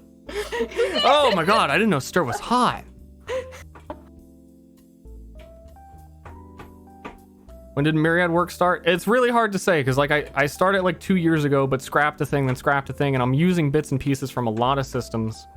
I'm using some lore from the first campaign that I ran for Arcadum and Ashley, which was how long ago? That might have been 3 years ago. Times, I don't know. So, but I'd say the last 4 months, I've worked on it more consistently and more seriously, and a big bulk of the work has been done in that time. But I've been able to reference stuff that I've done for like the last 2 to 3 years.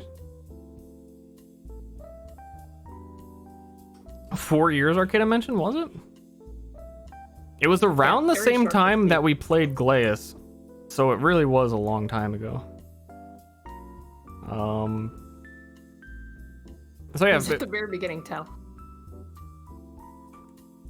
People wanted brief descriptions of the classes. I don't know if it's necessary anymore because I feel like everyone at some point talked about some of them, except for like 3 that no one seemed interested in.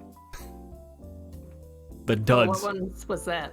No one seemed interested in Tactician over here, which makes your allies do other things, like they command their allies to move around the battlefield and give them buffs and stuff. I think they're actually really strong, especially because they're like an int class that gets bonus to damage, which none of the other ones really do. No one really seemed into Foreman, which is all transmutation magic, and it's a little bit loosey-goosey in the way that they can transmute a lot of different stuff in creative ways. Oh yeah. I'm interested. I haven't committed. Well, what did you pick? What are you leaning? I'm not leaning that way. There's like one thing I really want in the end of all these trades. Oh. Sorry. And I don't think... I think Strippin would have been interested in the Dex classes, but like you said, Ost is already a Ranger. I think Ranger, the current one, is the strongest by a lot. I'm worried about them, but no one's playing it. And I kept saying, every time I did a class creation stream, I said no one's gonna pick Ranger, so it doesn't matter. But recently, I like before I said they were my most boring class that I was least interested in, but I added some status effect stuff that I think is really cool and would be fun to play. So now they're actually one of my favorites. So I'm a little disappointed no one did. Because also I'd like to see how broken it could be. I guess a lot of people were into Edgelord, as expected. Is Moon gonna be healing as a paladin or no? If he's choosing cleric, most of their abilities are healing, and I know Moon says that his favorite things are clerics, and he'll probably be healing. Okay. Broderick too. I didn't see any bard support. Yeah, like music as magic isn't necessarily a thing. However, I think Tactician, if you reflavored it to a bard, would be very effective at that. But I don't really want to make a musical instrument bard specific. This is the bard character. Something that I avoided in the last system too, and as I pointed out, that there were plenty of bard-like abilities, but I just don't want to pigeonhole them into bard. I like commander theming more than bard theming, and I think it fits the theming of the whole world better. I'm gonna smash for days. Yeah, thanks for getting hype and everything. Fuck, dude. Fuck, bruh.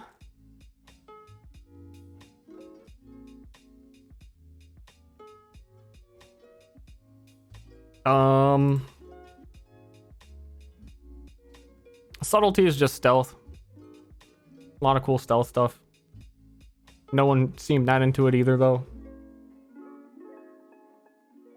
And I think resilience is super strong, but people just want to fucking smash, and it's mostly about armor and taunting. Well, I guess with our like village setup, it doesn't really establish an enemy for us to be sneaking around and like stealing stuff from. So maybe that's why no one gravitated toward it. I think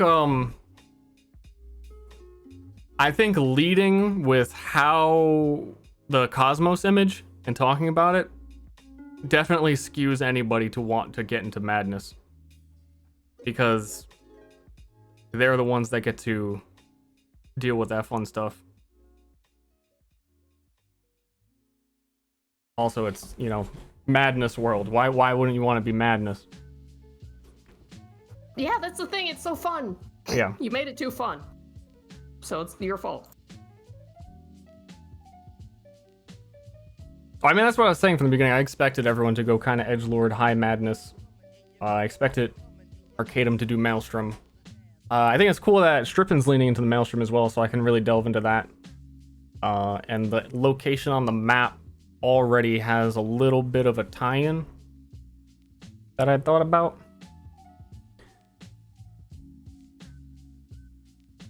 Hold on, I saw some questions.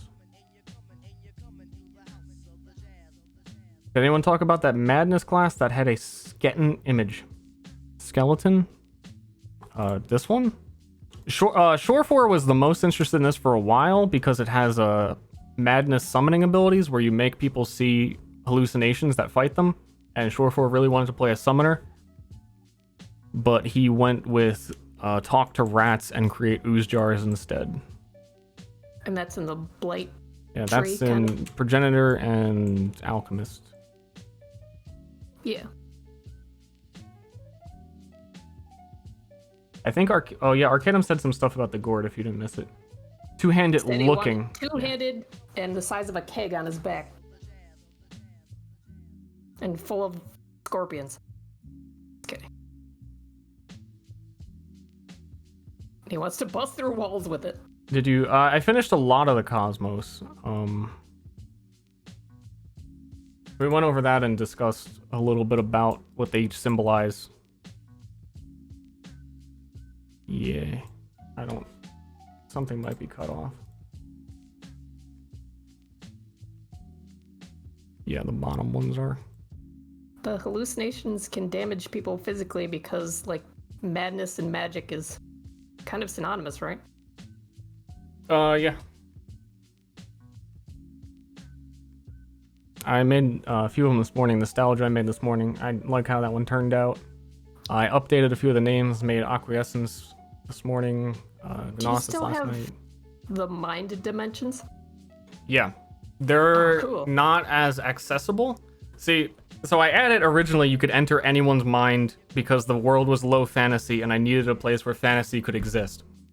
But everything has gotten much, much, much more fantasy. So I've skewed that back a little bit. It is possible still, but I don't want it to be like the forefront, I suppose. That there are certain people you can meet in the world that could help you do it if it were necessary. But the reality too is that it's much better that way because entering anyone's mind and being able to represent it in a session, I would want to do it justice, and it would be really hard to prepare the possibility of entering every person's mind in any session, you know? I know, but like, it'd be fun. It would be fun with an infinite amount of prep. I just say what the people want, you know? The garbage dimension still exists. It's a little bit different. It's mostly in 2 cities. So the garbage dimension is there. And no more knowledge college.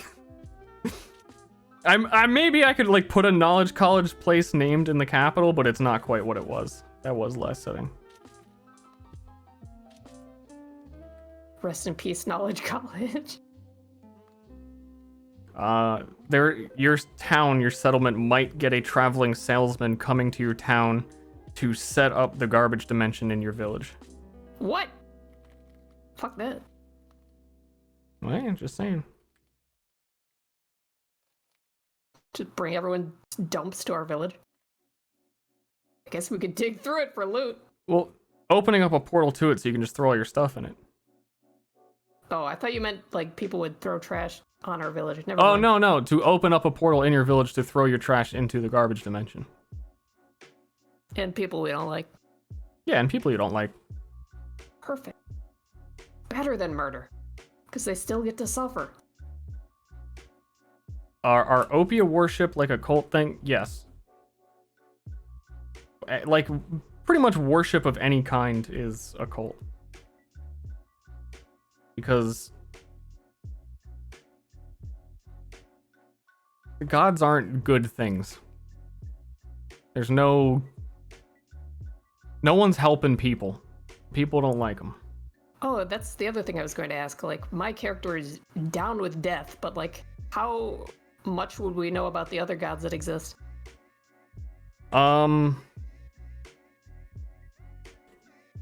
You wouldn't know much about them, except for a couple of the popular ones from myths, like Petrichor and one of the moons. The moon is life, but the proper name is Genesis, and Genesis and Petrichor were the gods of life and nature that instigated the war against people and are dead. That's like the main myth plot line that you'd be very aware of. And then Legion begged them to kill him, and he's dead.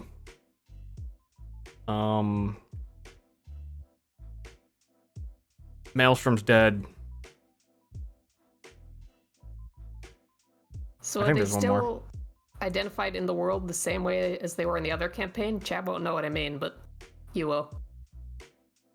Identified in the world the same as the other campaign. Well, I mean, can you Name them? go up and talk to them in a form? In a form. Cool. I think it would be very difficult to do this. It's not as simple as like, oh, I set up the thing. Like occult Ouija board kind of stuff. To contact gods, like a seance. Would be very difficult, but possible. Sounds like that'd be a terrible idea most of the time. Most of the time, yes. Okay. Dear God, please leave me alone. You never saw me. I don't know what you mean by no gods, no master kind of universe. There's gods, they're living on one. They're just not directly involved with people's shit.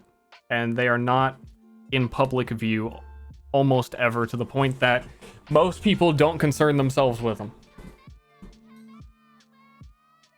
It really is like real life. I'm into pagan shit and I'm gonna go into the woods with my friends and we're gonna do some weird rituals and sacrifice a lamb. And maybe we'll think that we got a better harvest because of it, but there's no evidence, generally speaking, that a god was involved in any way. Most of the time. Most of the time. The exception being the Myriad is very definitely real. And if you read a book, you'll hear that guy. What does he sound like? Find out. I was gonna do it, but then I was like, nah, you gotta wait 3 weeks for me to actually make a campaign. 3 weeks! 3 3 weeks!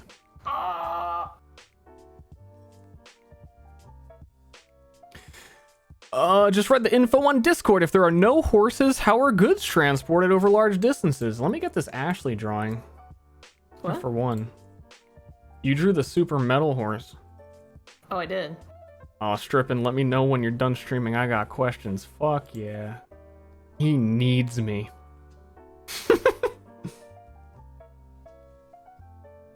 I never saved the horse because I'm an idiot.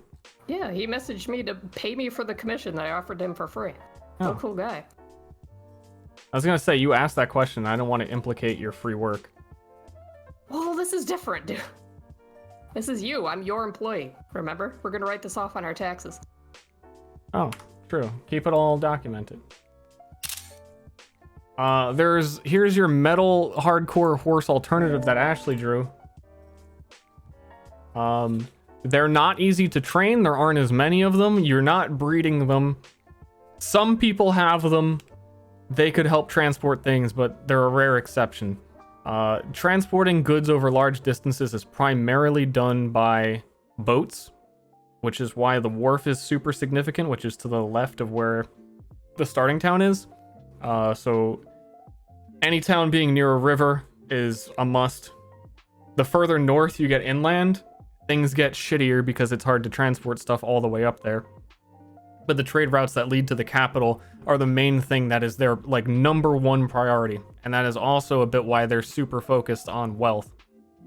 And clerics are related to wealth, and they're deeply interested in controlling economy and making the world a stable place where currency matters from here to here to here to there, so they manage all of that, and it's not easy to do in a world where keeping books and keeping notes and writing of all this stuff is common practice. What's the name of this horse thing? I don't know yet. Shit. I was trying to make Ster have snake-drawn carriages, but I think he said no to that. We were talking about that, and I think it would be possible for the super elder snakes, but I think the large snakes have more respect for themselves and but they dignity. could be wheels in the carriage. They could Oh roll my god. their snakes. Oh yeah, that. Wow. Yeah, no. Come on. Maybe for like one guy. Oh, one guy gets the cool snake. And also trolls are really strong, and trolls are dumb and easy to pay off if they're actually willing to work for people, but also you can't set up a troll breeding horse program, so generally if a carriage is drawn with heavy stuff, a troll will be doing it.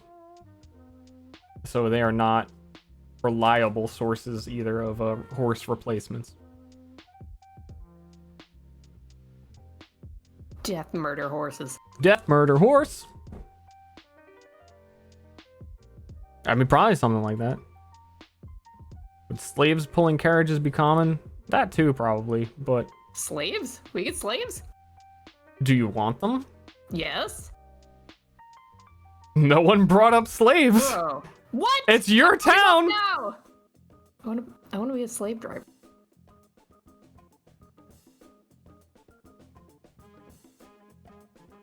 And then after they're done, I get to keep their bones.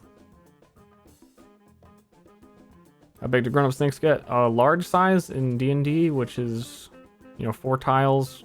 Is hard to, like, quantify an exact size to. But I would say they could be the equivalent mass and, like, obviously it's a snake, so it's not the same shape, but like horse-sized snakes. I just pictured like a snake skinned over that horse. Like pretty dumb.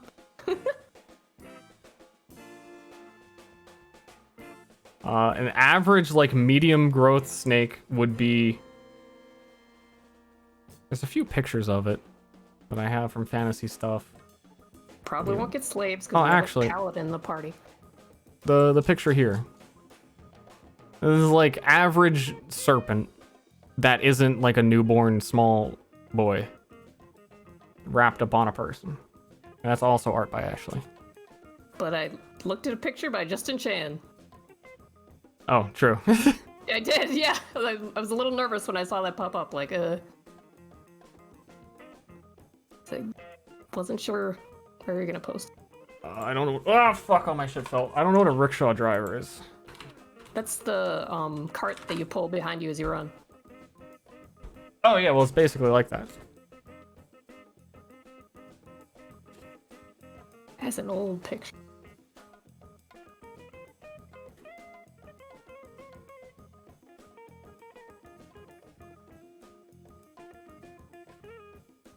Is there steam power? No.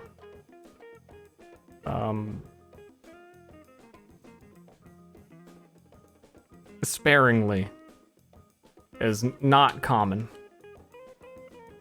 Technology varies a lot because if one person figures out steam power, they're going to have to explain it to other people to mass produce it, and mass producing things is nearly impossible when there's no standard industrialization of like what's screw size, this, that is very hard to replicate creations large scale.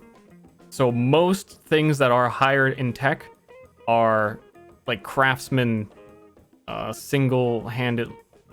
I don't know. You get what I'm saying? Like a single created one, then they move on to the next one. Handmade. Explosives at all? Yeah. There's cannons and all that.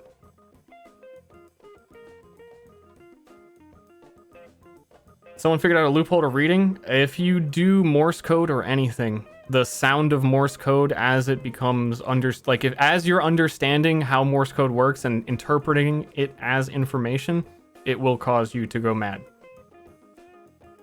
Yeah, that's what I was worried about when you're creating the systems. Like, people are just gonna sit there and just try to come up with a way around I've tried to come up with a way around it longer than you have. They're still gonna try, no matter what. Yeah. Spoken language is not madness. That's why people can have oral history and tell stories. And the news is probably pretty wrong because you have to hear it from a bunch of... Pictures and art count if the depiction is like symbology. If it is clearly something that means something, it will start in varying degrees of madness, getting worse and worse the more clear the depiction is. So, like an abstract painting that is interpreted multiple ways but is not definitively this exact thing that we all agree on, that's when it starts to become, information and starts making people crazy. So a lot of the art of the world would be more abstract and brutalist.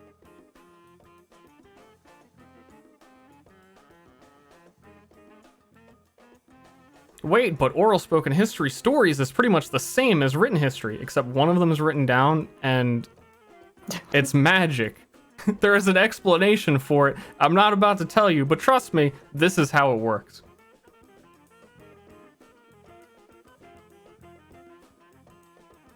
Would songs cause madness? No, it's oral. Anything oral doesn't cause madness. Unless you were... Actually, no, even then it wouldn't. You technically could... Originally, as I was trying to break my own system, you could use magic to record something you've said, to replay what you've said, and the replaying of what you said would invoke this Curse of the Myriad, and then you would be able to use the re-recording playing of what you said to cast magic, because magic is casted through the exact same thing that causes madness when you read.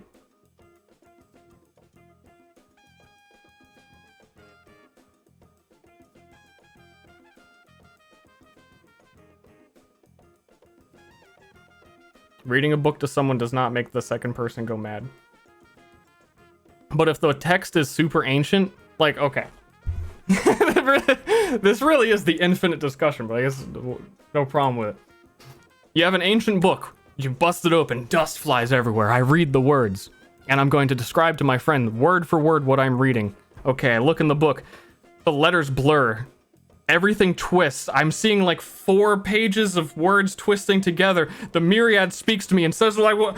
And your friend's just standing like, okay, so what does it say? And you're like, waffles. Something about waffles.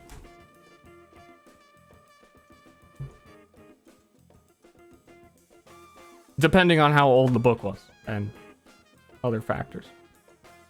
Force slaves to read to you. Teach them how to read first, I guess. That was my plan, dude.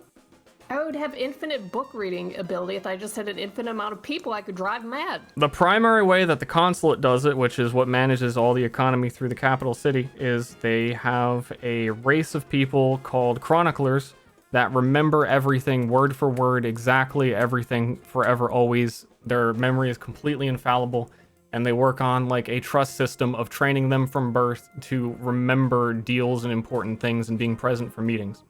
So in situations where things are absolutely necessary, they use people as storage.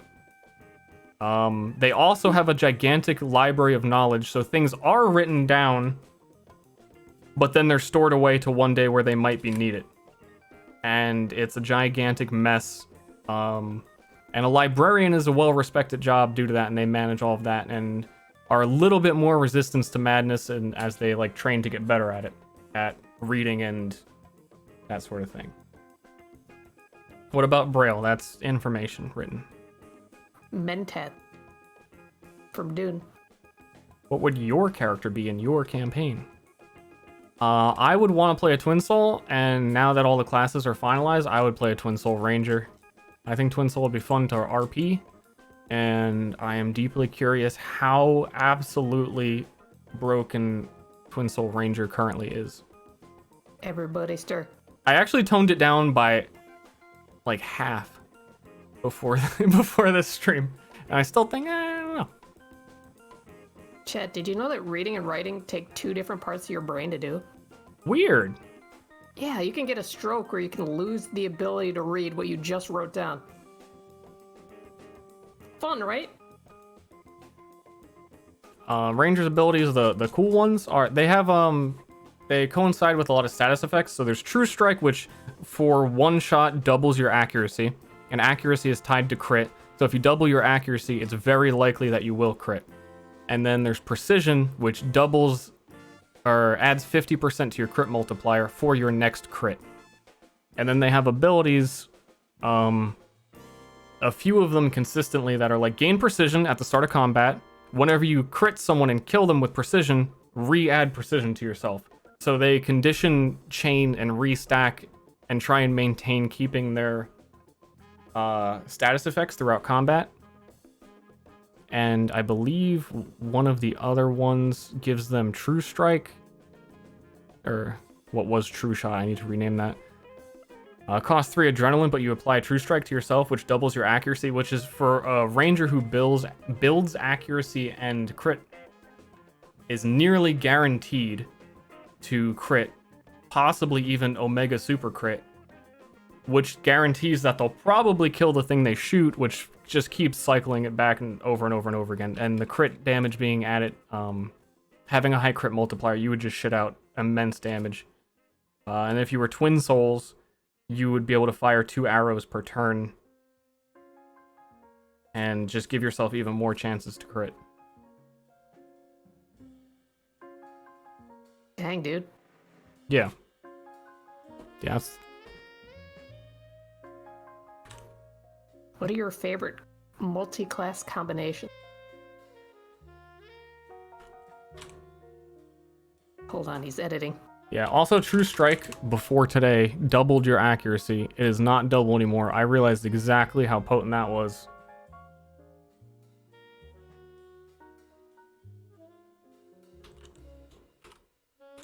What'd it do? It was like, even on a really bad roll, you were critting on pretty much every single attack.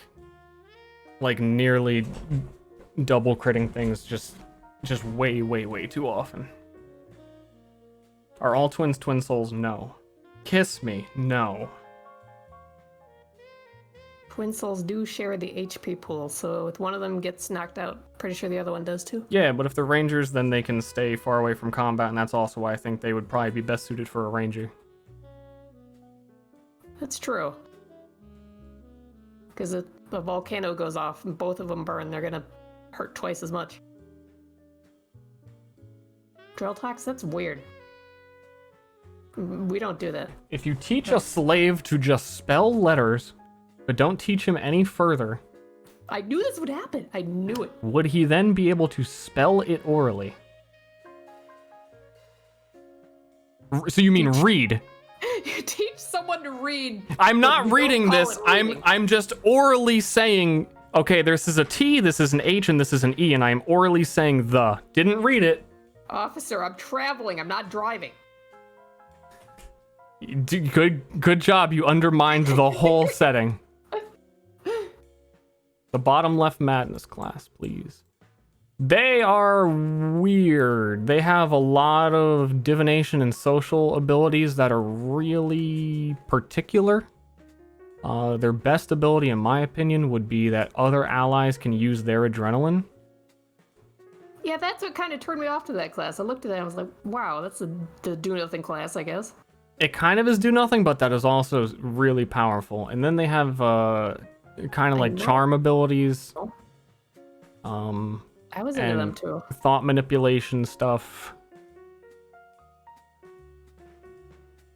Just a lot of weird things. This ability, Mind Trick, is super versatile in that, went over it on another stream, that you apply a trick to somebody, and then each skill unlock you can change what the trick does, and you get to choose how it activates when you apply it, and it costs less to apply to yourself, because you could actually I think synergize this pretty well with a melee character, that you apply tricks to heal yourself, like when you get hit or when you critically hit, to deal bonus damage. It is definitely it's Hearthstone secrets. The class in general is just hard to see the value in what things are immediately. Yeah, I was imagining how much they would be able to do in combat. I would Not also really. say Pain Link, though it costs a lot of sanity, I did that because Pain Link is very powerful. The creature takes the damage you take. Then you gotta take damage. You do. Hmm. But I think they would synergize decently with the Desperation, and then do a melee build with them. Hide behind the gourd guy. Or you would just go flat max sanity, double pick the class, get really good mind tricks, because then you could place 2 at a time if you took the class twice, and then rely on manipulation, thought snip, and stuff like that to social engineer shit, charm, and then also take tome mastery and hope you find a tome with more useful skills. I do like that there's one of those that let you smack people with your book. Could you attack yourself with flail for Pain Link? I'd allow that.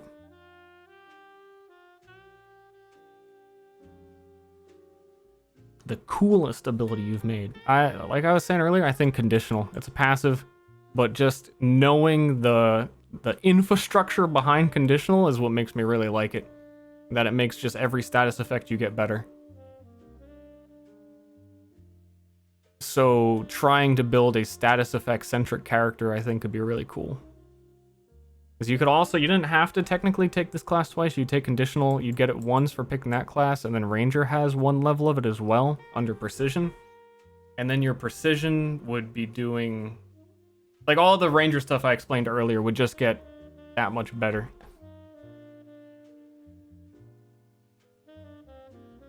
So we have... So the Twin Souls people are going to be pushing people around. So that means they're going to be up in the middle of combat, right? Oh, sorry, I was reading something else in chat. What? Strippin's character wants to push people around, I guess, like physically shove them around. Yeah, he's a bully. Yeah, so they're going to be up front in combat. Arcadum's character is going to be up front in combat. The Paladin probably will be too. I don't know where the Snake would go. Probably. Snake is probably going to attach to Arcadum. Huh. So that's a lot of frontline characters, right? Yeah, I'm not completely sold on how easy it's going to be for Strippin to shove people in melee. Even with Twin Souls, because if you're in melee, you're going to be taking double damage potentially from AoE effects. Bullish Blast on there is really strong for push effects, but then he can only do that once per turn. So his setups are rough. No matter what he does, but he's going for like really high value, high payoff. Once he gets his shit right, it'll instant kill whatever he does it to. So you think that's worth it?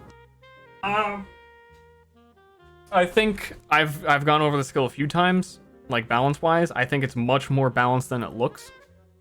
I'd actually lean towards thinking that the payoff he's looking for might not be as high as he thinks that it will be. But certainly under the right condition, it still is. It's a lot. Yeah, if the monster's like large size, is he going to be shoving it at all? Like, if you could set up Catapult before a combat against a large creature like that, and the whole party pushing the thing, you'll just straight up one-shot like a boss. Oh, that's true. We all can push it. So Yeah. you can freeze it for a moment. Does that freeze it? First of all? Catapult only works on objects or an ally, so you can't push the creature, but you would, outside of combat, like, get a rock, stasis it, awesome. and then all start kicking the rock, and then he'd let go of it, and it would just fucking obliterate this thing. Okay, I'm so into that. So yeah, the payoff for him is gigantic, but the scenarios at which it'll work are sketchy. Sus. All right. No, I'm gonna help him as much as I can with railgun people. Yeah, that's gonna be cool. Yeah, and then the later levels of it are that you can apply it to allies, and then allies are immune to the splat damage that you apply to them from Capsule.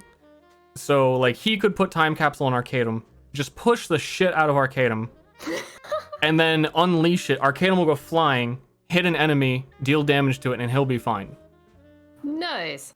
I think that's the more reliable way to use the skill, rather than he was talking about trying to set up ice blocks and push people. which is its own thing and its own synergy, but consistently using time capsule, you're probably going to do it that way. Similar to that, I don't know if you could combo these. I guess they both do the same thing. Encouragement from Cleric pushes an ally 4 tiles, but they are immune to it. So if he didn't immediately have that unlock for time capsule, then you could use that as well. Wait, so if there's like, if we come up to a tower and there's a window 20 feet up, can he use that catapult to kick someone and then launch them up into the window of that tower? Is it like that accurate? I'd let that happen. No. I would probably tie a dex check to the person getting pushed to see if they could get to the window. But because they're immune to the damage of the push, as the DM, I would say if they hit the wall, they wouldn't take damage from that, but all of the damage from the fall after the time capsule push, they would take. How would that work out? Because the falling and hitting the ground is different than falling and being shot at the wall. So it depends. We do it to Kenneth the Chemist. And we launch him up into the window. He smacks into the wall in the room. It falls to the ground. Like, how much damage does he take? Actually, at a certain maturity level for snakes, they can climb any surface as long as it is like not completely slick. So if you shot Kenneth the Snake at a wall and he even touched the wall, he would be able to perfectly climb it no matter what. Oh. She's like suction cups on his stomach. They're just fucking slippery snakes, dude. I imagine more like, you know how like bugs have the little, like spiders have in the grasper, neat like threads on their ends, like Spider-Man touching the wall. Their scales would kind of have that. Oh, I see. You know that tarantulas can shoot their hairs out at you? I did not. Oh. Well, they can. But it hurts them, so you're not supposed to do that. It makes me a happy boy to have Myriad theory crafting. Yeah, I'm looking at that in the chat. Even just the other day when I was going over the classes once, and someone was like, and I was trying to figure out the crit thing on Ranger, so I was like, well, what if you use this skill? And I was like, holy shit, he paid attention and remembered. Like, what about weird. That? I'm not used to that. Yeah, exactly. What is paying attention? Controlling other people. That was this class that we were talking about a second ago has manipulation and thought removal. Tell might do that. I'm so torn. I think you'd like it. I would. I'd like it a lot. I just don't want to be a useless log in combat. And I want to touch people, make them crazy too. My encourage. See, I want to see you do it on the DM, so it's like my word means more than it should. If I'm to try and convince you what class to pick. But pick. As Steve. Currently, there are not DM. a lot of strictly social abilities. There is no charisma stat. There is nothing to give you the edge in a social environment outside of combat. Yeah. So when you're saying I don't want to be a slog in combat, you're that much more helpful outside of it. So your abilities that can manipulate people, or even like I was suggesting with adding madnesses to people and like bribing them or whatever, there's not a lot of classes can do that kind of stuff. True. I don't think anyone in the party will come close to being able to do that kind of stuff. So if I took Madness Touch on one thing and then the social person for the other thing, do you think that would be like enough?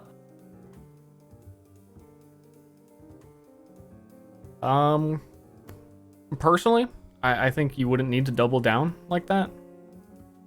And I think your second class could be better spent somewhere. Madness Touch, maybe, just because it's a dex class, so you're already getting the benefit of possibly getting sneak attack and things like that. Yeah, I would imagine she would need something in battle. Yeah. I think you would rely on manipulation in battle, even though it's a little bit really unreliable.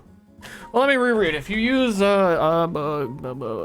manipulation during combat, a target that is phrased like a moron wrote it.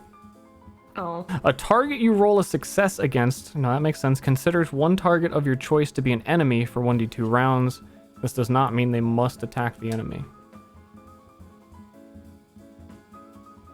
Okay. I think you could still swing that in combat.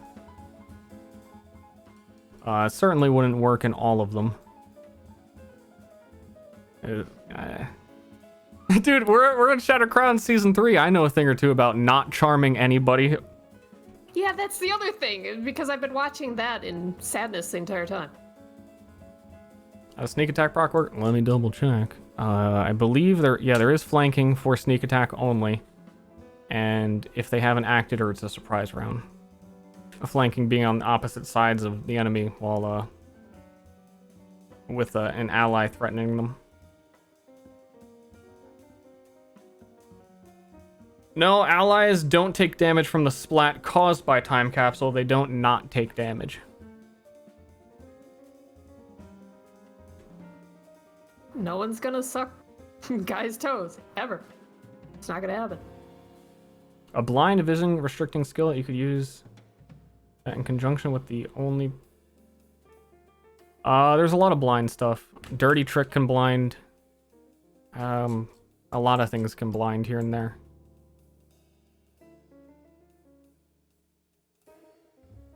Are we going to be fighting undead stuff? So my idea of most of the enemies is going to be like nature beast themed. There are pseudo undeadish. I don't want to say exactly what they are that you might be fighting. Kind of depends on where you go and what your group decides is important to them. It's not going to be an overwhelming amount, but I can tell you if you do fight an enemy of that type, it will be one of the harder enemies that you do fight. Okay.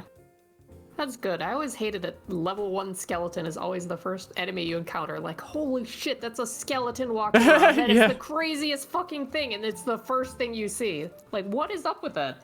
If you see a skeleton walking around... yeah, that's some shit. Yeah, that's some shit! But they put that on the same level as, like, us. Of rats, yeah. Like, rats! You go into the cellar and fight spiders. rats, and also, there's like a tutorial skeleton. A what? The level 1 enemy.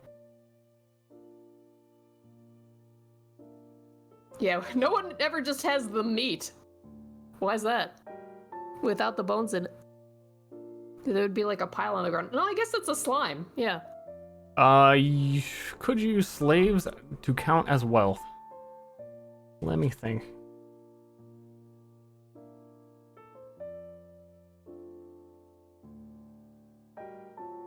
No. Because you can't use objects that are worth money. It's always the actual money itself that you're using. Does it have to be, like, money in your pocket? Like, where is this money?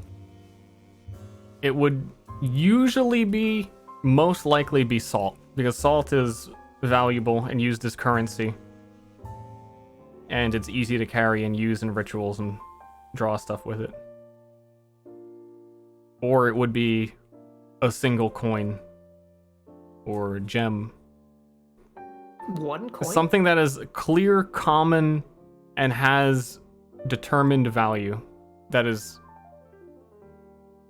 established. And while you could argue that, oh, well, all slaves are worth 1 gold. Here, use him. I don't think that slaves would be as clear-cut as the other currencies. They wouldn't be represented in the way that they're required to be used that way, and that's all I'm going to say. Dude, this beanie baby I have is worth like 50 gold. I'm gonna cast the greatest spell with it. Salt to protect from demons. There really aren't demons. Demons? But it technically could be, because any magic ritual could be performed with salt. And it would be more potent if salt was used, because salt has wealth associated with it. Whereas We should otherwise say you would use there's- chalk. Say there's no X at this point. I don't want to be spoiled that much. What do you mean? What did I say? Oh, there are no demons ever. Like I Oh. want to be in suspense that there's demons. True. I shouldn't say that because people would definitely think there are demons. Yeah. Yeah, my character. Of course, my character thinks there's.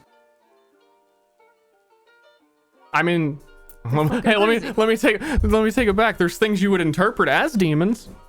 No, I don't like that answer either. Boo. Boo. You can use clerics can cast a spell which is to cure madness, and casting cure madness requires, I believe, 8 wealth. It's changed a lot of times. Does yeah, 8 your wealth. wealth go away when you cast with it? They have an upgrade to the skill that half your wealth is returned if you fail. It's not easy. Being crazy. Oh.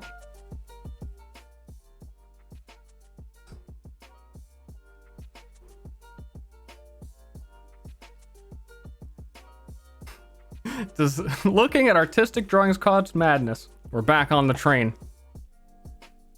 We Hammering away at this. Yeah, we went over this like 10 minutes ago. No, if it is clearly something that everyone interprets the same way, yes. Like if I drew Fred and it was clearly Fred, everyone knows it's Fred. That's going to be more damaging than if I drew a generic guy Yeah. or generic shape of guy. Faceless man. Faceless shadow. The scream.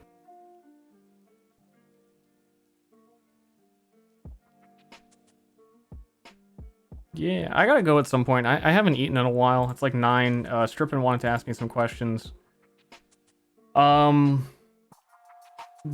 I don't know what my next streams are gonna be. I have to like put head down, focus on campaign now, make sure everything's ready, and super prepare for the session starting October 22nd, unless I have to push it back. I do want to set that deadline. I think I can meet it, but I also don't want to disappoint people if I have to push it back, because that's a very real possibility.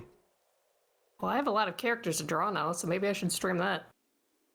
Yeah, I might finish the Cosmos picture this week and try and animate it on stream as well. I only have a few left to do. But yeah, I'm down for Ashley art stream. Would you hang out with me if I did? Probably. You wouldn't have to pay attention, but I just want to know that you're there, you know? Yeah, I know. I streamed before. Good. That'll make it easier. Streaming is hard. They're road signs or store signs. They are minimalist, and it depends on which city you're in. In the capital city, there are street names. They're mostly numerical. So like this is street 1, street 2, to keep it as brief and to the point as possible.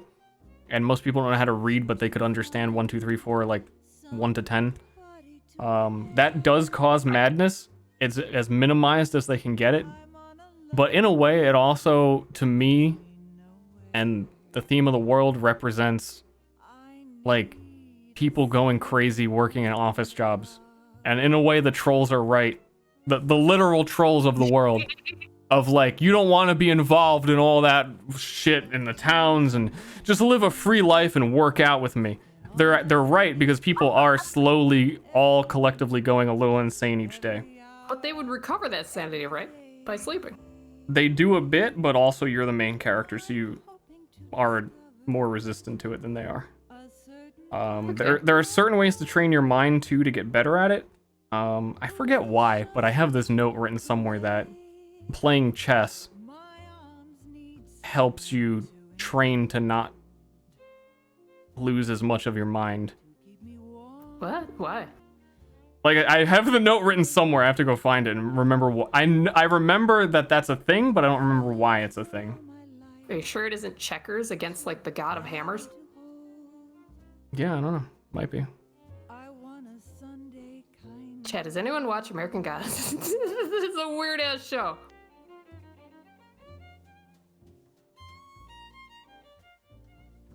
You prank people by opening books in their face. Yeah. Opening books in their face, a jump scare. Yeah. You could also be a paladin with, you know, all the scrolls of like written words draping down your armor? And people have to look at you while they fight? Granted, it's not easy to read flailing scrolls plastered onto a person. But yeah, you can weaponize making people see your written word. It certainly wouldn't work on people who can't read. There is an attack in Darkest Dungeon where the Crusader shows the enemy his holy scroll. Yeah. It like makes them go crazy. Couldn't you mind control someone to read? Yeah. You could also just kick them in the balls, you know? You could just kick them in the balls and say, read it! Well, no, I meant like, instead of going through like the process of getting a book and giving it to them, and if you don't like someone, I presume you just kick them in the balls first. What are dragons like in this world, if present at all? They are... What's the word? Mentally ill. They're all hoarders. They collect garbage, and they think they'll use it at some point, but they never do. And they steal the corpses of dead people and then teleport away. I know why. I think I do. You should. You told me once. I did. Should. Do they live in the garbage dimension? No. They have a very similar... Not very similar. They have their own garbage dimension home. Too real? Oh, Fluter. What? Did we Too activate a real? memory of yours? Oh. Do you live with the dragon? I'm sorry.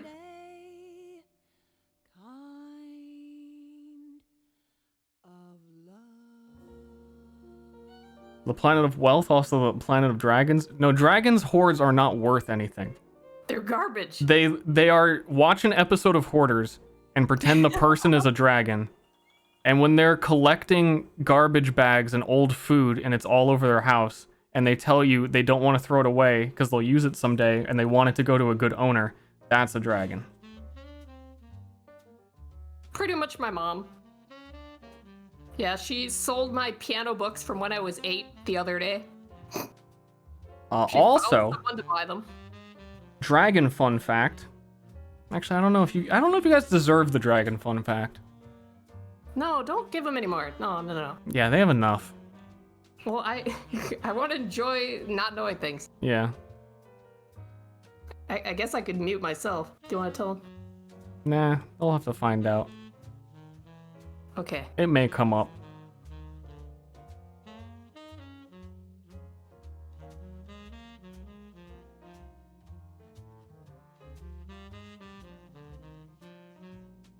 The music book story gets weirder. Want to hear the end? Wait, there was a music book story? Yeah. Roll one more item for us. Alright. I can't say no. But I really gotta go soon. And then we can talk more now that there's more information out there when I do draw streams or whatever else I do this week. Save that story for No, my tell your I'm gonna roll an item, then you can tell your story. Okay. Old rapier with a loose-fitting scabbard that does not appear to be originally from this decent weapon. The brass blade is well maintained, in perfect condition. Simple. Didn't get an interesting one. Sorry. Decent. I don't think I'm gonna add stats for every item. Armor has like stats that roll. I'd rather just make them on the fly based on the roll.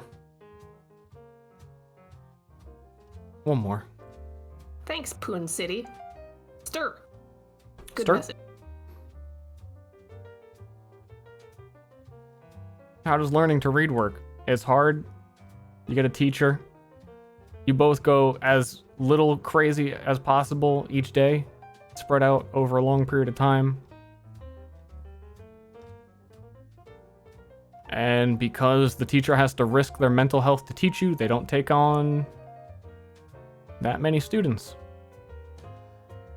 Maybe that's why Arcadum's teacher is such a drunk, because he's crazy. Yeah, dude, everyone's a little crazy. Tonfa are those weapons that Talum has. Soul Calibur. Oh, it is two-handed. That is pretty funny. I actually didn't read it. Yeah, I don't know if that would work. Maybe they're still in the package and you haven't snapped them apart. Yeah, like chopsticks. Uh-huh. Nice. We will probably be able to read in the beginning because if we have any magic abilities, we'll need to be able to read. Technically, Unless you're cleric, I don't know. to be able to fully read mechanically in the game, you're going to need to take one of the literacy skills. So partly, a magic caster can just open a book, not know what it says, and be like, holy shit, the Myriad's talking to me, and that's how they're, like, able to cast magic. Now, another thing that's important to note is that casting magic is not common. So I'm not saying everyone who opens a book is a magic. Like, the player characters are the 1%. Probably less than the 1%.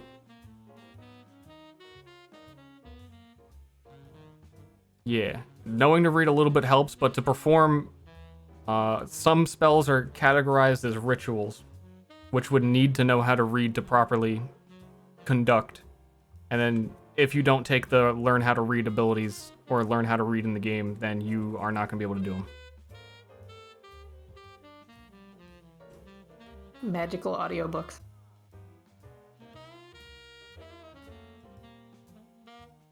Why would anyone learn to read with the curse around? Like I said, the 1%. Not many people do.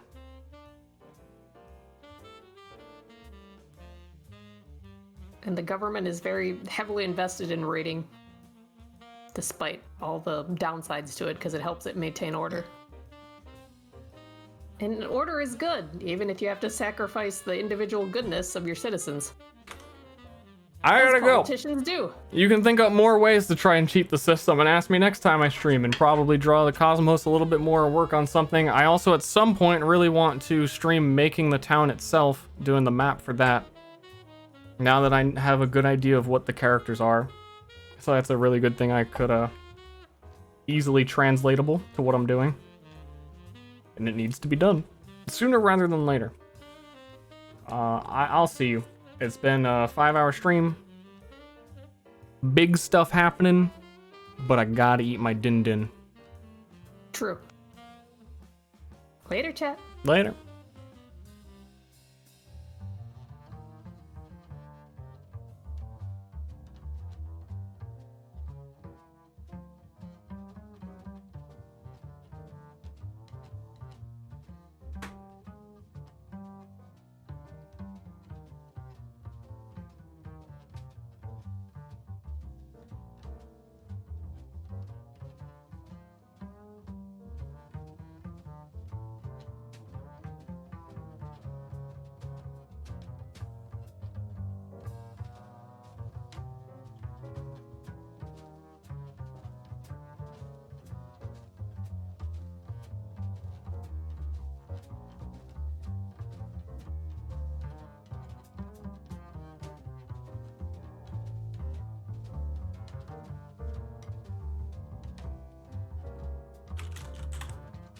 Host and arcade them. They're on the red star. See you. I spelled it wrong.